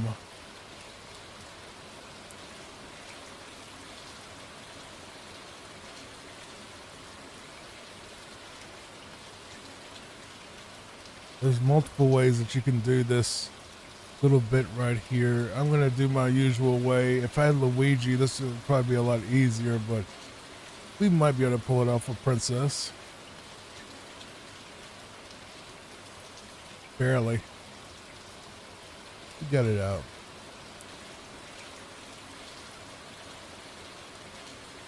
Just throw him off. Throw him off the cliff. Throw him too. Imagine when this game came out back in the day, people were just like, what is this? You know, because you went from what Mario was to running around and throwing, you know, throwing vegetables at stuff.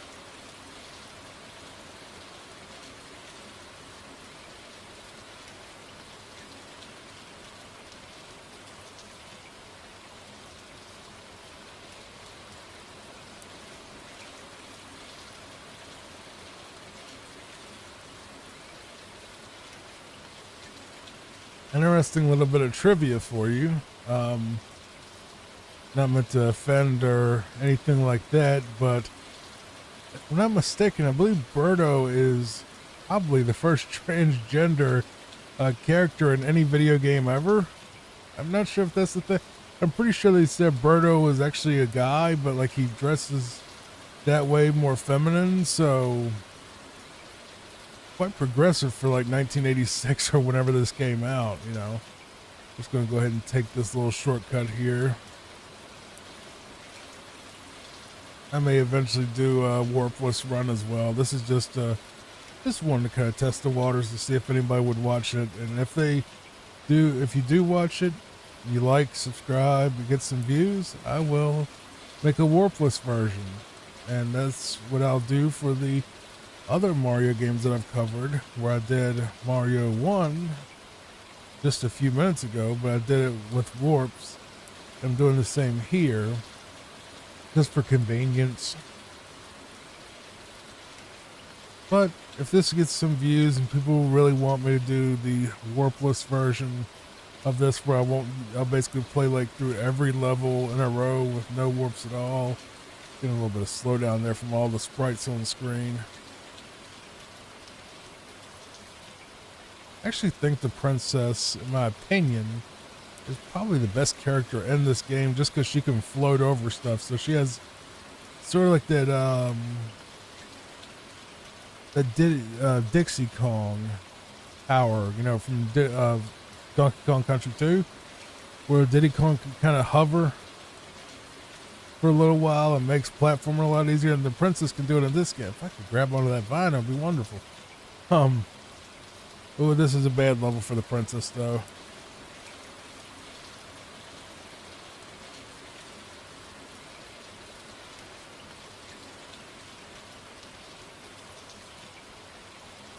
The fact that I got that far without dying was incredible. The fact that I got through that on the first try is incredible. I'm going to pat myself on the back for that one.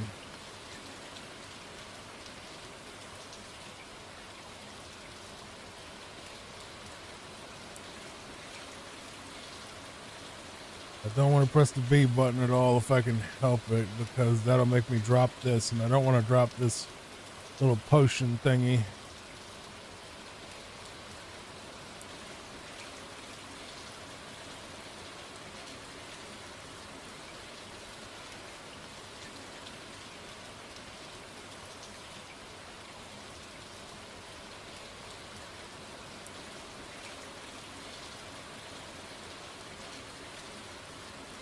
Taking our time, not rushing this at all. Now we warped ahead to World 6.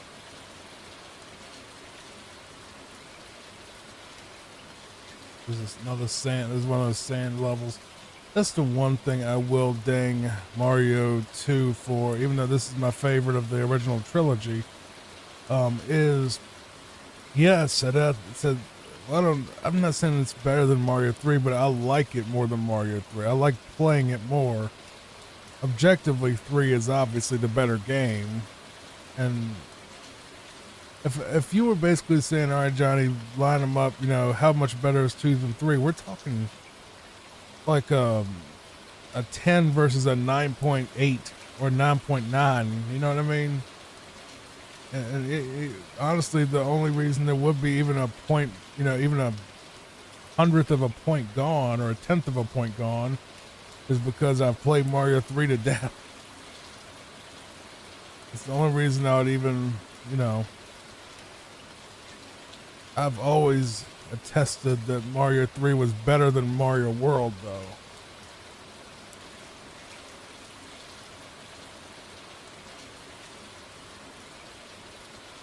I think Mario World's overrated.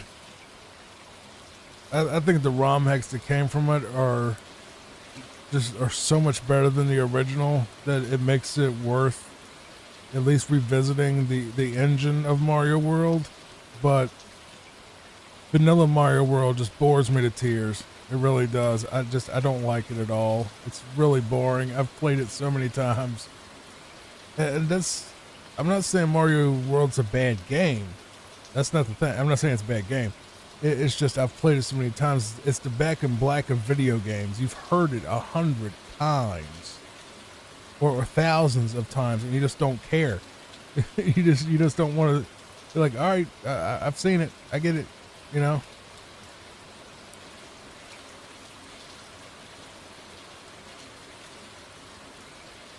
And there'll always be some people that just get super excited when they hear it, and I didn't know you could actually bring the shell out. I didn't know you could bring the shell out, actually. So don't jump down that one. This one's worthless, really. Don't open that one.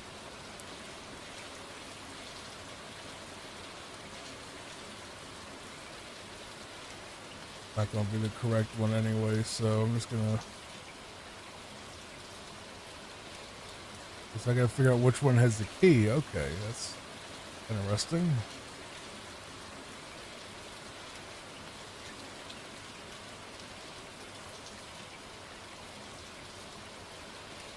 This is the thing that I would probably, if anything, ding Mario 2 for, is the sand parts where you have to dig up sand. It's really annoying.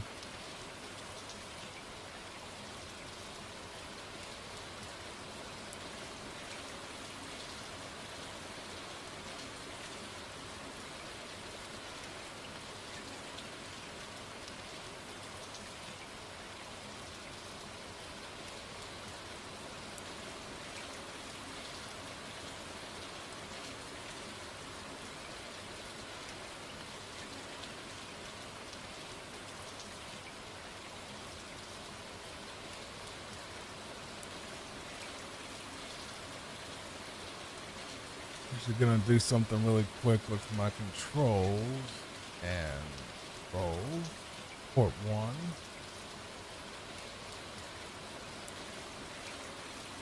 I'm gonna move this to be, what would this be? To B. If this makes it better.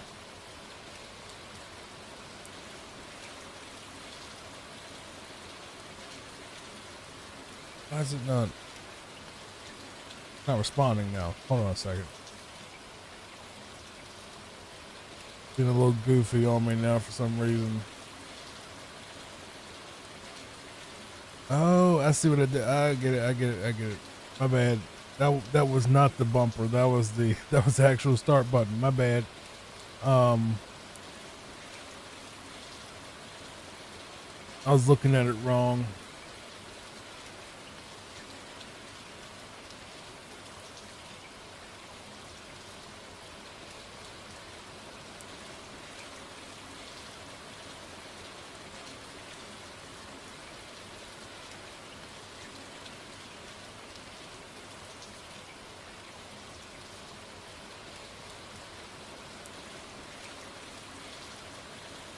Get away from me, Phantoon.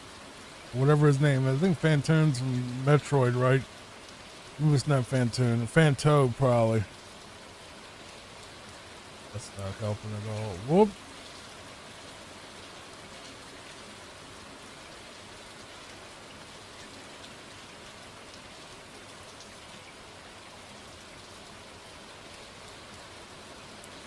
Stupid Birdo is getting me.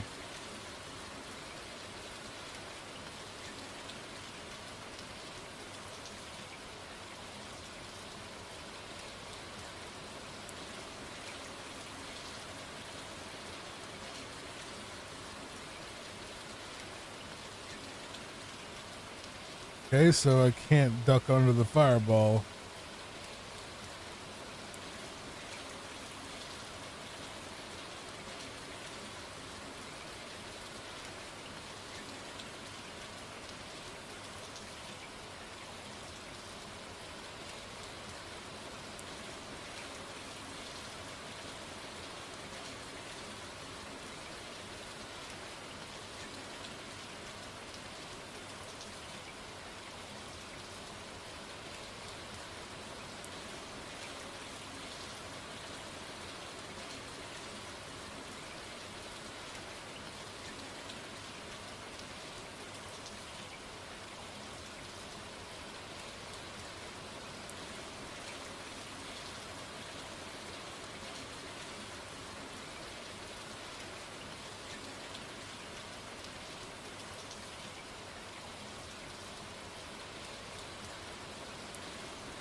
Let's hope we don't deal with any more digging sections. They're just not fun at all.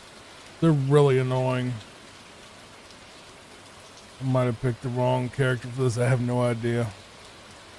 I don't think so, actually. This is one of those levels where you have to just kind of ride a bird across the entire thing.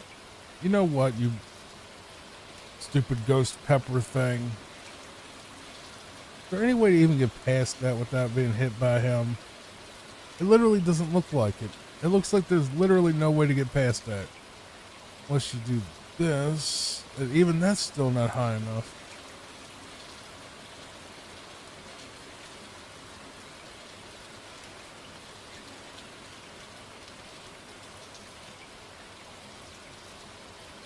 And we can do it that way. Maybe pick one of these birds. The higher bird will help. Yeah, that was close. Very cheap.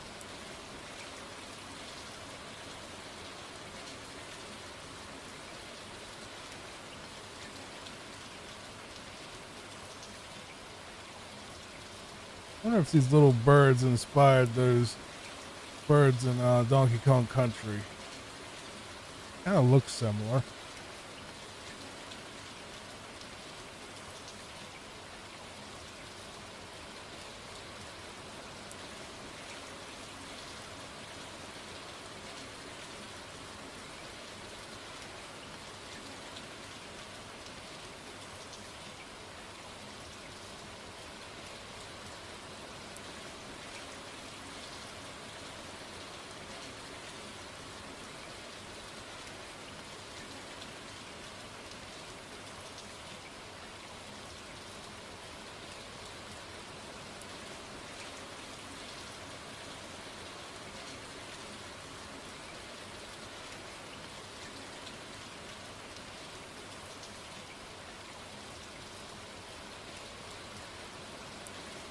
That's the end of this level.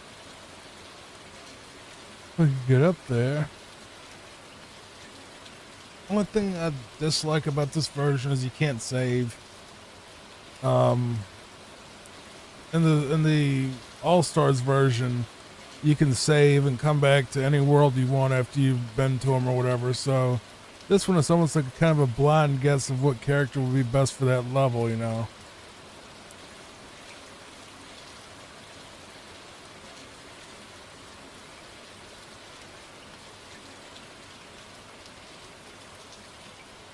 I think Luigi might have been better from this one because he probably could have jumped over that thing faster. I know that's the secret way to do this. Mario, I mean, he has to Isn't it weird that Mario's like the worst character in his own game? And this one, and that's just like Donkey Kong. You know, Donkey Kong was the worst character in his own series.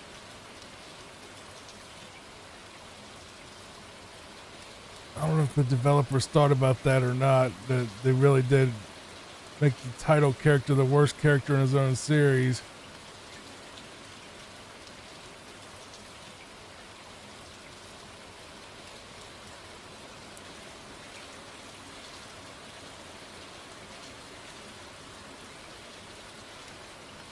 And I know you may say, oh, well, what about Toad? He's terrible. No, he's the fast one. Mario's the boring one that has no special power. Luigi jumps the highest. Toad is the fastest and the smallest, so he can fit in between obstacles easier.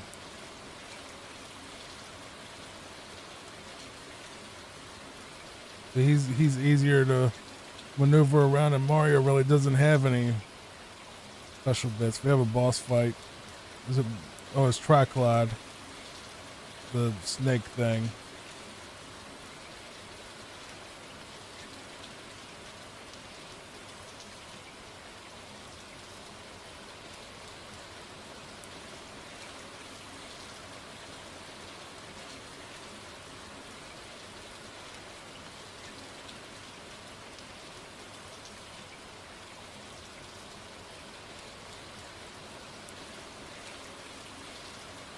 Like I'm playing snake basketball.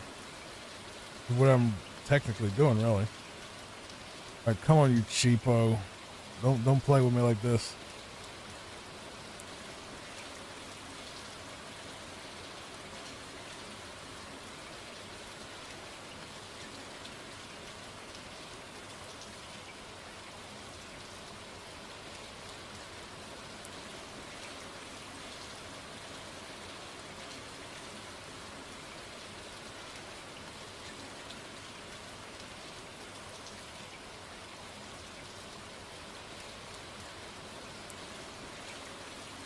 There's Triclad done.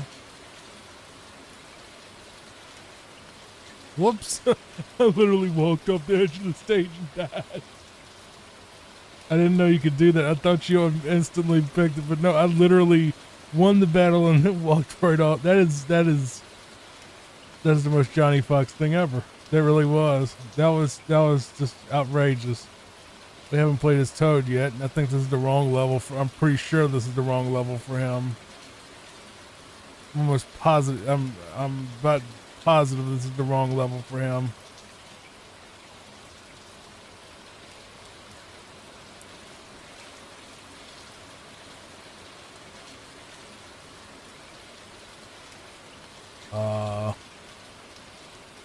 I'll take it. I don't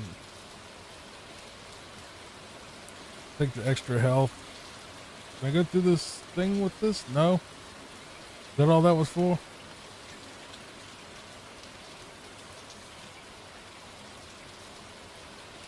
What? Oh. Gonna ride this bird, I'm guessing. I think this, yeah, I think I know what the level is. I had to think for a second, what was this one for? Yeah, you gotta ride the bird. This is what I liked more about Mario Brothers 2, though, was just it had a lot more exploration than the other three did. I mean, the other two did.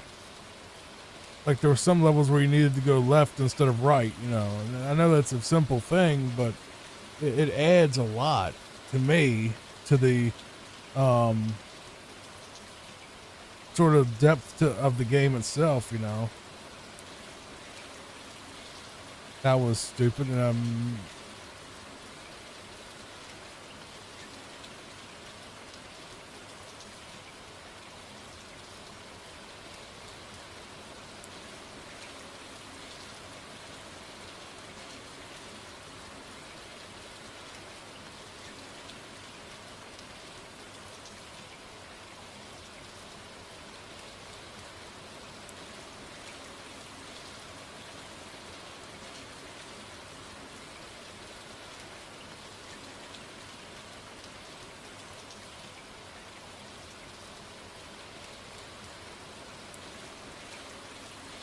how am I supposed to get past that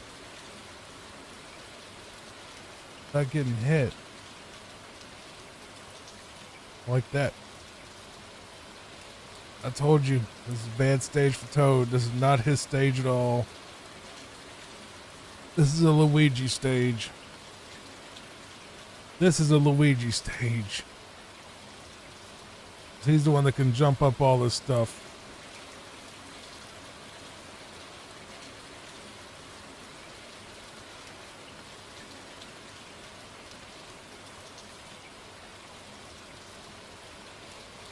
Oh my god, I forgot you can't select another character after you die in this one. You have to go with who you picked. Dude, that sucks. That is so much BS.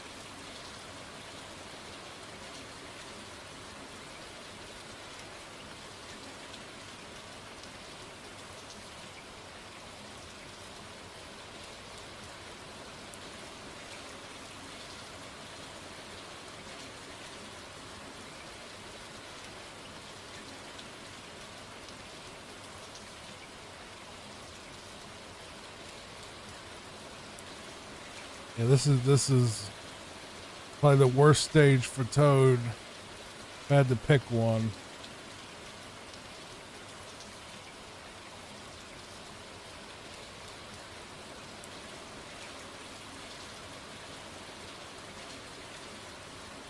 But that's, I mean, I like it. I love this game. I really do. But honestly, the thing is, I actually, as much as I like the All-Stars versions of these games, I really think that the original of Mario 1 and the original Mario 3 are better than the All-Stars versions. I really do, because they change the controls a little bit. But Mario 2 is better on All-Stars. So that one got an upgrade. The other two I think are downgrades. Just because of how they play.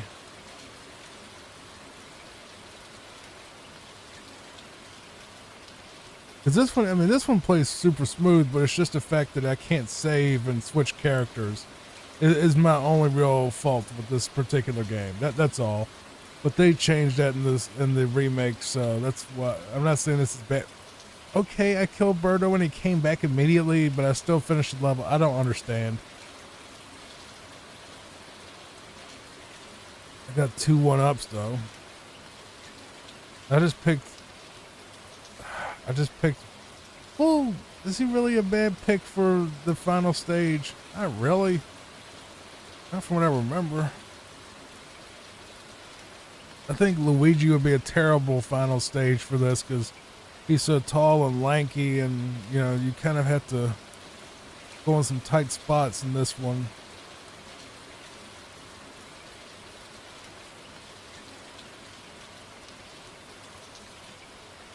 This is the last stage. It's kind of a maze.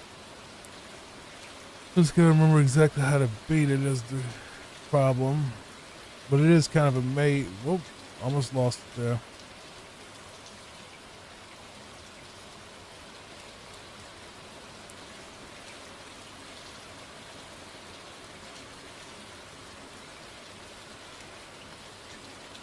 I think I know where I'm going though. I'm pretty sure.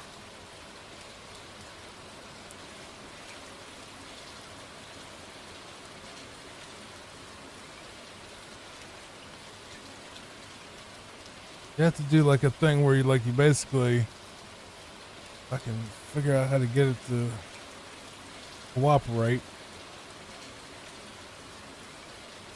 You want to basically kind of hit yourself and then jump up over top of the stage, kind of. I think, if I'm not mistaken, I think I've done it before. There it is. I did it on the left side. Yeah, this is exactly what you're supposed to do, or at least what I've seen. I've never seen anyone do it a different way. Here's the real pain in the butt, though, is this particular spot. This Birdo being a troll.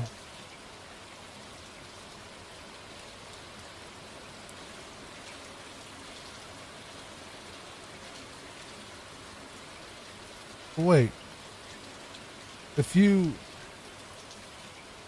before Birdo had wait. All right, see if you go over the top, I guess it glitches Birdo where he doesn't hold the key, but if you go over there the normal route, he holds the key and you have to beat him.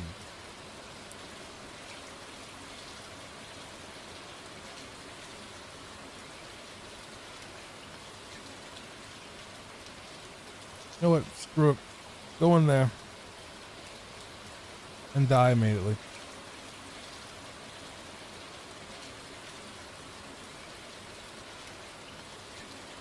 Go in the door, bro, please.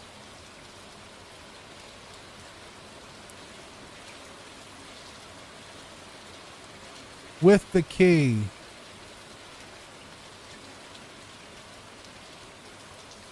All right.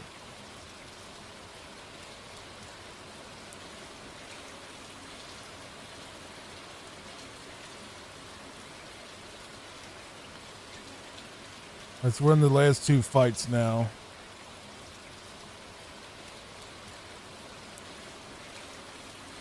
I only have one of these because the other one decided to despawn. Lovely, love it.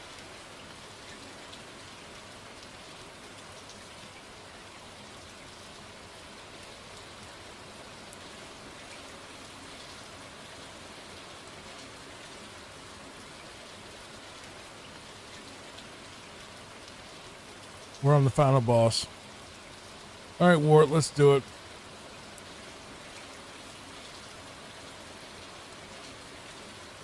He's a pain.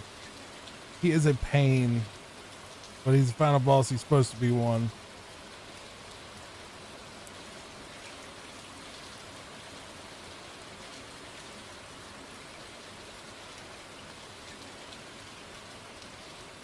Doing pretty decent though for once.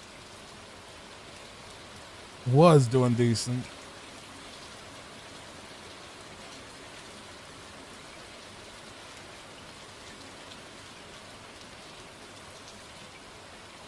Oh, almost. I was supposed to catch that.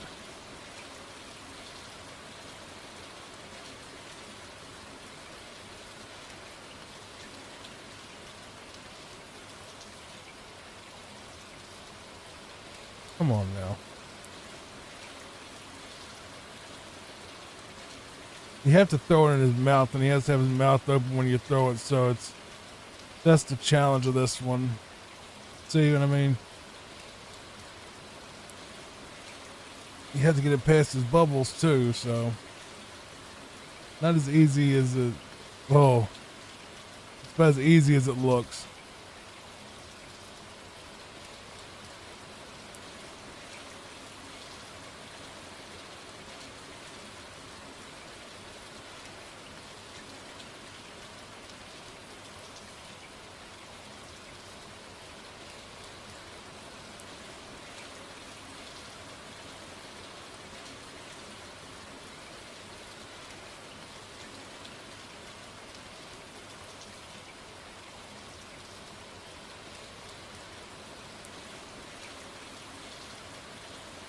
I just cannot stop getting hit by that bubble.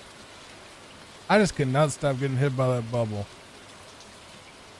I'm just not in the right spot. So I'm trying to grab the onion and dodge his bubbles all at the same time. It's not working.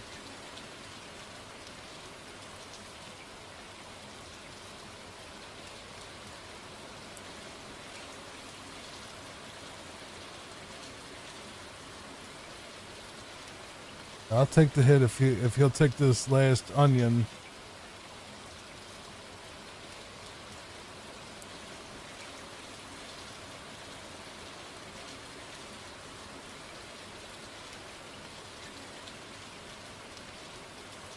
And Ward is gone. That's the end of the game.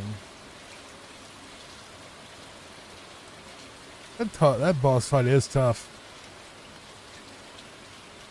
And he sets little fly things free. I can't remember what they were supposed to be in the game. But they're free now. There's a little score, and there's Wart being carted off to probably be turned into hippo food. I don't know what frogs are fed to. Snake food. See, there he goes. He's gone. Thank you so much, everybody. I appreciate you. Thank you for coming to see me, and thank you for sitting with me. Check out the playlist on the screen if you would like to watch through more of my retro playthroughs, and hopefully you'll get some sleep like Mario is right now. Thank you so much. Good night. In this video, I'm going to play through the original Mario World while giving you self-commentary with rain sounds, hopefully helping you sleep throughout the night. Don't worry, because there's not going to be any screaming or rage or jump scares or anything in this. We're just going to have a nice casual playthrough of Mario World, and I'm not setting any goals or expectations right now. I just want to get you to sleep as fast as possible. So just lay back, relax, and enjoy the soft sound of the rain and my voice, and maybe the visuals if you're watching this as well. Not going to be a lot of deaths. There's not going to be a lot of rage. There's not going to be any of that, any rage at all, because we don't do that here. This channel's entire point thus far is to help you relax and sleep.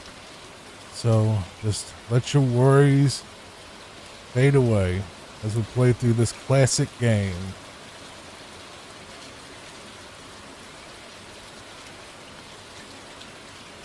I've already played through all the other Mario games from Mario 1, 2, 3 on the NES and the All-Stars remakes. I'm going to be working on Lost Levels soon, but I thought I would just go ahead and tackle Mario World first, because, I mean, really,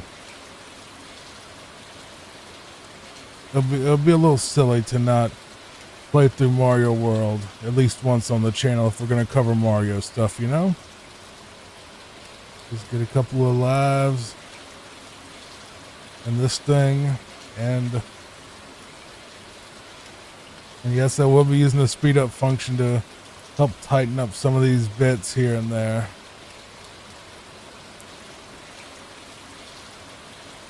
Now, I've made it known before that I'm not a huge fan of the original Mario World. It's, you know, versus the original, like, Mario 3, basically, because I think it's a huge downgrade. But, you know, I like Mario World as a stepping stone for the ROM hacks. So I like the gameplay of Mario World. It's just I've played the level so many times that it's not exactly something I revisit outside of videos, because I usually play the ROM hacks, honestly. And I think you should too, if you can find some that you like.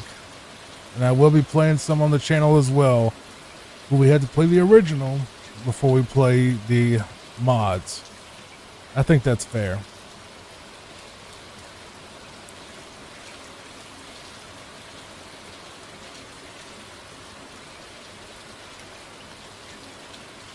Let's get to Yoshi's Island 3. I think everyone knows pretty much all these levels by heart, I'm sure by now. I'm just going to drop Yoshi off because he's getting in my way.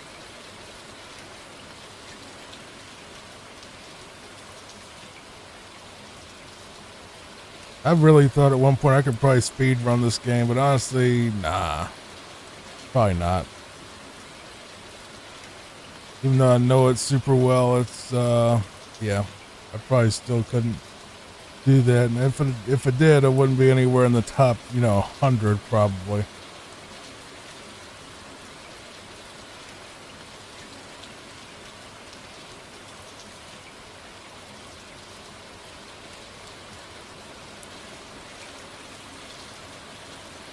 But I'm not going to go through just Star Road and just, you know, speed run. Well, not speed run, but, you know, end the video super early. I will probably go to Star Road at some point, but I'm not going to set any sort of expectation of every single level and every single secret, because I just don't know where all 96 exits are. I'd miss at least one at some point.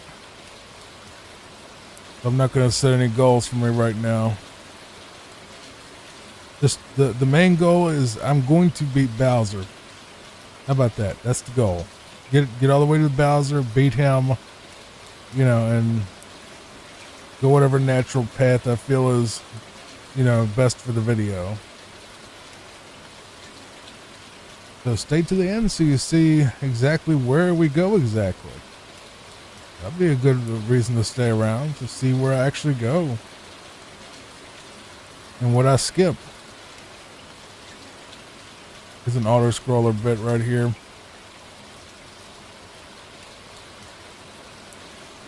I don't think Mario World's a bad game. It's just I've played it so much that it's not one that I go back to, like I said, because I like the ROM hacks a lot more.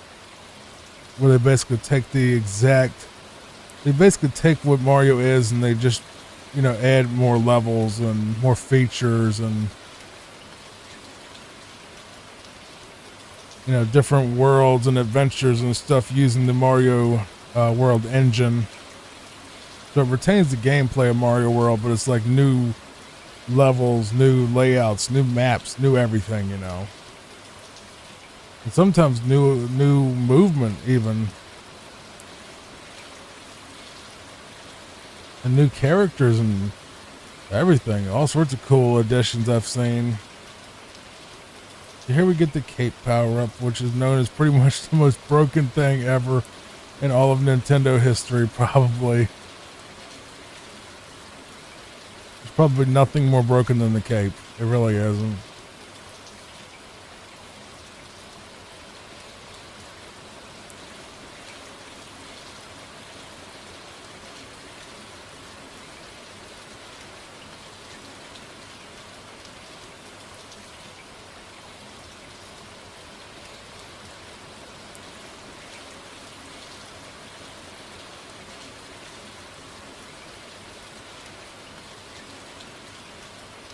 This is Donut Secret 1, the first water level in the game that we'll be going to. I'm going here because I'm trying to kind of skip a cave. Well, no, because we probably should do that cave as well. That way we can get that, the Green Switch Palace. Even though I think that cave level is incredibly boring.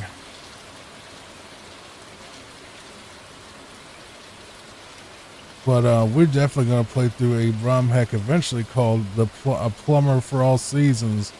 And it is spectacular. It is wonderful. Like, legit. Like, it's probably the best Mario game made, and Nintendo didn't even make it. It was a fan game, but it's so freaking good. It has custom music, custom levels, custom everything. And it just plays like a dream and has really awesome everything, especially the music.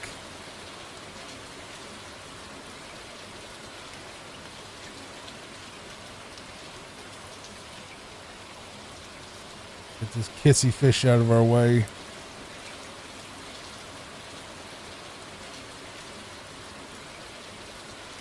So that's one way that you can actually get to Star Road if you go to that donut house right there, the ghost house.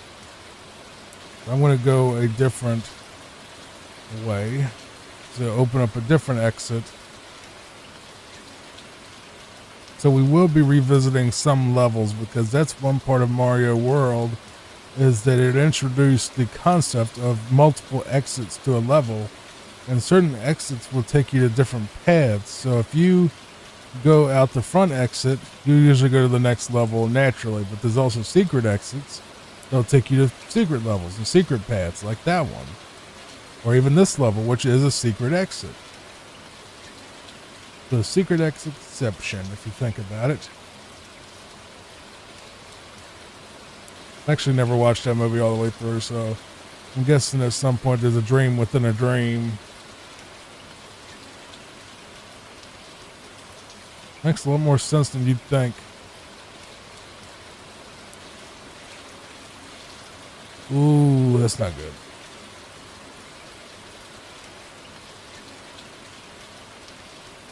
But here's the standard exit. It lets us go straight to the donut ghost house. which it also has multiple exits, but it's not a hard level at all. It's a little, this first part is a little bit tricky based on where the ghosts want to show up. So it might take me a try or two to get it exactly correct for what I want to do. That one ghost is getting in my way, I swear.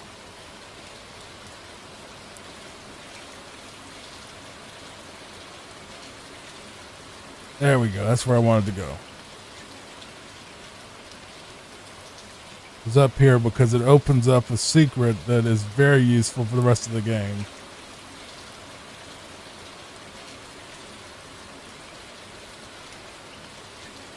I forgot these little bonus games.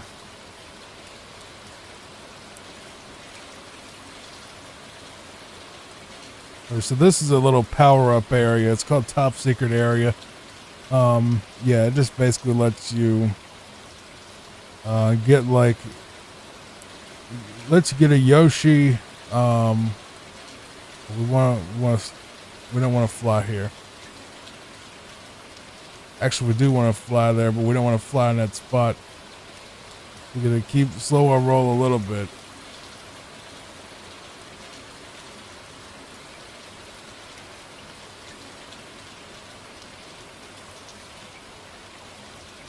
Because you don't want to fly up into the ghost is the problem. So if you want to get out of here quick, just do this. Just run and then hit A.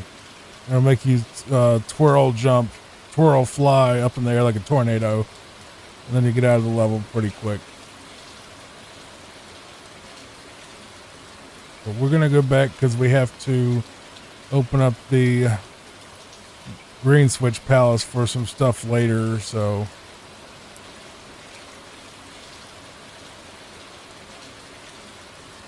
But lots of revisits. It's not a big deal.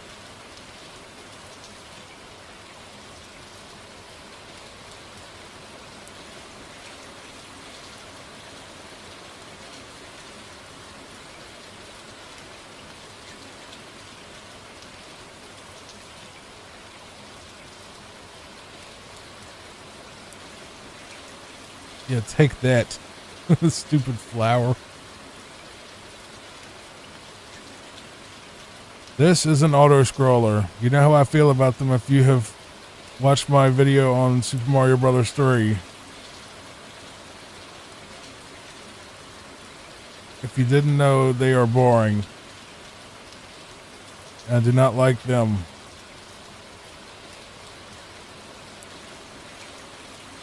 And I am going to speed up on certain spots that I know are safe, because I actually know what spots are safe in this particular level.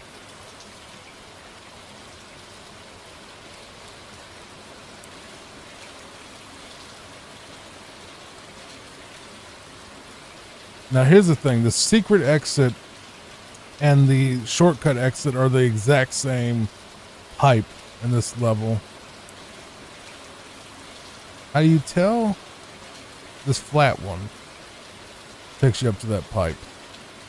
So we're going to do, there's 3 exits. There's one that I'm not going to bother with because it's just, there's no point. We're not doing 96 exit and there's no real benefit to doing 96 exit. So we'll just do this really quick and do the first regular exit. So this is the shortcut exit. Now it'll take you straight to the ghost house. We go back in here.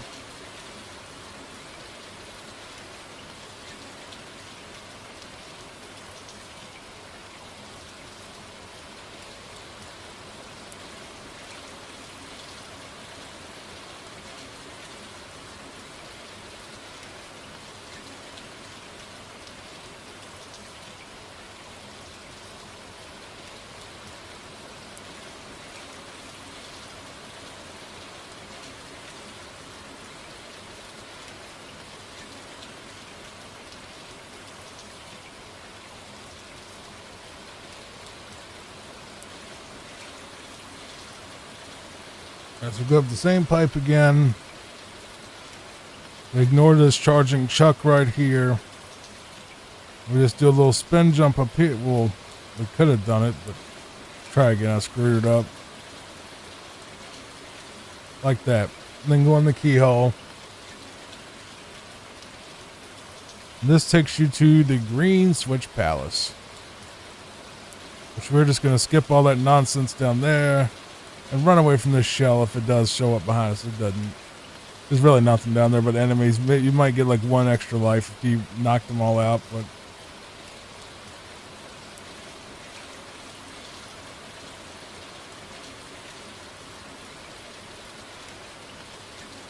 let's go ahead and do this level.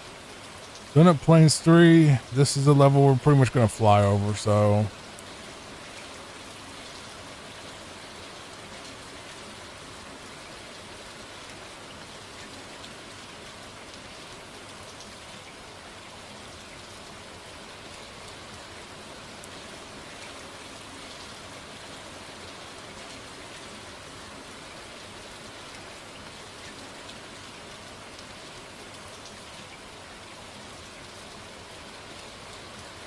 not a bad level overall, but I go behind the goal. I went behind the goal. That's kind of neat. I don't know if I've ever done that before. Donut Plains 4, another one that we're going to probably just fly over, even though we'll probably get hit near the end.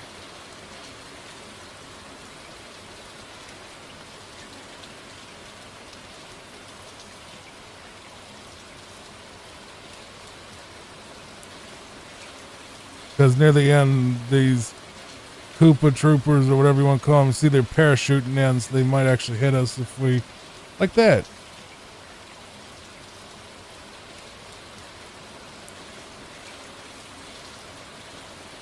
Of course, the Hammer Bros had to show back up. And yes, these tomato-looking things are supposed to be Goombas.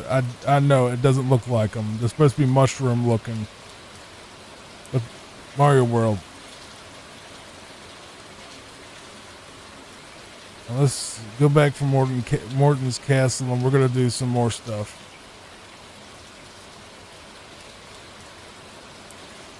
We're going to get one of these, and then we're going to go back to this ghost house over here. Don't worry, we're going to have to go back to Morton's Castle anyway. But I'm going to just do this ghost house really quick while we're at it. I think there might be 2 hidden exits from this one. I think it is. So here's Big Boo, of course.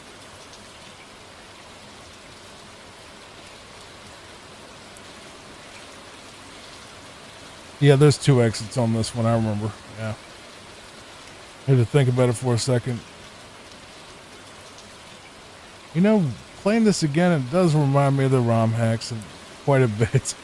Well, the ROM hacks were built on this, but it's like, it's just like, it makes me think that the ROM hacks are kind of pretty similar to this game, even if they do have a ton of custom assets and all that. I forgot about that. You got to get the coins, or else it blocks it off, right? Come on, Ghost.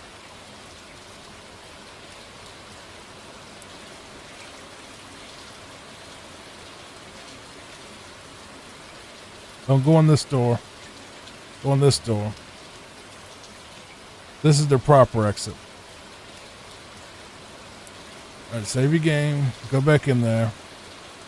Now we gotta get through the second exit.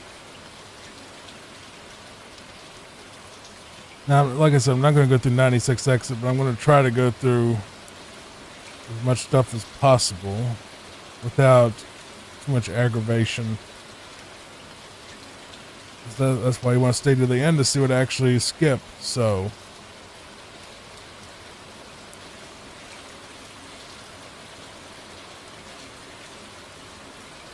don't want that. Not interested in you.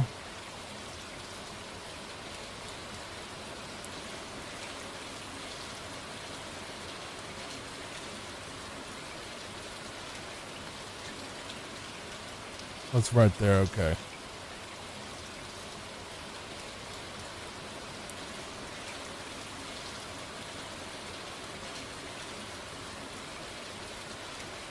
I gotta take the switch up here. It's been a while since I played the original.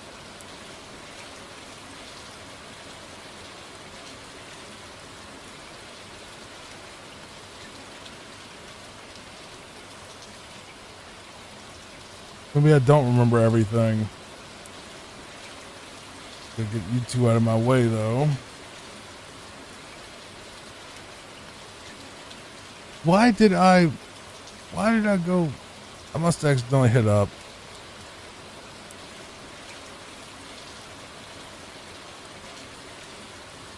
Oh, you two, come on. Now get out of the way.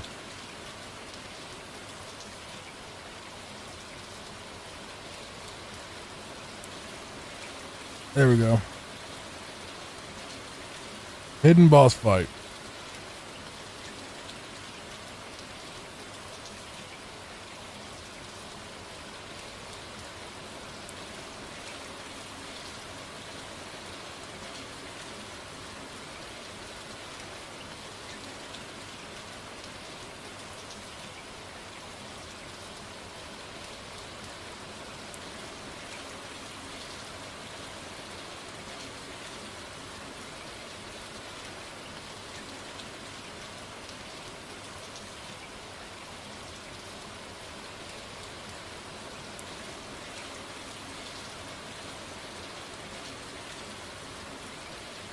So if you were gonna do a speed run all the way to the end of the game, you could take that Star Road and pretty much get right to Bowser's castle right there. But we're not going that way.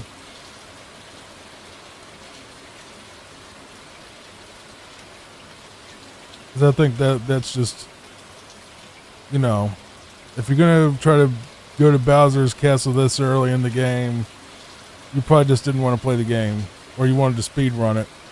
But otherwise, there's really no benefit in going there this early, because you pretty much cut out like 80% of the game. Which is fine. I mean, if that's what you want to do, brother. I don't know what. Well, I didn't know you could go over that pipe, but now I do. Where does this pipe lead us? There. Nothing special. Let's see if we can do it.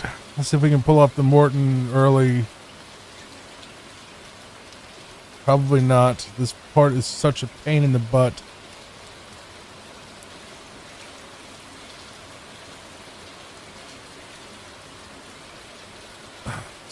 You gotta time yourself perfectly with these little things. Like that. Pulled it off, actually. Shocked. It lets us skip a room. A very short room, but a room nonetheless.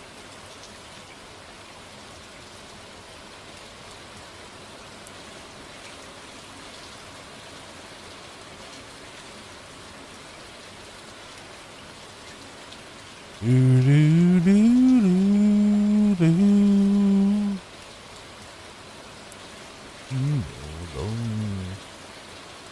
Boing boing boing. Do do do.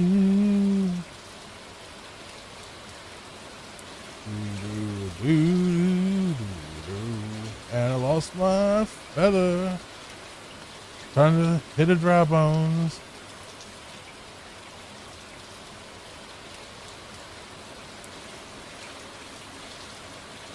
I don't know how you would have ever got that green one. I don't think you're supposed to. Anyway. Here comes one of the more disappointing aspects of Mario World. The boss fights. They're not very good. They're bad. They're just bad. How about that? They're all bad. Except for Bowser. That's a pretty good one. And the Rhino fights are pretty good, but otherwise, no good. They're boring. Like, it's just literally jump on dude's head like 3 times and like he doesn't even do anything really. Vanilla Dome. The Cave World.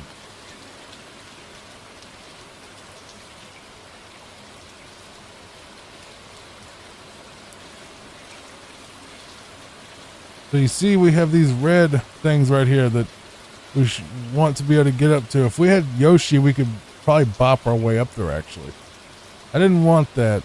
I didn't want that particular thing right there. I think you probably could if you... I don't know how you'd pull it off, though. Well, you ain't got much runway. I'm going to have to grab a Yoshi and try that. Well, for right now, we'll just do the regular exit for this. But I'm going to see. I have to see if we can skip the red thing. Imagine that little room right there looked incredible in 91 or 92 when this came out. Where people were like, you know, seeing it for the first time on TV. They had to have used that little section as a demo reel.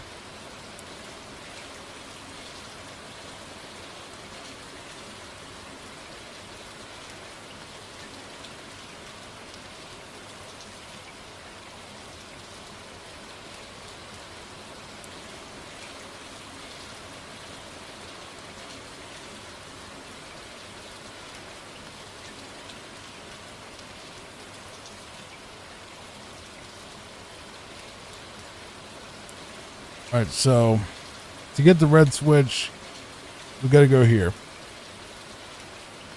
This one has a secret exit, which, if you didn't know, is not that hard to get to. It's a little bit, I wouldn't call it complicated, but it's involved. Let's put it that way. It has a certain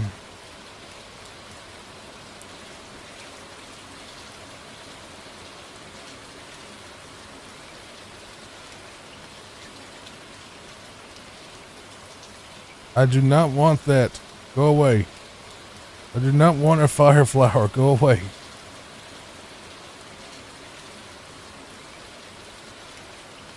Don't want a buzzy beetle either. Fine, I'll take a fire flower.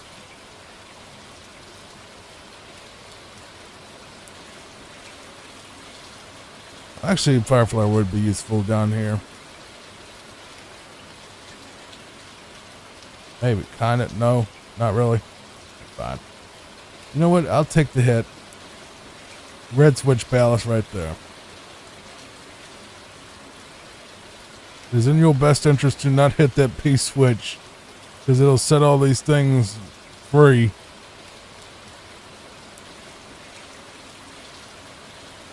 Alright. Now you can get up that thing without having to use Yoshi, but yeah, so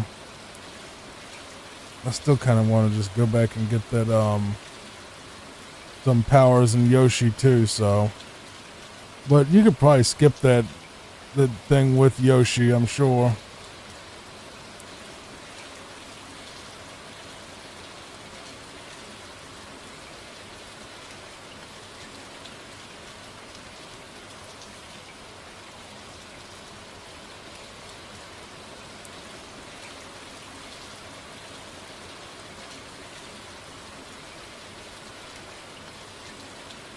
And we can skip this level, or we can do the secret exit, which is what I'm going to do.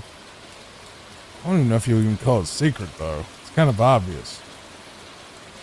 Secrets aren't supposed to be obvious. Whatever. We'll just call it an alternate exit.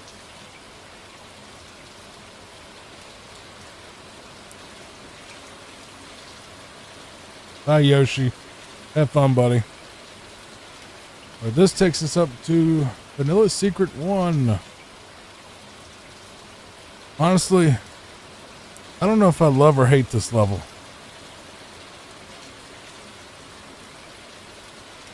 I'm kind of both.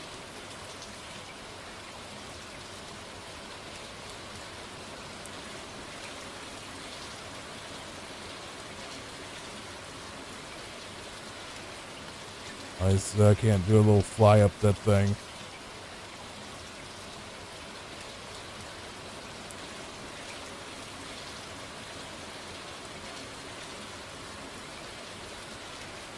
I was going for a spin stomp, but that didn't work.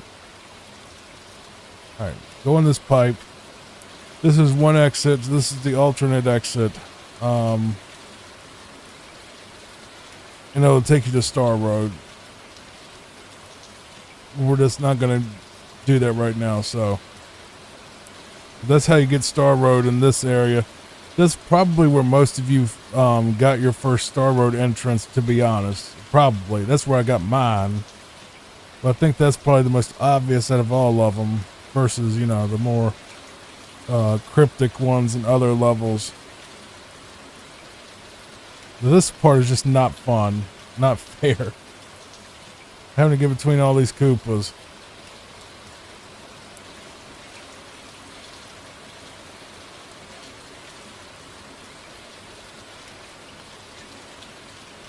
I did it, but still, at what cost?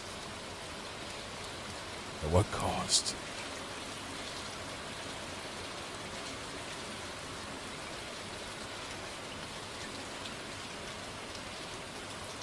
All right.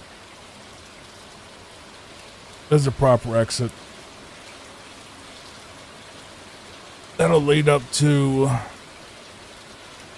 this top side area, Vanilla Secret 2.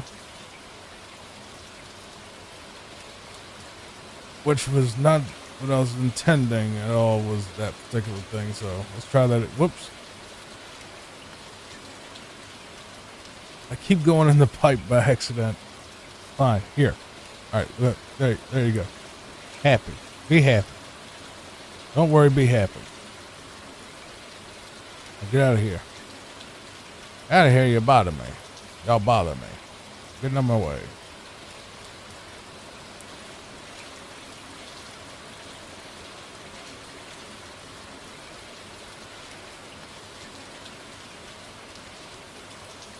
I had to put it down, son. Don't bother me. Whoop.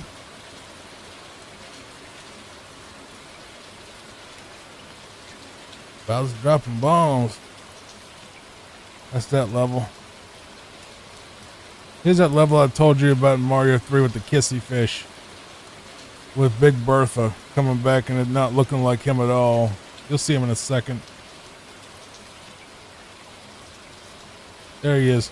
Does that look like Big Bertha at all to you, that big kissy fish? That don't look like Big Bertha to me.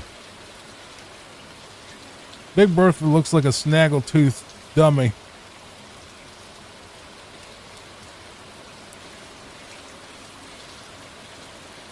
It's gaining on me. It's gonna get me. It's gonna eat me. And we made it.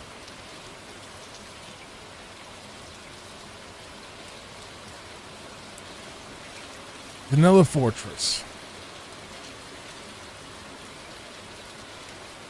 Okay, so there's a shortcut here, but you can only get it if you're small Mario, which would suck.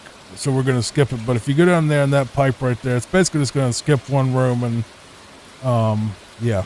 But you have to be small Mario. There's no way to get there as big Mario with any power-ups at all. So we're gonna let this skeleton fish thing pass us real quick. Get out of his way. Alright, so the brown spiky things do fall down. They always fall down.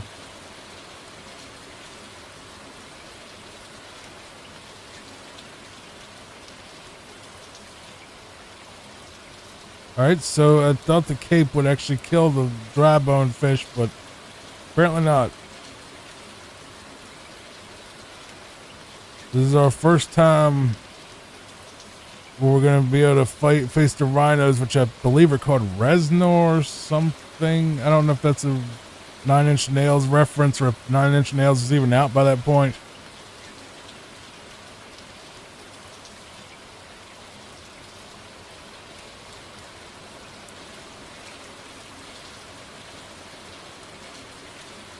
And that's it. Now we go to Butter Bridge, which, you know what? Let's do it that way. Fine, screw it. Why not? Let's go Butter Bridge. Let's just not even deal with Lemmy or whatever. Let him just sit there, because there's like a really long, boring auto scroller of a thing, and there's no real secrets left in Vanilla Dome anyway that are worth looking at. Like there's no, like it's pretty much a straight shot after that. There's nothing interesting at all. Except for like that one little lava level which takes forever.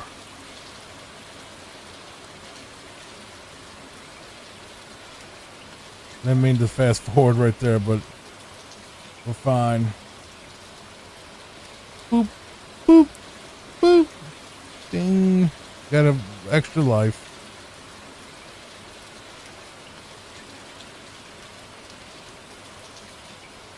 The bridge below us, if you do go that way, you can get to a level called Soda Lake. It is completely optional. It is completely pointless as well. It does not do anything except for take you to a Star Road doorway, and otherwise there's really no reason to do Soda Bridge at all. It's just kind of another long, annoying water level that just, doesn't really serve any purpose except for taking you to yet another Star Road entrance.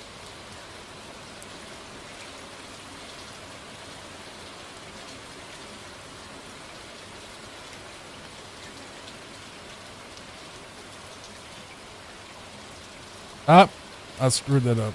Well, there you go. Good enough.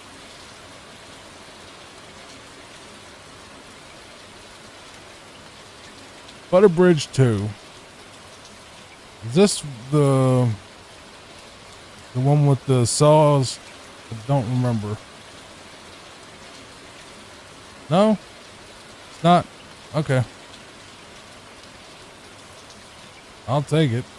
I don't actually remember Butter Bridge 2, to be honest.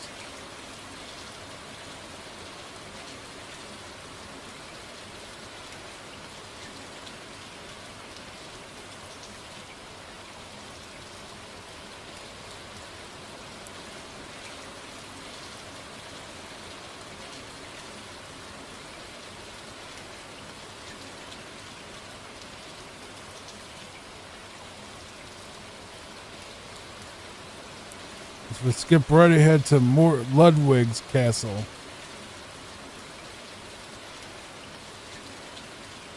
I actually like this castle. I think it's neat. It has a really scary part coming up. Scary as in Mario scary, not like scary scary.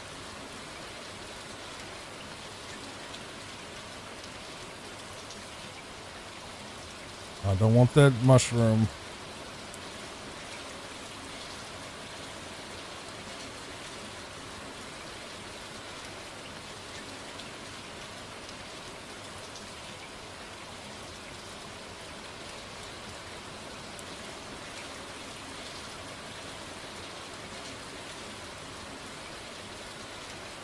There you go. Scary part. Scary part over. It's over here. There's the power up. Good enough.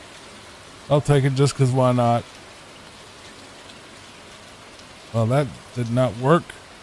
I was hoping that would be just like an little epic moment right there. Okay, we're not going to do that again. Because that was not an epic moment, and for me to do that, it will take many retries.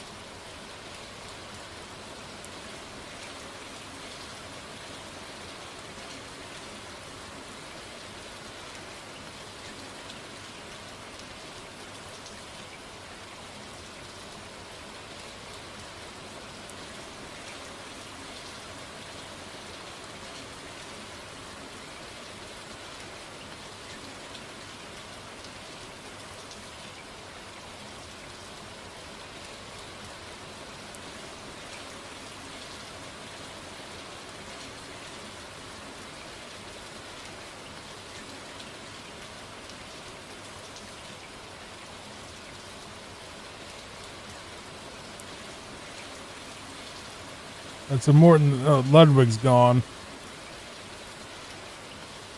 On to the Forest of Illusions.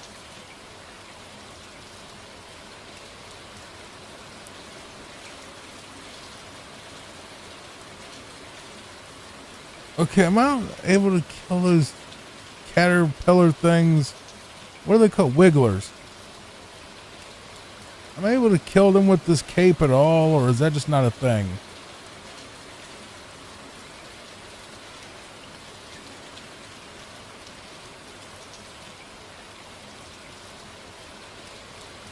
Or Forest of Illusion is a bunch of puzzles, basically.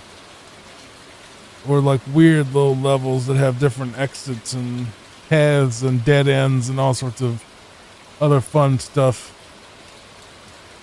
that key being one of them. If I could get down.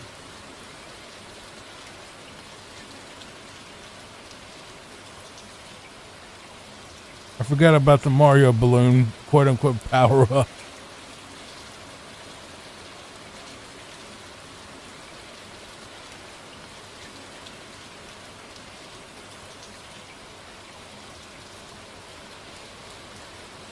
I can't believe I just dropped that key. It's fine though. I think this ghost house is kind of pointless from what I remember. Like it just leads to like a loop around. It's like a troll level basically. Just something just to make you waste time more or less, which is what we want to do because this is a sleeping video, not a full-blown walkthrough, let's play, none of that. This is a sleep channel.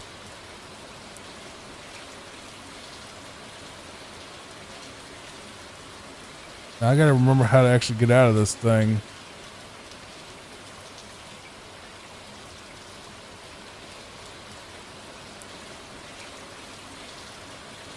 This one with the green bubbles or no?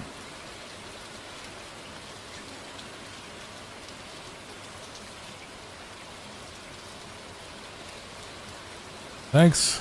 Appreciate that, buddy. Appreciate it so much.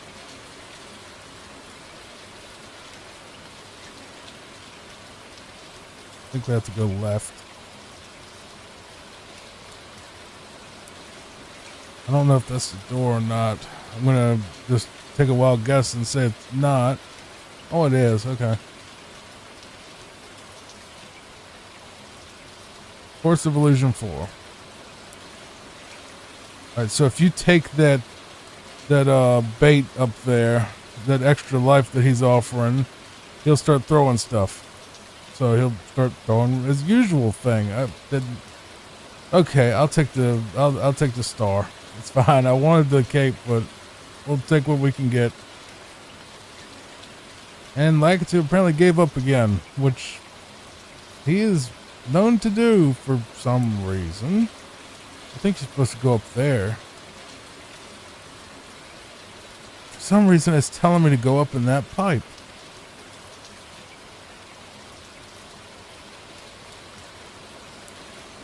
This is going to be a secret exit, isn't it? Yep, that's what I thought. Secret area. Is this a nice secret area or a crappy secret area? It's an auto-scroller secret area, so therefore crappy.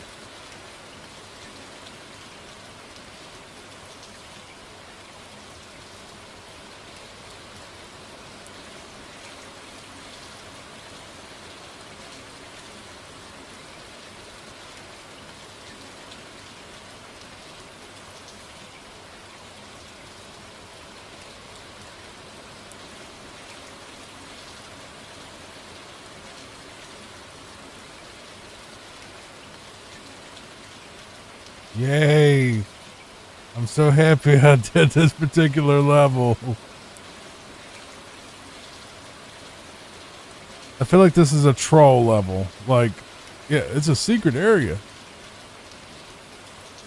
Oh yeah, I forgot the blue blocks. They're here on this world. Or this particular area.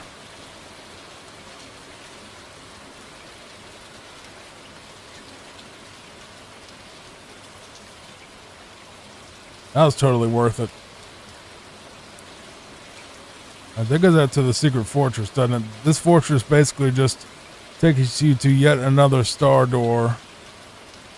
And nothing else.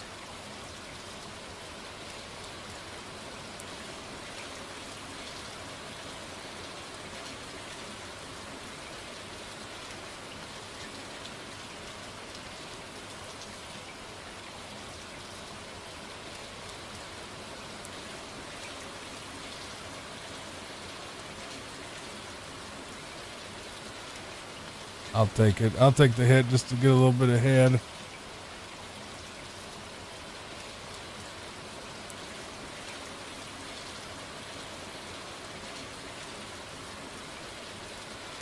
That was so close that I almost scalped myself in game.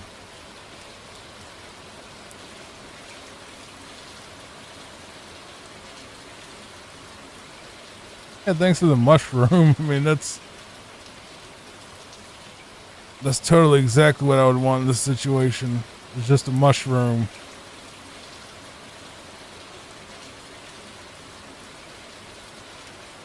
That I immediately lose to a saw.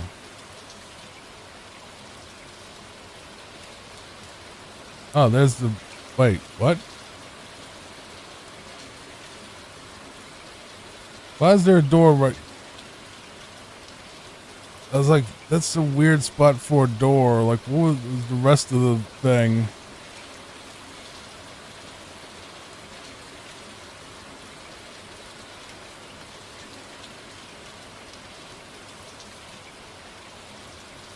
Might as well do the Star Road because we're pretty much there. Like, near that half of the game, so... Which level is this?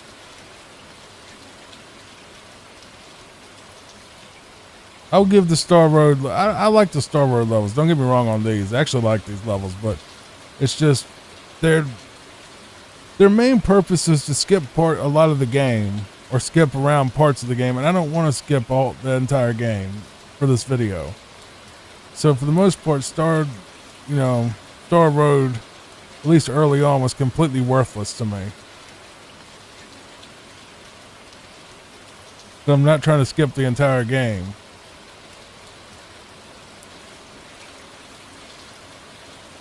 It was basically, Star Road is basically like the fancy, complicated version of the warp whistles in Mario 3.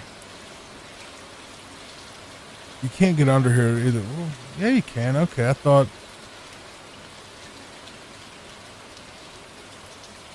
Alright, I didn't know that was going to work, but I'll take it.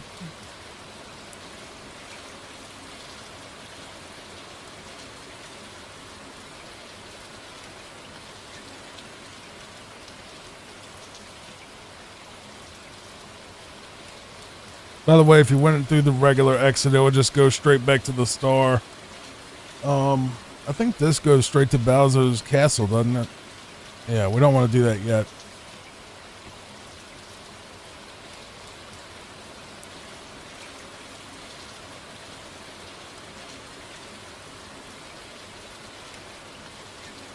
But this level has two different exits. Maybe even three. I can't remember.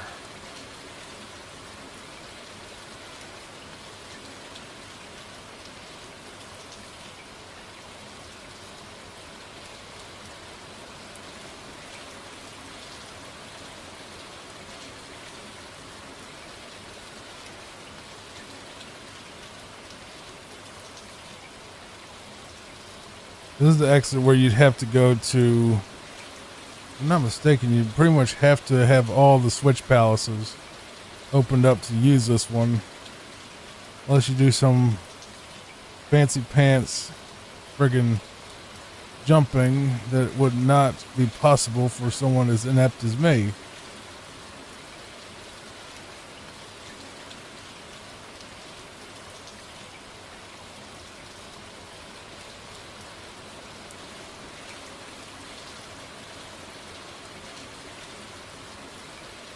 See you later, Yoshi. No, I said see you later, bro. Oh my god, bro. Are you serious? You just...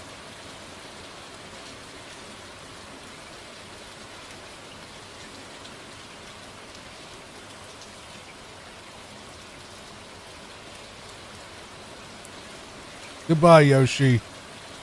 Get out of my way. There.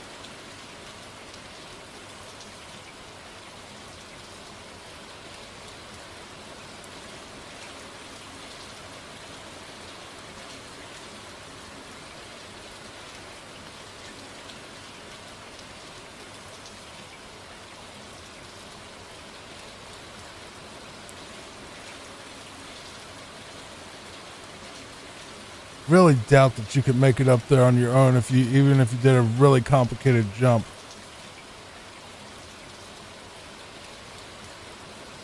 You might be able to pull that off, Rabbit. You might, Rabbit, you might. Ooh, I might actually. Okay, let's try that. I think I can. I have confidence. Believe in me. That's not believing in me. That's also not believing in me. Oh, that's so close, bro. It's so close.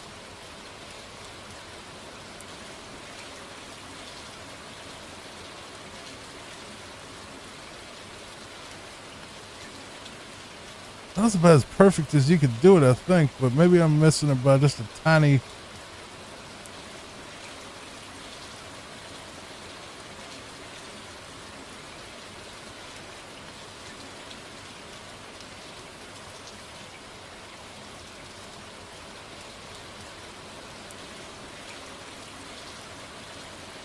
Did it. I actually did it. It takes you to that special zone that's full of hard stages that lead you, and you end up making all the Goombas turn into Mario faces, and it's really stupid. And the levels are really, really hard.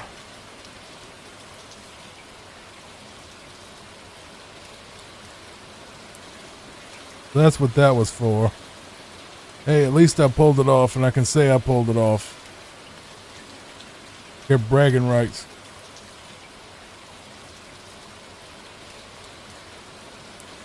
I think I set myself up for failure there.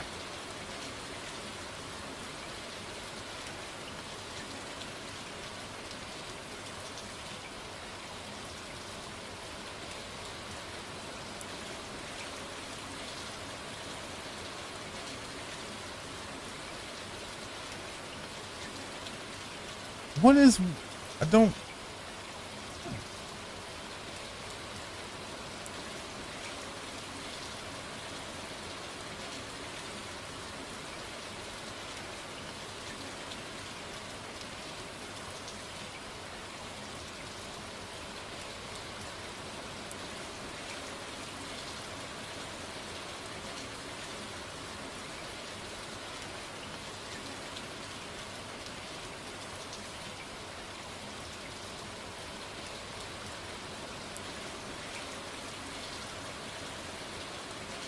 Why do I have a feeling that there's something over that?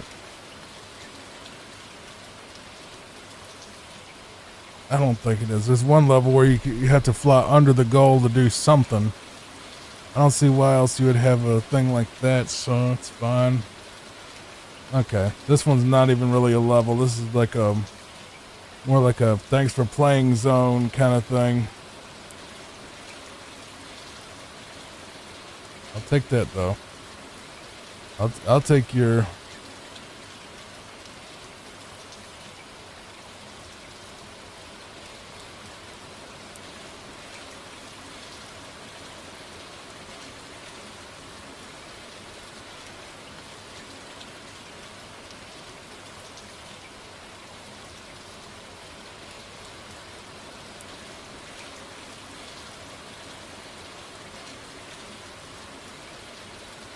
Keep you, Yoshi.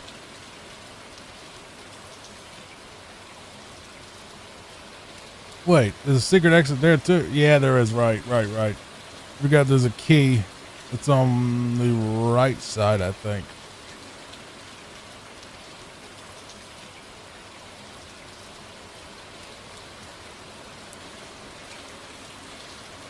Right here.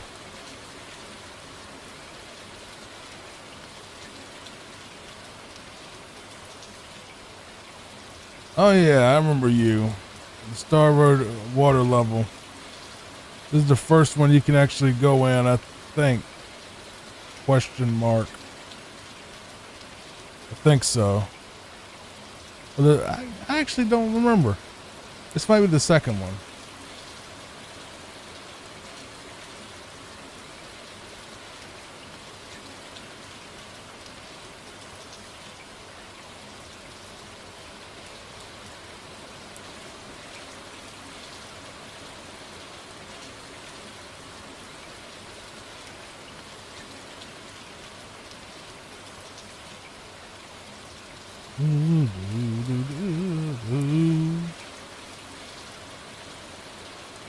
I don't remember if this is the correct way or if that's the correct way, but we'll try both.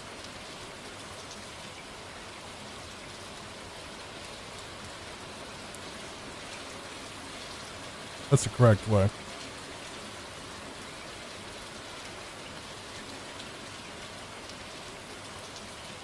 Shortest level in Mario history. No, there's a trick. There's a trick there. There's multiple ways we can cover this, but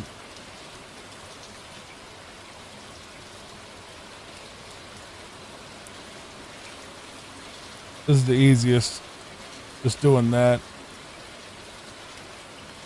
There, you've connected all the Star Road stuff together.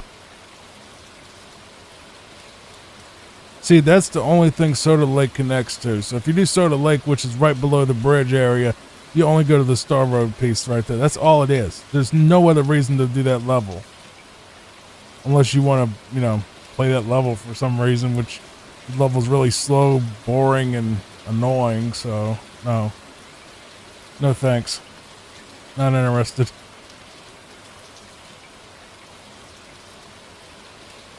I don't know why I came all the way back here. I guess to get a generic Yoshi? Why not?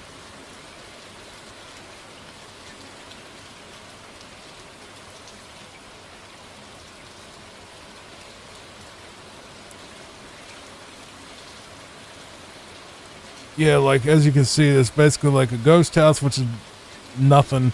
Then there's a level or two is basically an auto scroller, and then Lemmy, which his castle is incredibly annoying.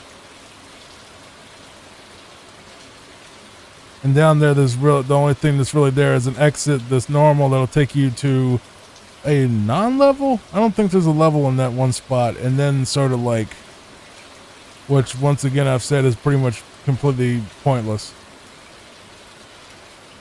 All right, we don't even need Yoshi anyway. Let's just do that. Just knock Lakitu out.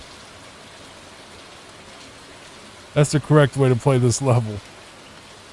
Is to just knock Lakitu out entirely so he gets out of the way.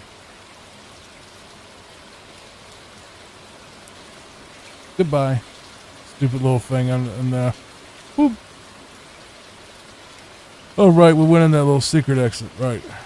Thanks, Lakitu. Appreciate you, buddy.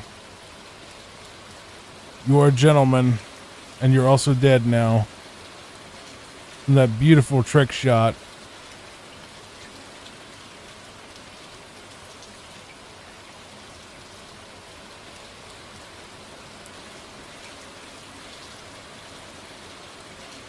We might as well just do the other one that'll loop back to that water level anyway.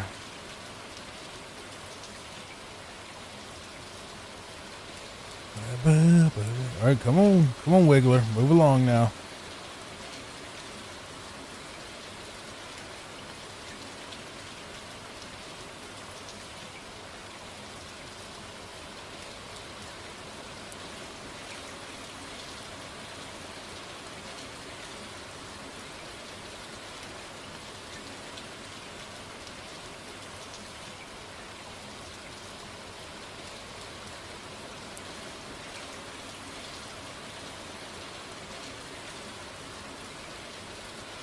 Alright, this is where you can get the Blue Switch Palace, which at this point I think is kind of sort of pointless. I don't know if it really opens up any new areas at this point. I mean, it does open that one up on Star Road that I showed you how to basically, cheese as they would call it. But there's this school of fish just go past this real quick.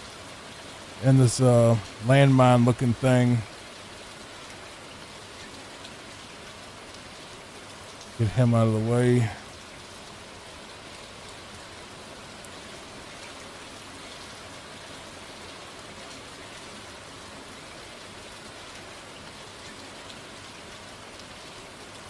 Thanks. Appreciate you, fishies. Well, I actually wanted to get this anyway. So I kind of won in the end.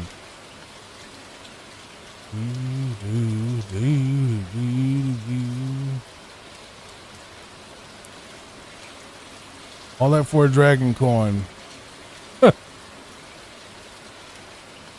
I know I sound like I'm negative about this game. I'm not.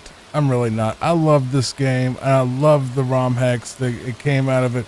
if it wasn't for people loving this particular game and just, worshiping the ground it walks on, they would make their own sequels to it and, improvement patches and full conversion mods and everything else. It's just,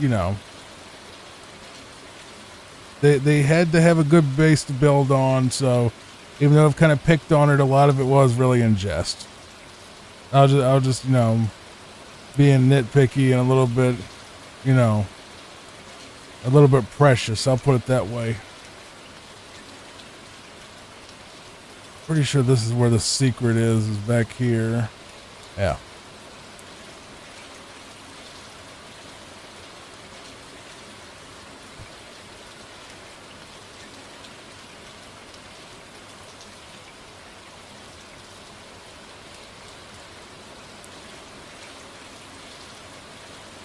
I'm just going to show you this palace, and I'm actually going to warp back to where we were a second ago because I don't really care about this palace. But there you go. So we're just going to, that's how you get the blue switch palace if you want it. We're going to go the front way out of here, but I just wanted to show you where that was in case you were still watching and not haven't fallen asleep yet. But you should be asleep. The video is called Fall Asleep While I Play. But if you're not asleep, it's fine. Happy you're here with me. And you can see all this lag.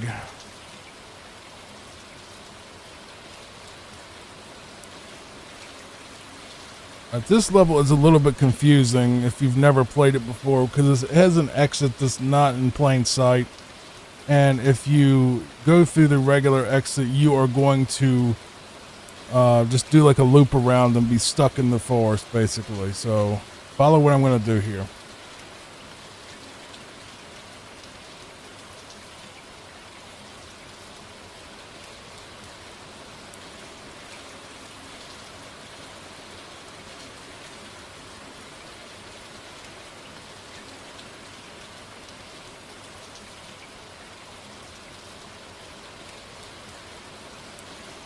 Right here.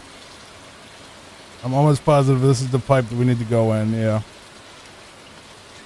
You have to go in that green pipe right there. And if you jump over it, without a cape, you are screwed. If you go to the regular exit, it'll literally just go to that level on the left, and you'll just go in a loop, and it'll waste your time. All right, so we're at Roy's castle now, which is an auto-scroller. Kind of. Whatever you call this.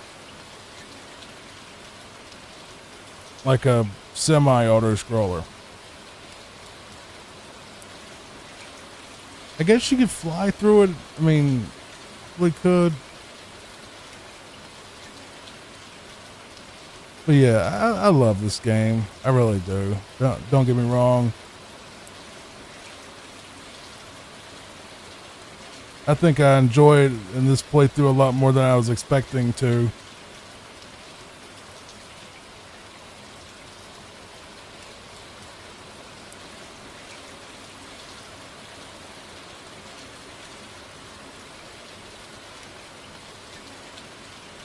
Hey, we have to stay on it because this.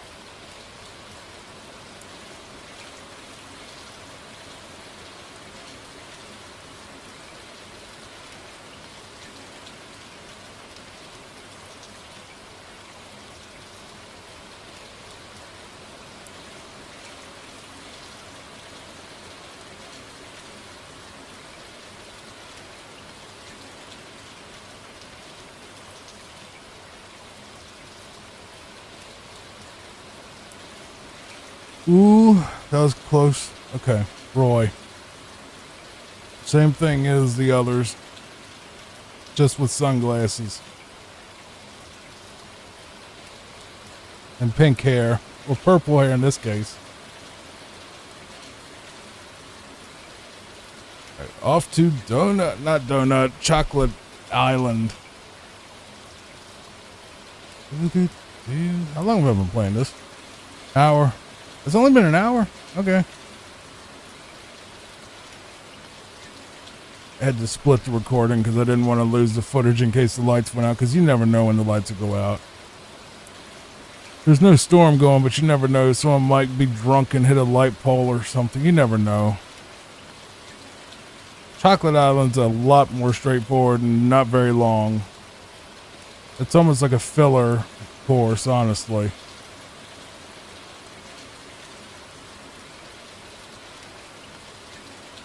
It doesn't have any real spectacular levels, to be honest. They're all just kind of just brown. They're just... All right.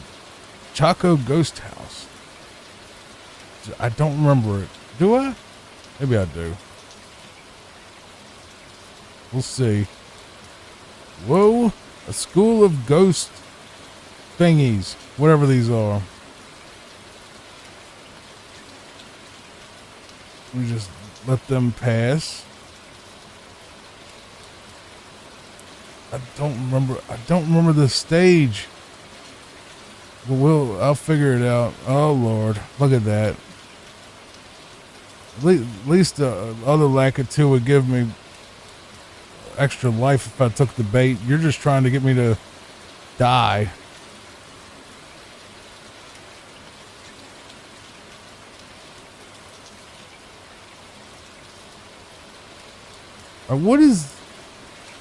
How long is this hallway? Okay. Yeah. This is the thing where you have to get the ghost to follow you in here or something. And get up there in that door. I don't remember if I have to get those particular ones to follow me or if there's other one. Whoa. That's close. Come on. Come with me, cement ghost thingy that never showed up in the other games because your concept was kind of dumb.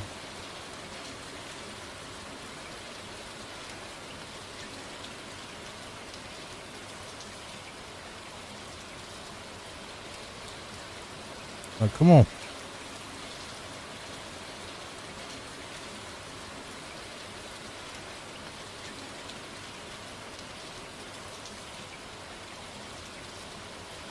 Oh my God, there's a roof right there. Are you serious, bro? A friggin' roof right there just to knock me, just to knock me right into them.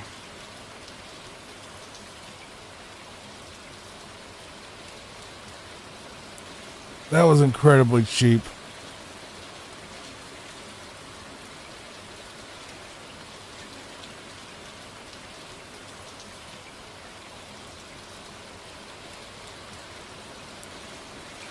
Get me out of here.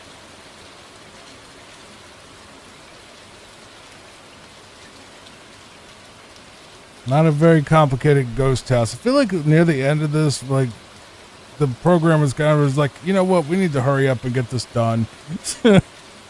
So on Chocolate Island, they just kind of phoned it in. Just throw some brown stuff and call it chocolate and say it's a new world.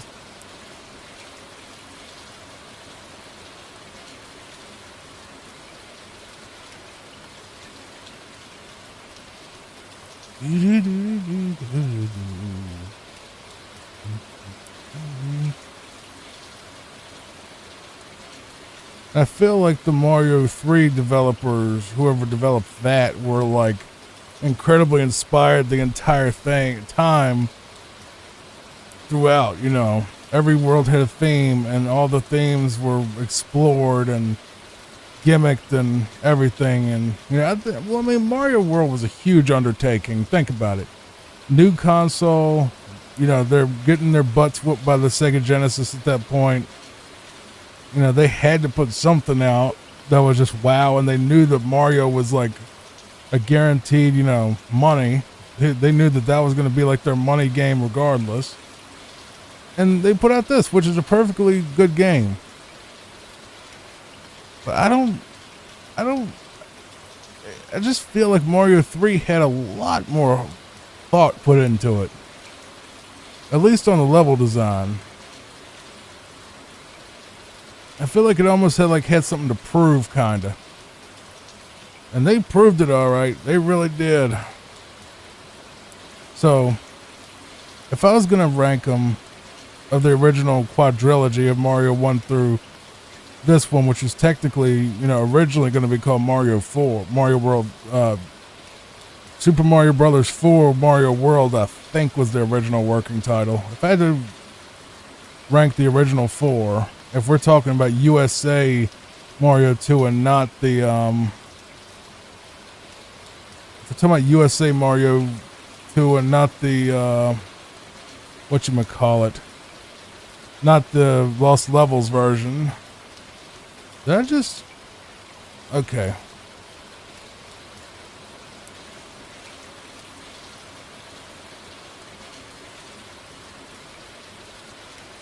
I think I went the right way. Yeah. I don't know what the... I guess the other one would have took me to that pipe, and that pipe doesn't go anywhere.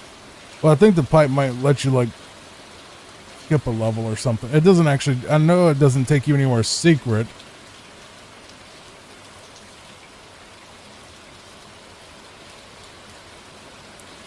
So this is kind of neat, like the whole pencil spear thing. I always thought of them as like pencils for some reason, like really sharp pencils, and now I can see they're supposed to be spears.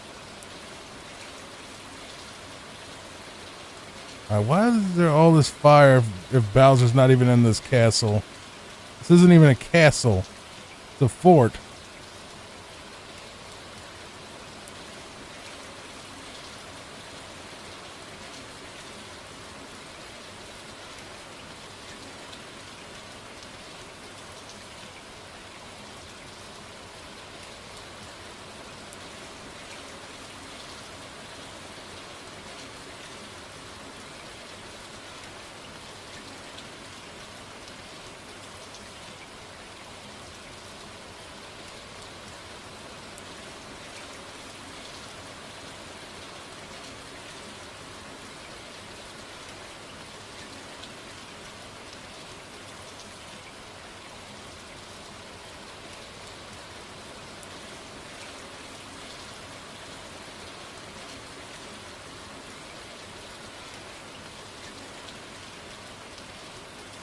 Alright, so this fort actually feels like they actually cared. They actually tried to put something together. Somewhat. So if we would have got the blue one, that would have blocked him from dropping it all, so... Sorry, Reznor.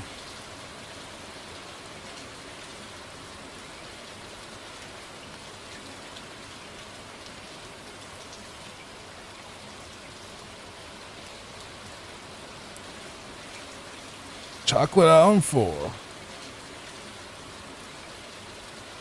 Is this the one with the big hamsters? I think this is the one with the big hamsters.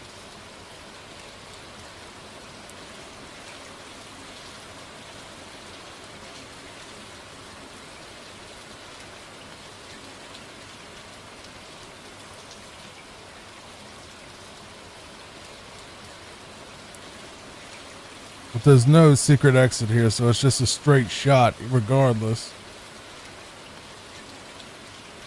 Oh, big hamster.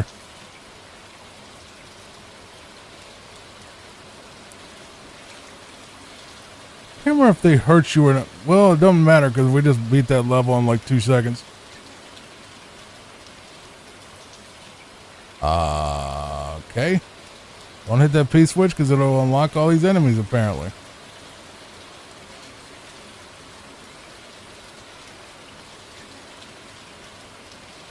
Nice little creature zoo, I guess. Is that supposed to be like a zoo or something? They're all caged up.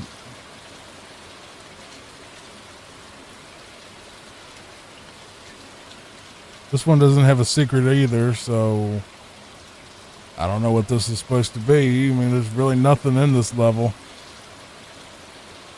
There was really nothing in that level. It was just kind of there. All right, Wendy's Castle. Castle 6.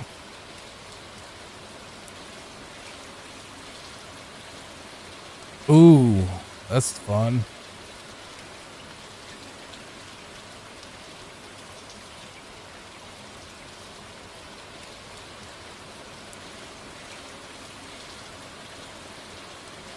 Let me get. Yeah, that's what I thought. Saw blades. That's what I was expecting. Whoa! Don't fly. Do not fly. You can't control in these enclosed spaces like that.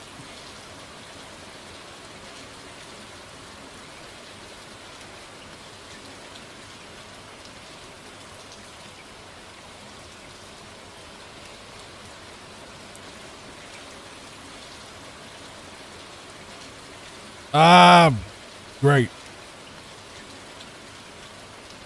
Got caught.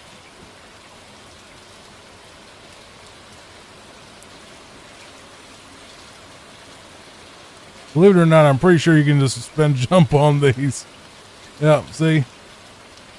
Isn't that silly? You can spin jump on a saw.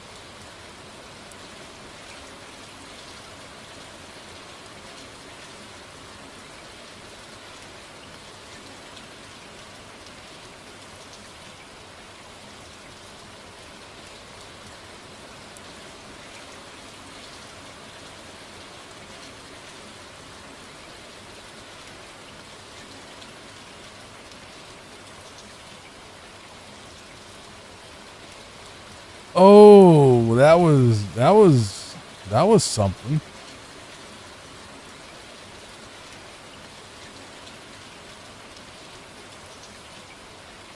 I wasn't actually expecting that to actually push me off. I was not expecting that. There you go, game. You caught me off guard for once. All right, Wendy fight. Oh, she's one of these. Okay. We gotta guess which pipe she's gonna come out of.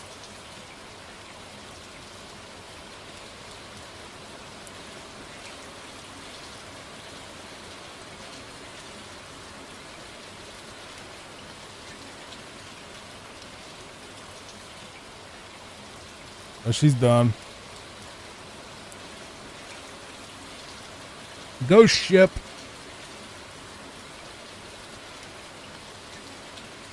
This level is just bad. Just bad. It kind of reminds me, you know what? Give me a second to explain something. There is a ROM hack out there called I Hate You, and it is a horror, like a creepypasta ROM hack. And I swear to you, they just stole the beginning of this level and just called it like their thing, and then they just attached like a sort of half-butt boss fight at the end. But yeah, this is where basically you have to go through a bunch of random areas where there's going to be like ghosts spawning, just kind of like that, you know, where you just have to wait for them to disappear, and there's really no warning of where they're going to be. So just try to power through it.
There you go.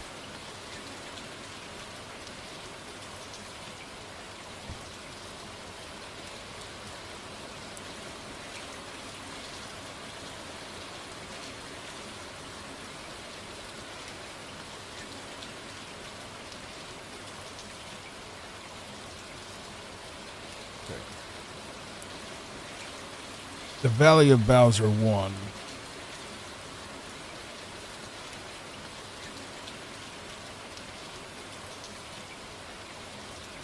Need to make sure that I'm still recording really quick. Yeah. I might actually have to hold this off till tomorrow because it's getting late.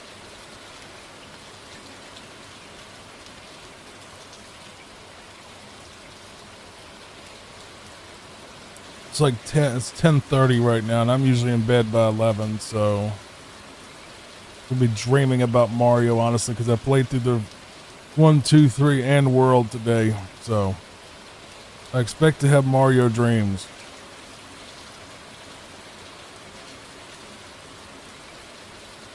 If that's how dreams work anyway. I don't know if they do or don't, but let's not go that way.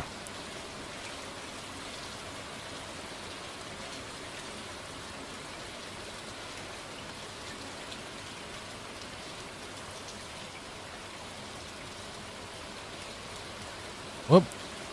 Big hamster. Or big mole.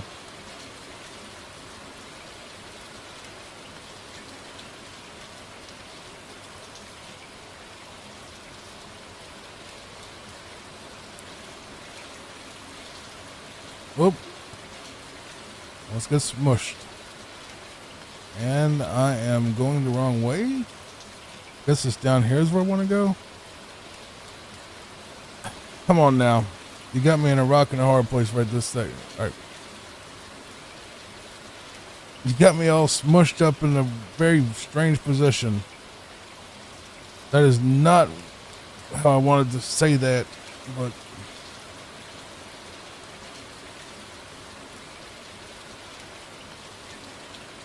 screw it, just keep running. You'll be alright, just keep running. Alright, so this is a way that you can get to the back door, which will... That's another thing, I shouldn't have said it that way, but this particular level lets you get to a fort that'll take you to the back entrance to Bowser's Castle, which lets you skip the front way, which has a couple more rooms, I think. I don't know how to do this. I'm going to have to look it up if I want to do it either way, but the back entrance is only accessible if you actually play through the game. The front entrance is if you want to, you know, go the fast and easy way through Star Road, basically. So the back entrance is almost like a reward for actually toughing it out and, you know, playing through the entire game, you know, and not taking a ton of shortcuts, basically. But you can go the front entrance if you want as well. I mean, you can go either way. I mean, they're both there, but if I had Yoshi, I'm going to guess I'm going to put my money on if I had Yoshi, that would take me to the secret exit. That thing right there.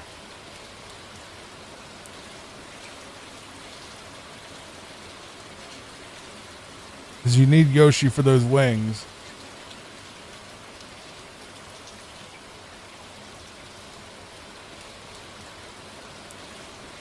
Alright, don't run through when it's going up. Go run through when it's going down so you can get in that spot right here.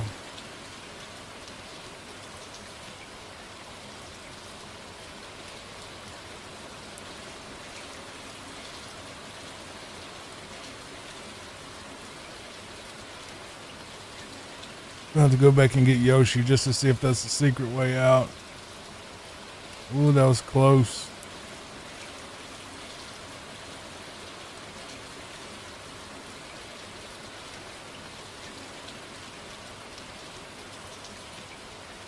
It's really close. These are really tight movements here.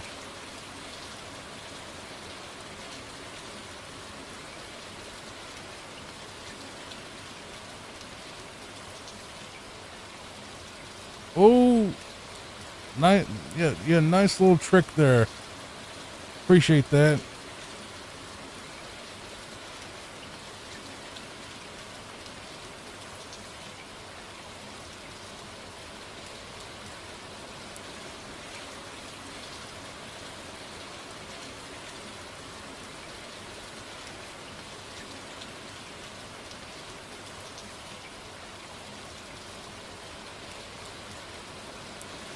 Keep going.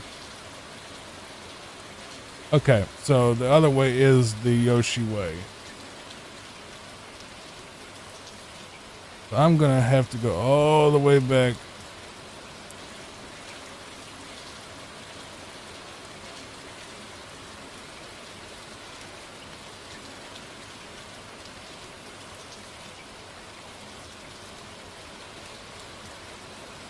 I have to come get you.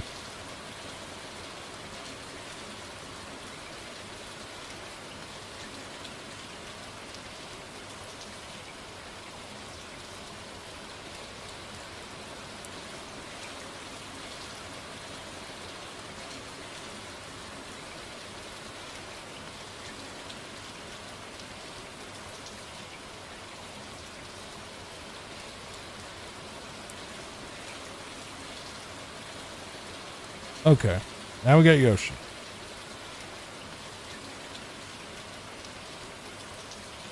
No, don't lose Yoshi. We need him for this exit. Cheap, stupid bets. Okay, I said no angry moments. Bets are being trolls. They're getting in the way of progress. Right, here we go.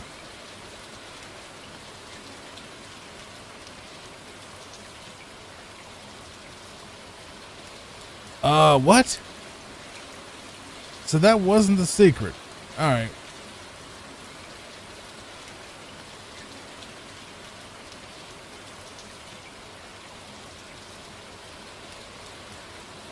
Okay, I looked it up. I'm not doing it.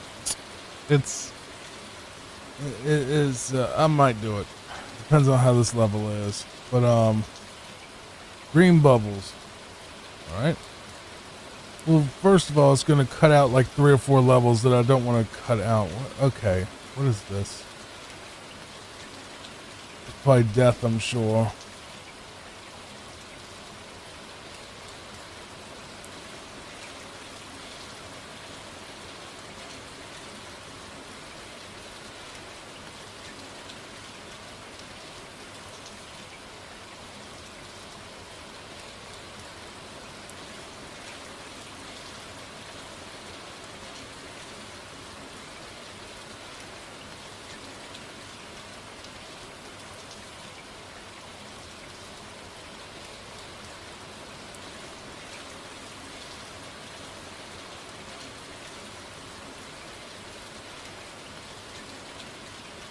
What? Fine. Weird. I don't understand why that door was the one and just fine. I'm not going to question it. I'm not going to question it. Hey, there's time platforms you see in every Kaizo game. I was wondering if they would ever show up.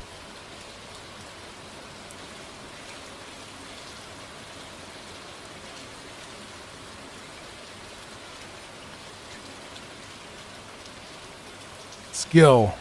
That's what you call that right there. That was pure, beautiful Johnny Fox brand skill. With no luck at all involved in that. I never rely on luck and random, stupid, luck of being in the exact right spot when I have no idea what I'm doing. I would never do that. Like right there. Never done that.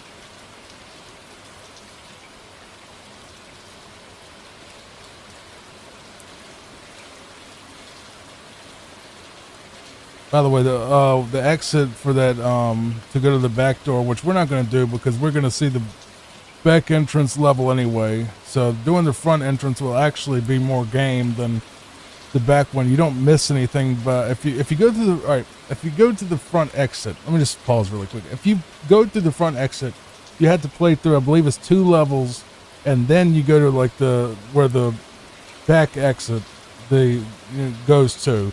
Or you can do the back exit where you skip the first 2 levels, basically. To do it, you have to go to that spot. Remember like where all the stuff was trying to crush me and everything? Near the end of that, there's a very cryptic spot where you have to basically do like a spin fly jump up and go up and over the wall to get there. You can look it up on YouTube. It's not a very difficult place to be at, but I don't want to go in the back exit anyway, so I'm going to just skip it because it doesn't add anything to the video. except for another run through of that tedious little part that took frickin' forever to, you know, just waiting for stuff to happen. So I don't see any value in actually doing that for the video.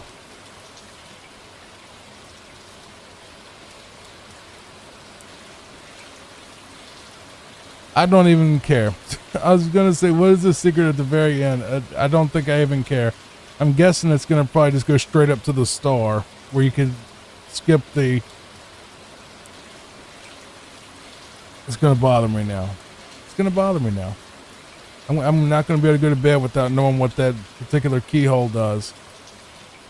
It's going to bother... I'm just going to sit in bed and just be like, what does that key do?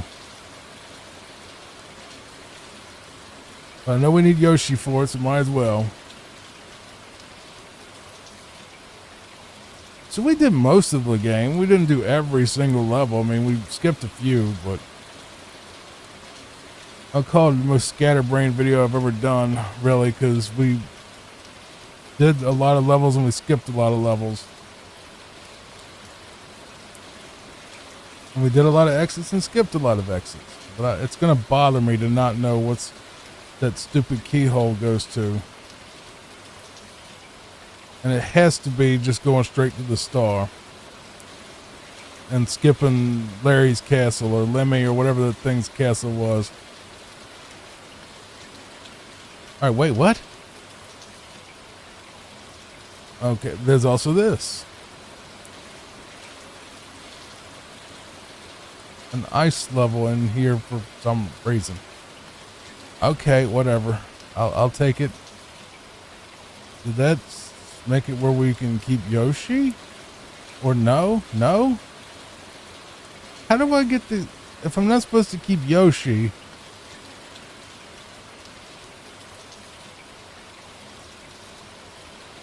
I don't understand, game. I don't know what you're trying to ask of me. Are you going to give me another Yoshi? You're going to give me another Yoshi.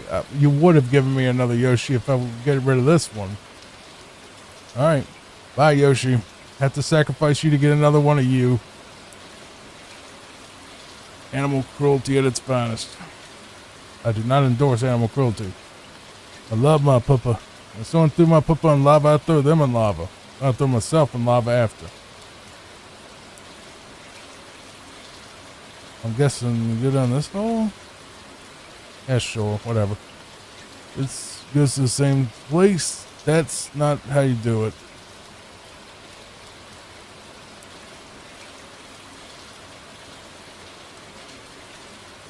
No, you mother... Don't say it. Definitely don't say that. You go to a small place that's known as demonetization heck.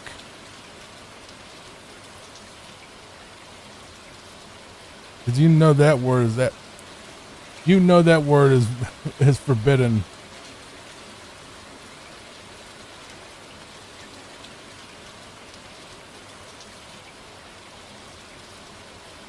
You can say it when you get off the game. I just remember there was what was that? Was it Mad TV The Osbournes where they had it where like Sharon said MFer and they had to censor it and it was really funny. She got mad about something in the episode and mother... Alright, so that's all it does. Lovely. Run the last level. But, you know what? I'll play Larry's Castle. Why not? I got a few minutes left. I got some time left tonight. Might as well get Larry's done and... No. Do I really want to do this? Because this is an auto-scroller. I can't do that. I don't think you can take Yoshi. I'm pretty sure you can't take Yoshi in Bowser's Castle either.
I thought we weren't going to have to see Cammy Cooper or Magic Cooper, whatever his name is. I can't remember.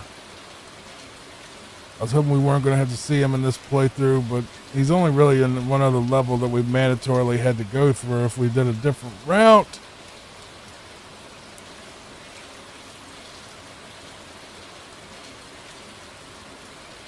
Thanks. Boom. So you're exactly the same as the first Koopa boss. Just a little bit more annoying. Like, I'm exactly him, but with fireballs that pop up and hit you.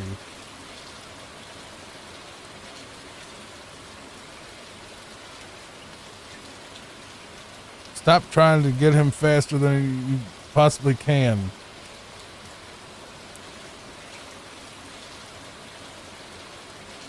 There, he's done. Now we can go to Bowser.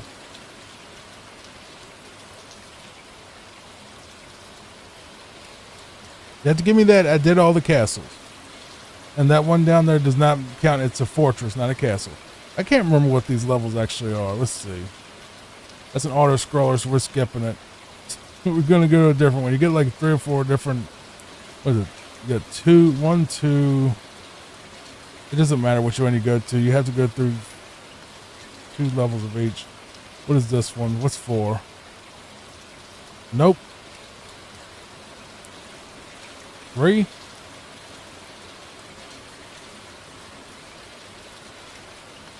Like a maze where you have to get through this stuff, but that's better than the other options.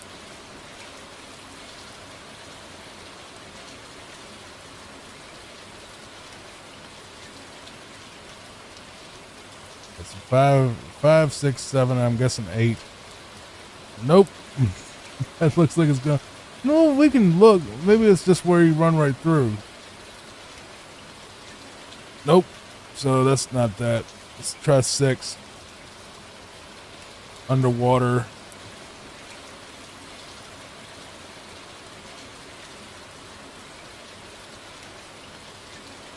Seven. Bunch of fireballs. And that thing, those things that just sort of hop at you. That's it. Just that. Now we go to the back entrance. This is the back entrance, by the way. So if you would have skipped all that, going to that fortress before and going just to the back entrance, you would have been directly here. So you would have basically saved what?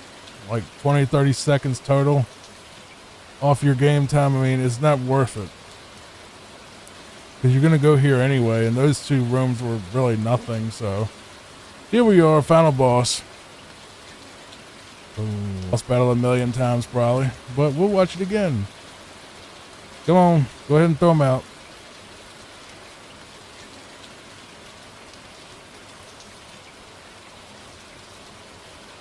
There we go.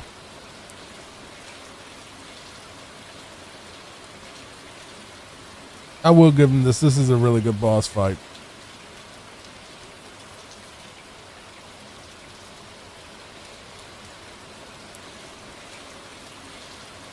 It's a huge up from the one in the first game. I'll put it that way.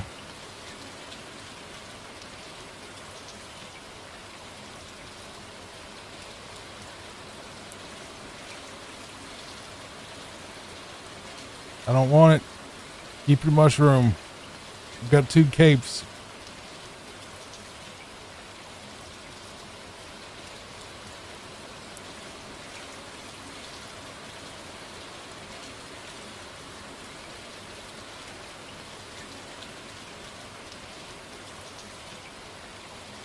Nice. Keep throwing these bowling balls. Go ahead and throw me a couple of those little wind-up dudes again.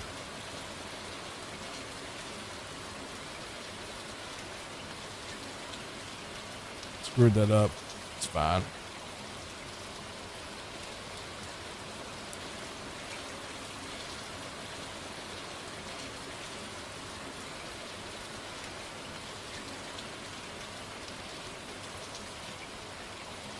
Flashing lights warning, by the way.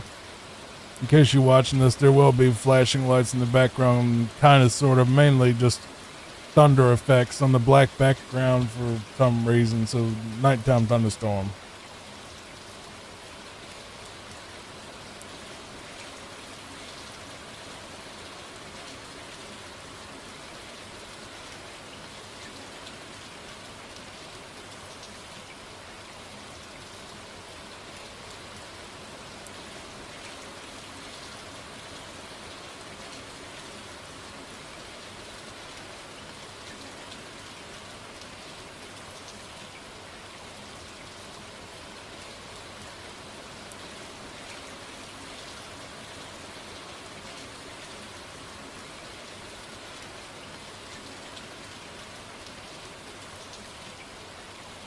Because I screwed that bit up right there. That's not a big deal. He's nowhere near as bad as Wart, who was just incredibly annoying in the second game. Is that it? I think that's it. Yep. Mario's adventure is over. Mario and Princess and Yoshi are all going home. There you go. That's the end of Mario World. Thank you so much for watching. Please like, comment, and subscribe. Hopefully you got some sleep. And if you did, good night, everybody. I'll see you next time for another Fall Asleep While I Play. In this video, I'm going to be playing through Super Mario Bros. 3, the All-Stars version, with soft commentary and rain sound, hopefully helping you get some sleep and relaxation today. Don't worry, there's not going to be any big jump scares, no raging, no nothing. We're just going to sit here, relax, and play through this classic game.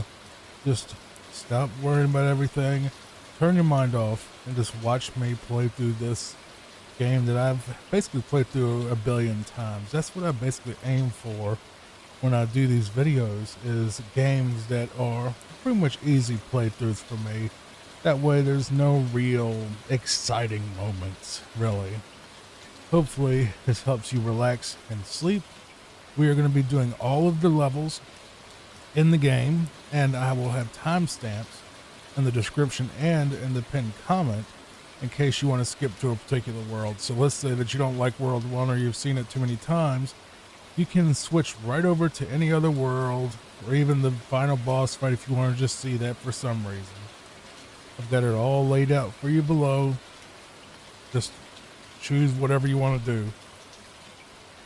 Our main goal in this is to help you relax and take your mind off of whatever's bothering you, or just help you unwind after a rough day. That's the main goal, is to help you.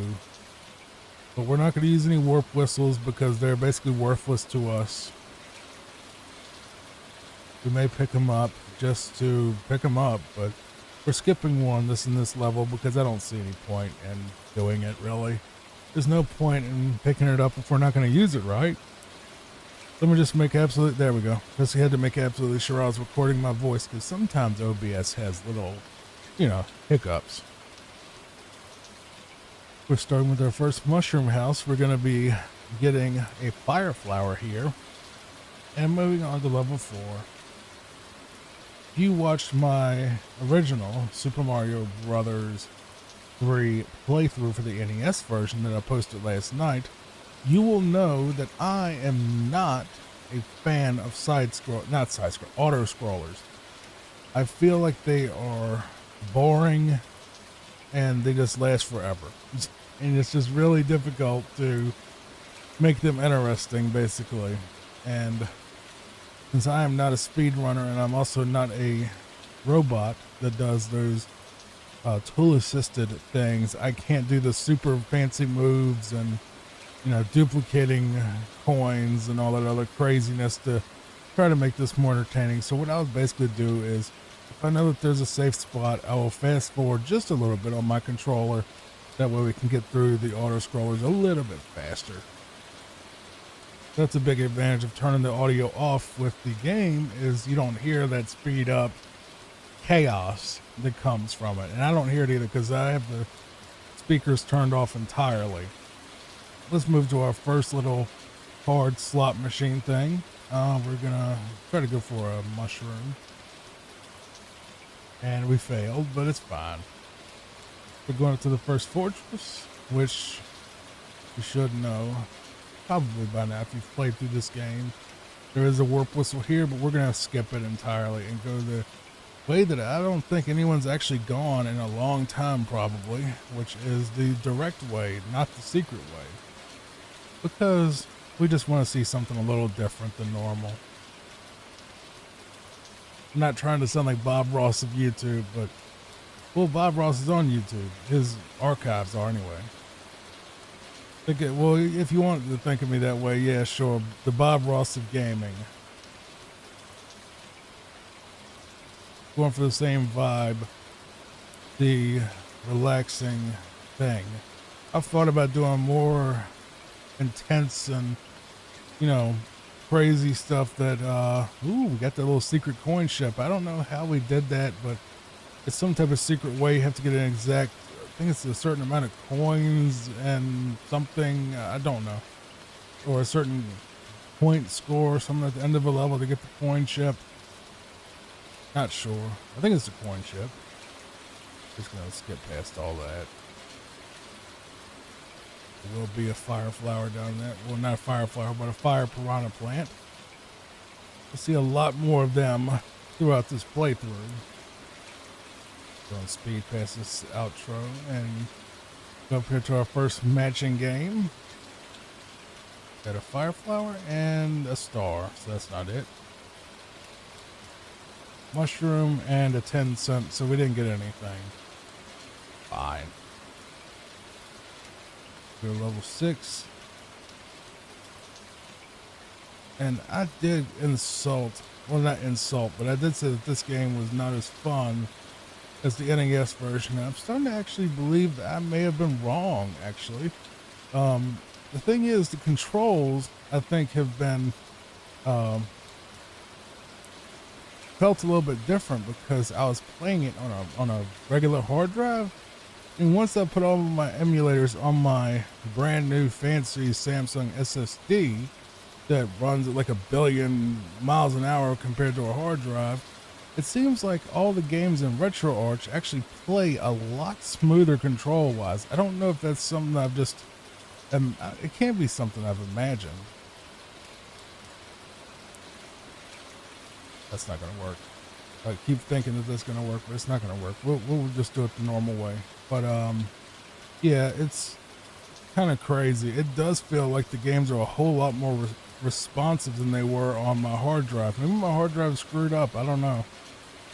But I definitely noticed it at first when I was playing Donkey Kong Country 2 that the game was running at the proper speed, or running at a better speed than normal. You know, a lot more consistent for sure. And it also was just smoother, just the controls. Like I felt like I was in a lot more control than normal.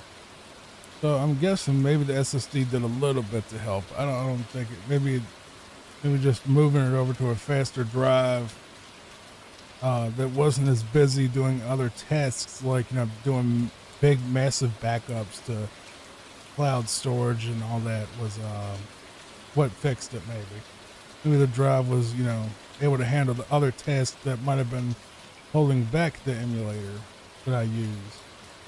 But just for legal purposes, I do own all the games I play physically from when I was a kid, so that makes it legal, quote unquote. Plus, you know, capture cards are a pain. They introduce a lot of issues that can come up, so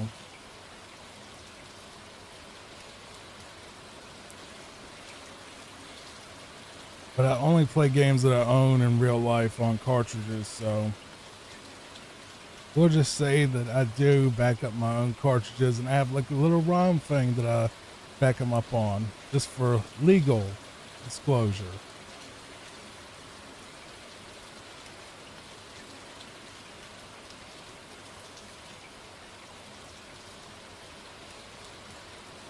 but I generally try to stay with games that I'm incredibly familiar with, ones that I've played through at least a dozen times, just to make absolutely sure that there's no surprises. There's none of this having to figure out where do I go and what do I do here and having to look up guides constantly. I try to pick games that are, easy to follow, not super complex where I have to sit here and teach you an entire language just to follow along.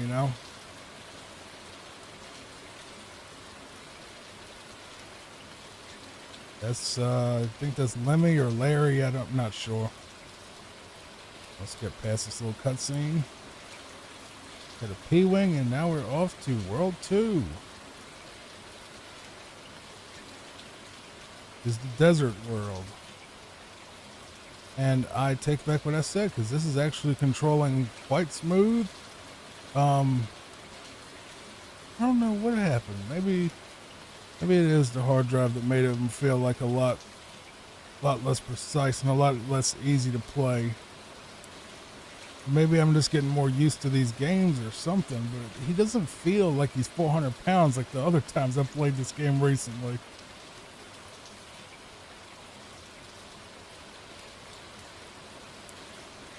No, I take back what I said, but I don't take back what I said about the music being vastly inferior to the original tracks.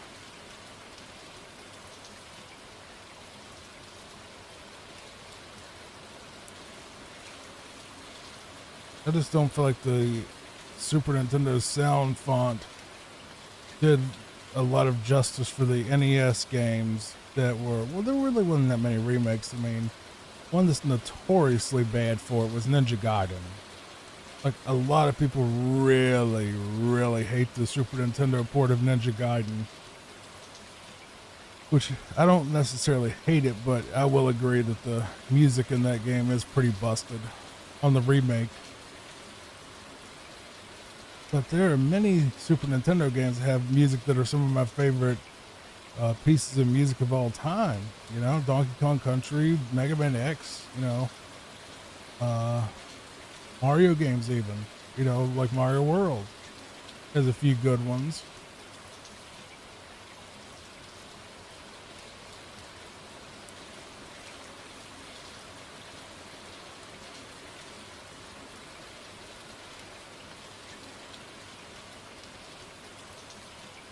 Crazy enough, one of the games that is underappreciated when it comes to soundtrack is Mario's Missing, which was not made by Nintendo, I don't believe.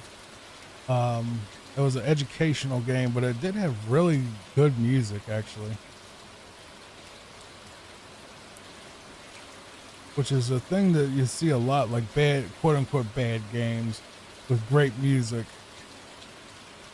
Some people would say Jurassic Park for the Super Nintendo is a bad game, but it has some of the best music of all time.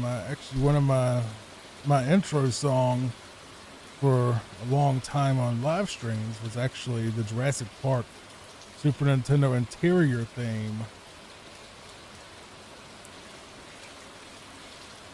Got that one. I'm not gonna get that one. Nope. Go back here and get this power up.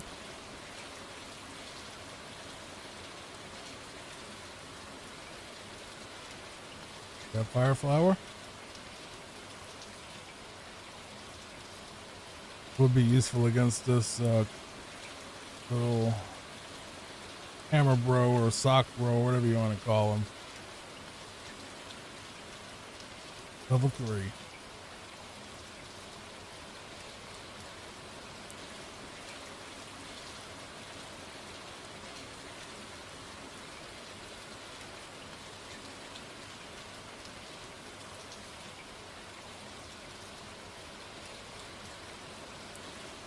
There's something up there. It'll be a bit of a pain to get up there, though, unfortunately. Make sure I don't screw this spot up. I did screw that spot up, but I'm not going to take it. I'm not going to accept that. There you go. Let him smash all that up real quick for us.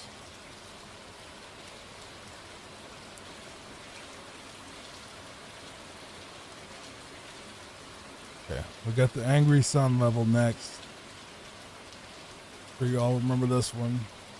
I used to actually use the P-Wing on this one, I think, because I always thought it was a little bit difficult, but it's really not.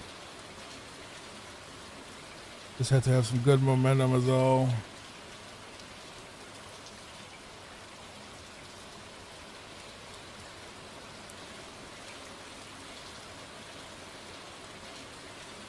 And he caught me right at the end.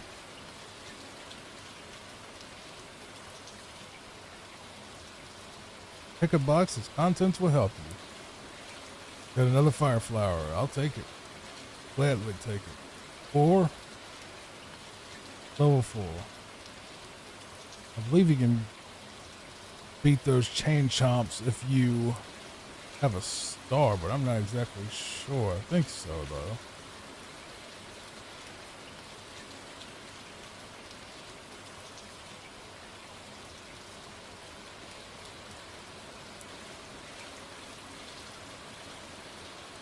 Little cheap final catch. I'm just gonna skip that hard thing because I really don't care. I wonder if you could fly over this. I know some people can clip into the wall if they jump at the exact right pixel, and they can skip some levels doing that. And I am not that talented, as you can tell.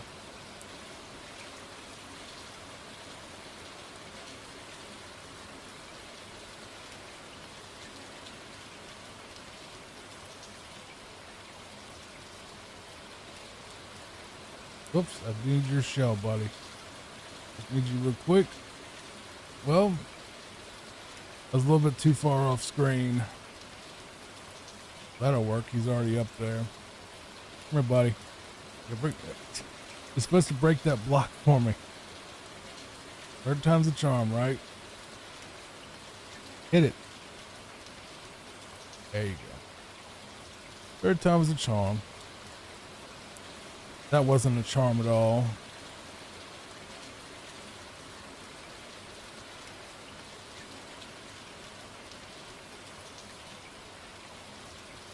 Oh, hello. Hello, Mr. Boomerang Thrower.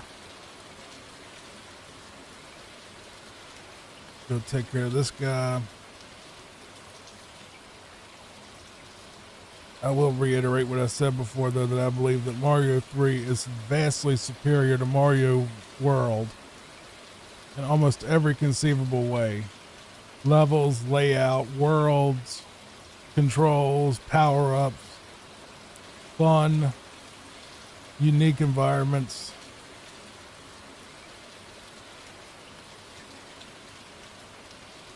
That's what I think. I think Mario 3 is the best out of the 2D ones, really. I think many people agree with me on that too, I'm sure.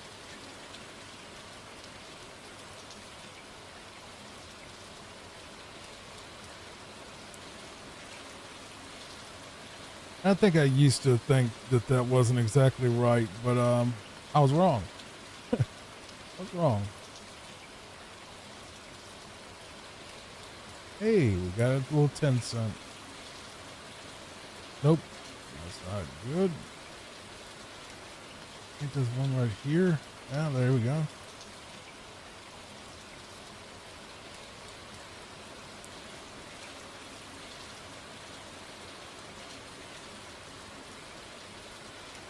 Hey, we're running this little table pretty good. Hey, we're actually running this table pretty good. I know it's cheating. I just want to see what happens when you actually get the entire thing done.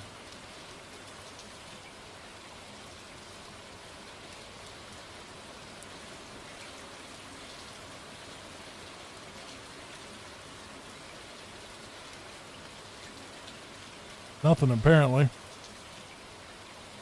Make sure I didn't miss any levels or anything. We've already shown that this, if you break that wall right there, it'll take you over to I'll just do it anyway. Take you to a little secret, like a mushroom house, and also a fire breathing little hammer dude. But they just give you They just give you a frog thing, and it's not worth it. And the hammer dude, I don't know what he gives you, but it's not worth wasting a hammer on. Hammers are very useful in this game, and there are much better places to use it than that spot. But it's there. I believe it's also a hammer thing of like in the first world, which makes no sense because on the NES version you couldn't save your power-ups and go back to previous worlds unless you did some type of manipulation with the whistle. That I think you could like do the whistle, and I don't think the whistle lets you go back to World 1. I don't know. Maybe that was just an addition to the Mario All-Stars version. I'm pretty sure there is another secret that's in World 1. I think. I have to look it up.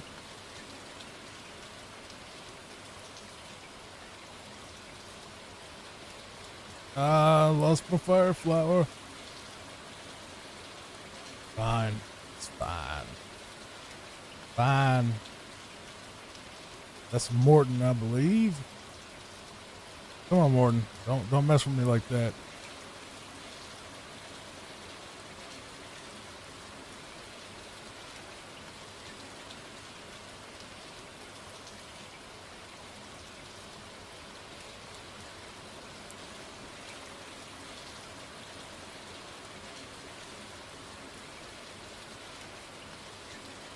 We're going to go down to this little quote-unquote secret to get this fire flower real quick, because we lost ours on the previous level, but it's fine.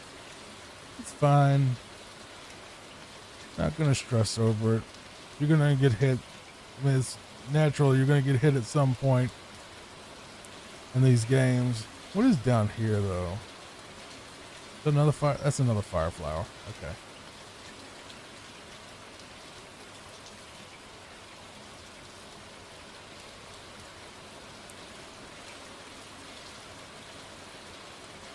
No, there's actually something down here though, isn't it? Oh, you can't go down there. That's going to block me. Okay.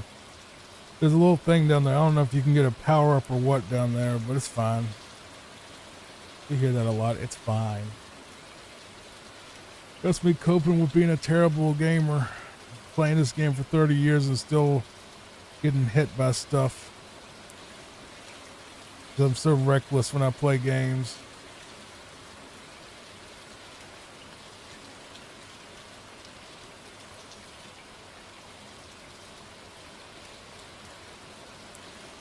See, doing stupid stuff like that.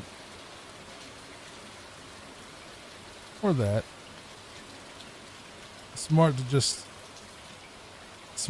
jump in the water with the cheaps, you know?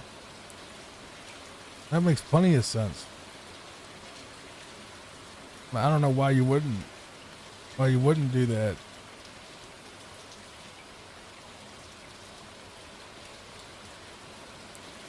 It's good for your health. These are frog suits. Yeah, they're worthless to me. I've always hated the frog suit. I mean, they're okay for like swimming, but like nothing else. So we'll just use them as like sacrificial suits to use to like, you know, if we... Okay, I will give them this. I like the water being clear in this version. That just makes it a little scarier because you can see Big Bertha in the water. Well, no, it makes it less scary because you can actually see where he is. Or she is. That's the thing. Big Bertha is one of the very few enemies that can insta-kill you. Along with lava, and that's it.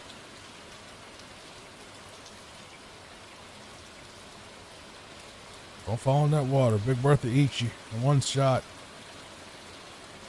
Almost got. Look, I'll show you. I'll just save real quick and let him eat me, so you can see. He just gobbles you up in one shot, and you're dead.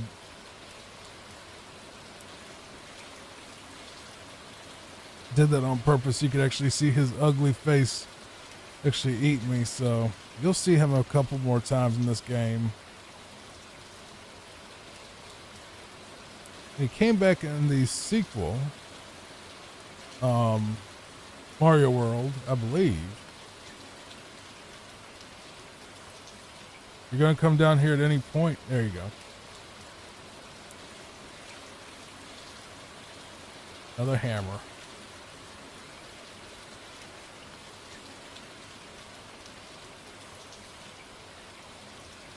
He comes back in Mario World, but he doesn't look nothing like that, and you can't hurt him. If I'm not mistaken, he's that spiny, spiky fish or whatever, like in that one level that, you know, where you just got to run away from him, kind of. Can't remember exactly which level. I think it was on like the top of Donut Mountain or something. Oops, I went in the wrong door. Oh man, I didn't go in the wrong door. I went back into the right door accidentally. Right, boom, boom. Let's speed past that. All right, let's get on with it. Level 4. Lakitu. Yep.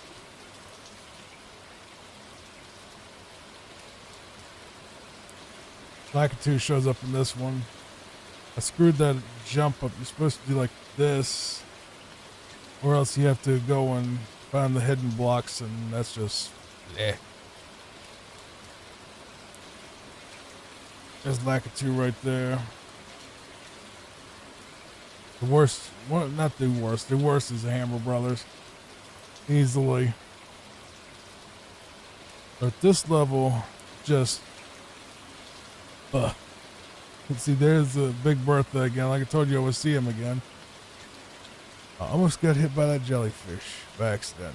Obviously, I don't try to get hit on purpose unless I'm trying to demonstrate something cool.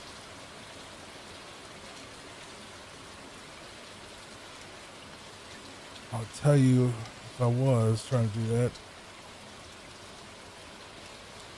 There's another Big Bertha. Pretty bland level, not really much to it.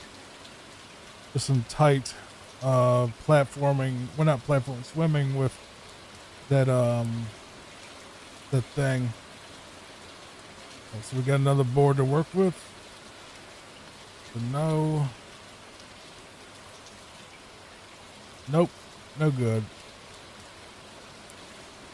The bridges are up, so we can't go to that house yet, that mushroom house yet. Another auto-scroller. Hey, my favorite. Hold for sarcasm.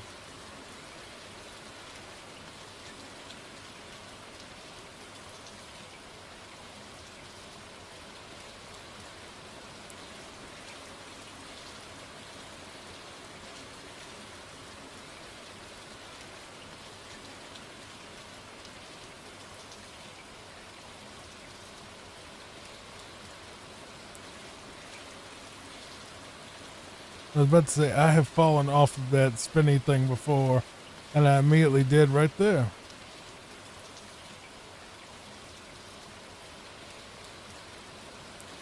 Nice trick shot.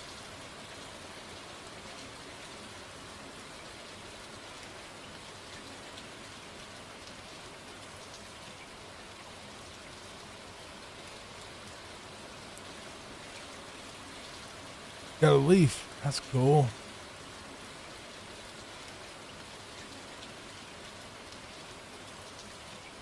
Level 7.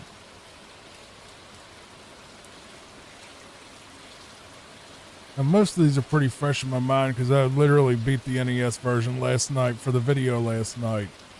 Like all 3 of those games last night that I posted, they were recorded that day. Like I recorded, edited, tossed up same day, you know, back to back. So I was burning the midnight oil, boy. Me and Papa were sitting here right at the end of the night and just getting work done, and she wasn't happy. She wasn't happy that I was working so late. She don't like it. She likes to have the attention on her a lot of times. Well, I mean, she likes to be alone a lot too, but when it's, you know, when she's in here, it's Papa time, not work. Sometimes she gets a little demanding and bossy about it, that she doesn't want me working. She wants me sitting here holding her, which is super sweet, and I love her to death. But she didn't understand that Daddy has to work sometimes. He has projects to work on, like these, hoping that they'll eventually catch on. But if there's no videos, there's nothing to catch on. So you gotta grind it out, baby. You gotta grind it out. That's how you get anywhere, is you grind it out. Whatever it is, you gotta grind it out at first. And then you get some traction, and then you don't have to grind as much. But that's when things get boring and you kind of just get a little nutty because you ain't got nothing to grind on.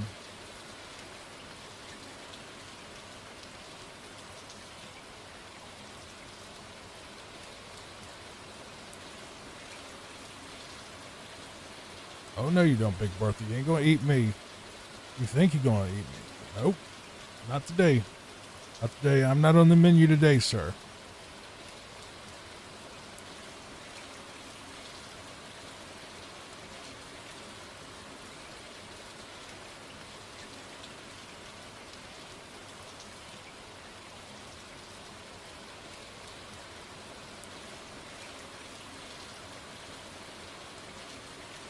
All right.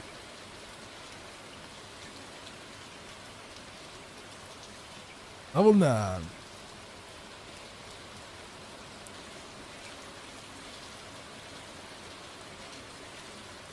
I remember this one. This one's a little bit of a pain in the butt in spots, but not too bad.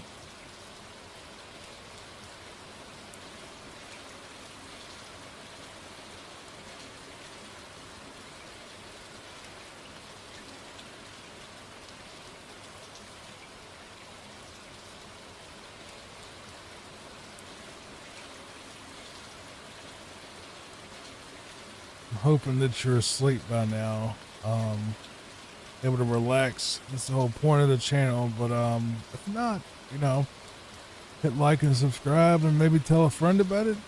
Somebody that might have insomnia, tell them that I'm doing this now. Maybe. Actually, I don't want to go in there yet.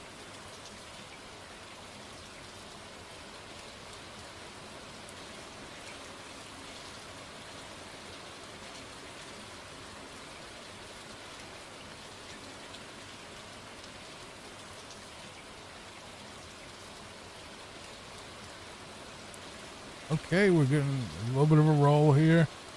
Oh, we got a couple of power-ups out of that.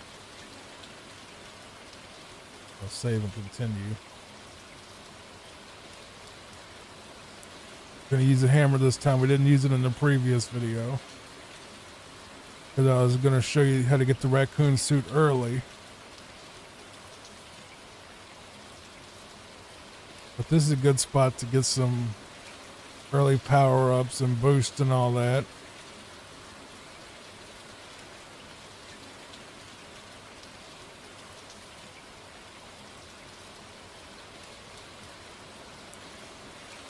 You get 3 power-ups by using that one hammer, so it's a worthy trade-off. It's also kind of neat watching Mario freely move around this map. He can go all over the place and just look at stuff. That's just kind of neat. He only does it this one time in the entire game, but I always thought it was neat for him to be able to sail around the map.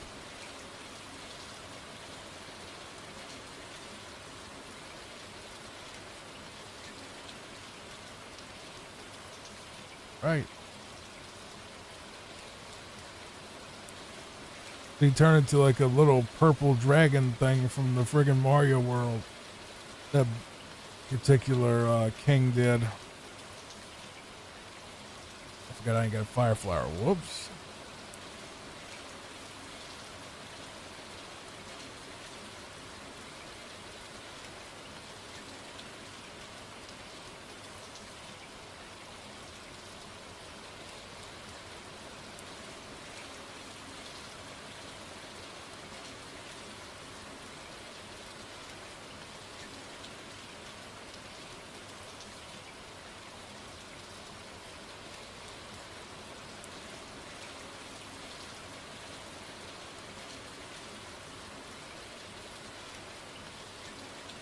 Which one is this? Is this Wendy?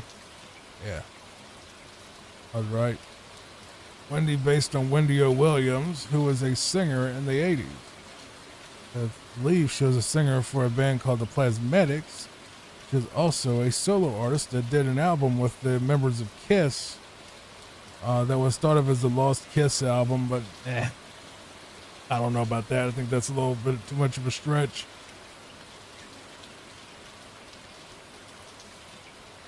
But she did get around a lot from what I remember. She was not in that way, not in a bad way, but she was in a lot of different collaborations with people like Kiss and Motorhead and many others. She sadly passed away. I'm not sure exactly how long ago, but I believe she ended herself. Let's just put it that way, and leave it at that as respectful as possible. But yeah, she was something. She was definitely a very interesting character in that period. It's actually a secret right there, if I'm not mistaken, isn't it? Isn't it like you can go up one of these pipes, or I think you might be able to fly up there or something. I can't remember. We'll try to see. Well, get the little leaf. We can try it and see what happens. It wouldn't hurt. We got time. Come on, Johnny Baseball. There we go. There you go. See? There's something up there. Isn't that neat? A little sky pool to not dance around, to swim around in. With the piranha plant in it. Wonderful.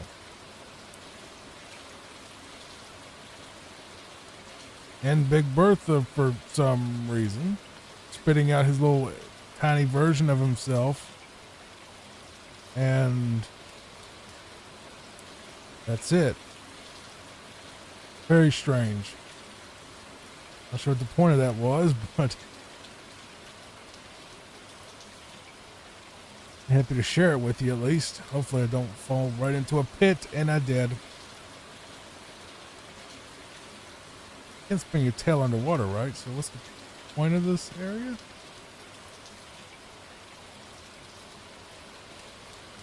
Some one-ups maybe?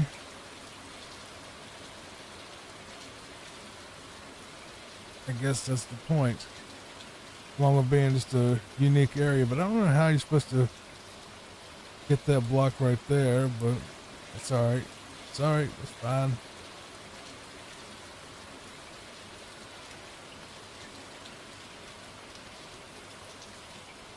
I fell in the exact same pit in the exact same way.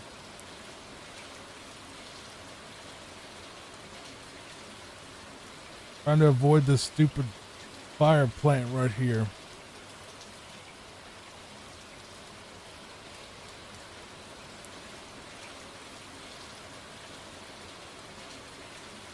Alright, off to level 2.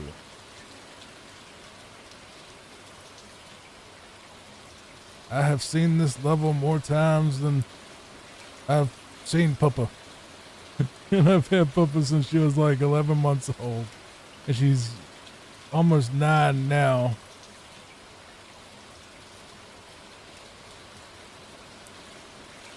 I love my Puppa. I really do. She's such a sweet baby.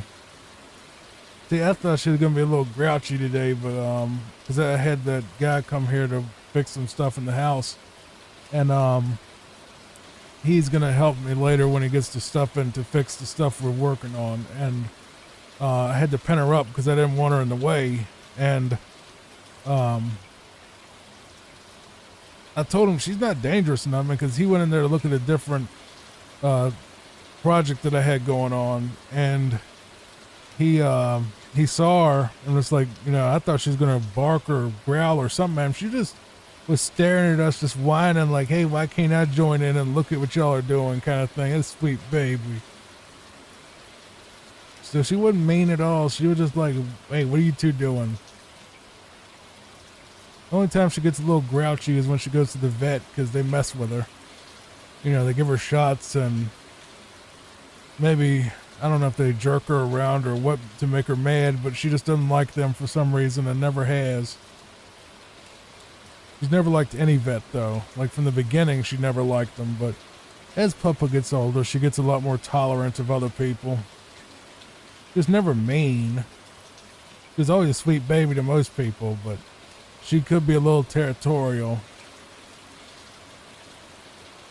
But whenever someone comes over, I always pen her up so she doesn't, get in their way or, bother them or whatever.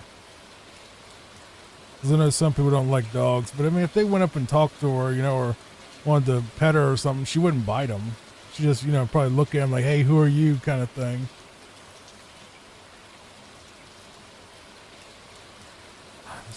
This spot sucks. Okay.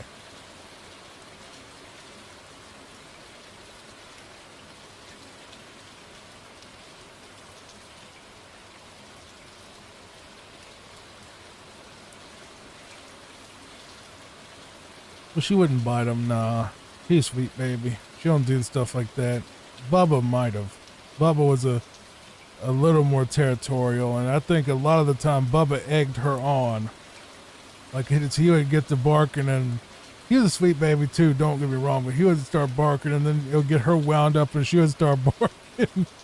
But she didn't bark at the guy at all today. I was kind of shocked. I'm like, wow, she's really quiet. She was whining. She wasn't trying to bark or get out there and get in the middle of it or protect her daddy or anything. She was just like looking at us whining because she was mad that she was penned up.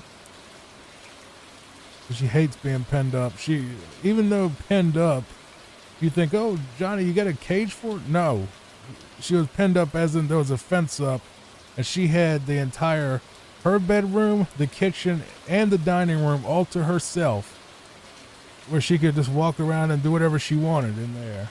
And she was only cut off from the hallway and my room. That's all she wasn't cut off at all.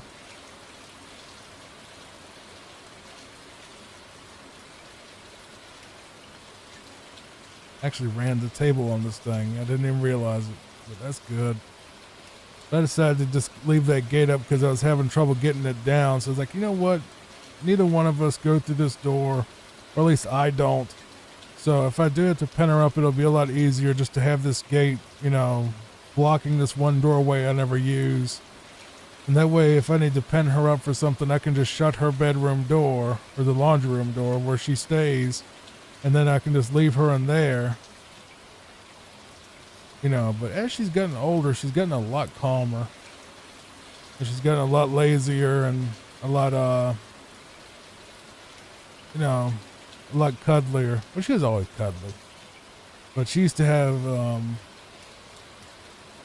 I think Bubba might have stressed her out a little bit here and there, because Bubba Scooter, he loved that girl, and he would just, smooch on her head and follow her everywhere, and she never had a minute alone or anything, and he loved her, and she loved him, but I think it was more like he loved her with all his little heart, and she loved him, but she tolerated his nonsense kind of thing. And after he passed, of course, I'm sure she mourned it, but she, and I'm still mourning Scooter's passing. That was my baby boy. But Scooter did have a mouth on him. He could make a lot of racket. And when he got wound up, he usually got Puppa wound up too. But since he passed, I don't know if I don't think I've heard her bark at all, except for when she went to the vet the other day. But otherwise, she doesn't bark at all. She just, most of the day, she just lays in her little room and her little bed thing, flopped out. And sometimes I'll go in there and talk to her and, give her treats and all that, and then she'll want to come sit with me for a while, and I'll get her up in my lap and we'll watch TV. And that's pretty much all she does all day now, Gonna gut her off human food entirely. So I got her off human food entirely. The only thing I give her now is chicken. Just maybe a small piece of chicken, not like a lot of chicken, but just a small piece of chicken just because she sees I'm cooking it. And that's all she gets. She doesn't get any canned food, no canned human food, I mean. Doesn't get no canned human food. Doesn't get anything high salt. Nothing that could be possibly bad for her. Only thing she eats is her treats. Maybe one little piece of chicken a day that I cook for her, and dog food. That's it. She doesn't eat nothing else. She used to eat a lot more human junk food and stuff when Dad was alive, and she got real big. But I think she's lost about 4 or 5 pounds now because I got her off human food. Because last time I checked her, I think she was 33 pounds last time she went to the doctor. She's a weenie dog. She shouldn't be that big, you know. But did I just override a P-Wing? I think it did override a P-Wing. That sucks. Bro, we're gonna have to start using some of these power-ups, because hold on. Yeah, God. I don't want to save and quit this just to save a P-Wing, do I? I know I need at least 2 P-Wings for this entire playthrough. And I got one. I'm gonna use up this music box just to get it out of my inventory. Use up the star. Get that out of my inventory, because that just overwrote one of the best power-ups in the game, and I don't want to lose that. And they're really hard to find.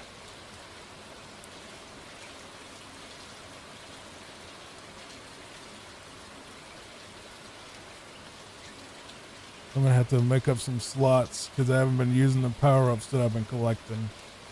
I'm hoping that I get a P-Wing before that, because there's 2 I'm not meaning to die in the same spot.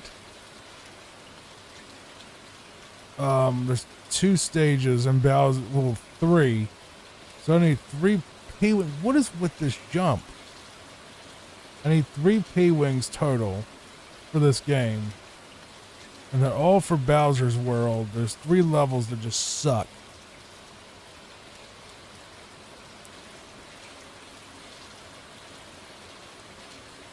Dude, this spot is driving me crazy. There we go. But I need 3 P-Wings to get through this, and if I have to, I'll go and beat World 1 again to,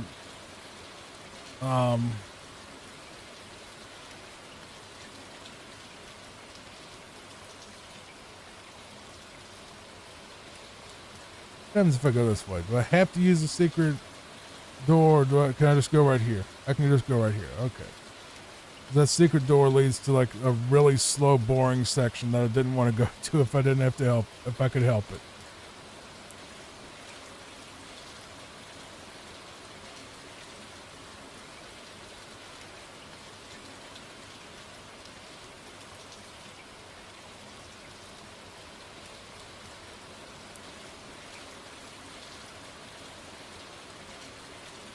So I need 3 P-Wings before I get to Bowser's World. I overwrote 1 accidentally. I know you basically get them from rather completing a world of those Hammer Bros on the map sometimes give you one. Stupid screen. Not scrolling fast enough.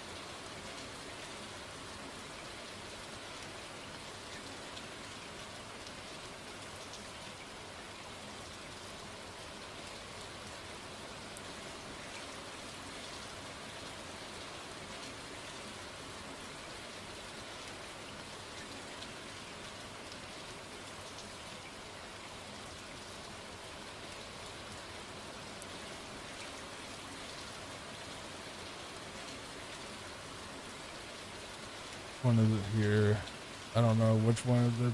Larry or Lemmy or whatever.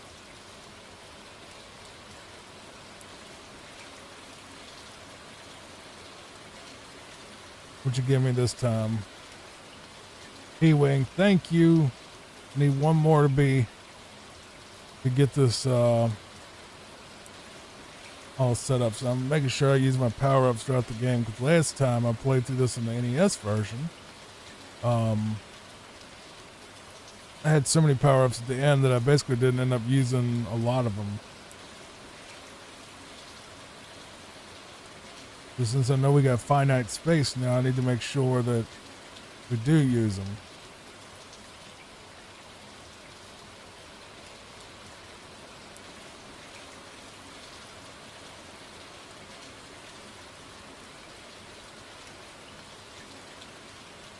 I'm not accepting that. That's one spot I don't want to go the wrong way on.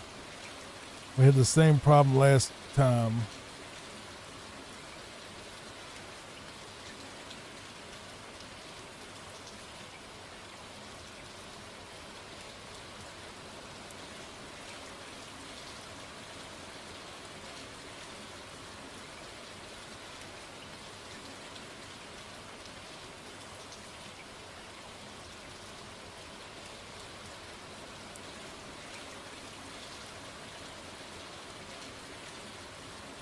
Get another Tanuki suit here.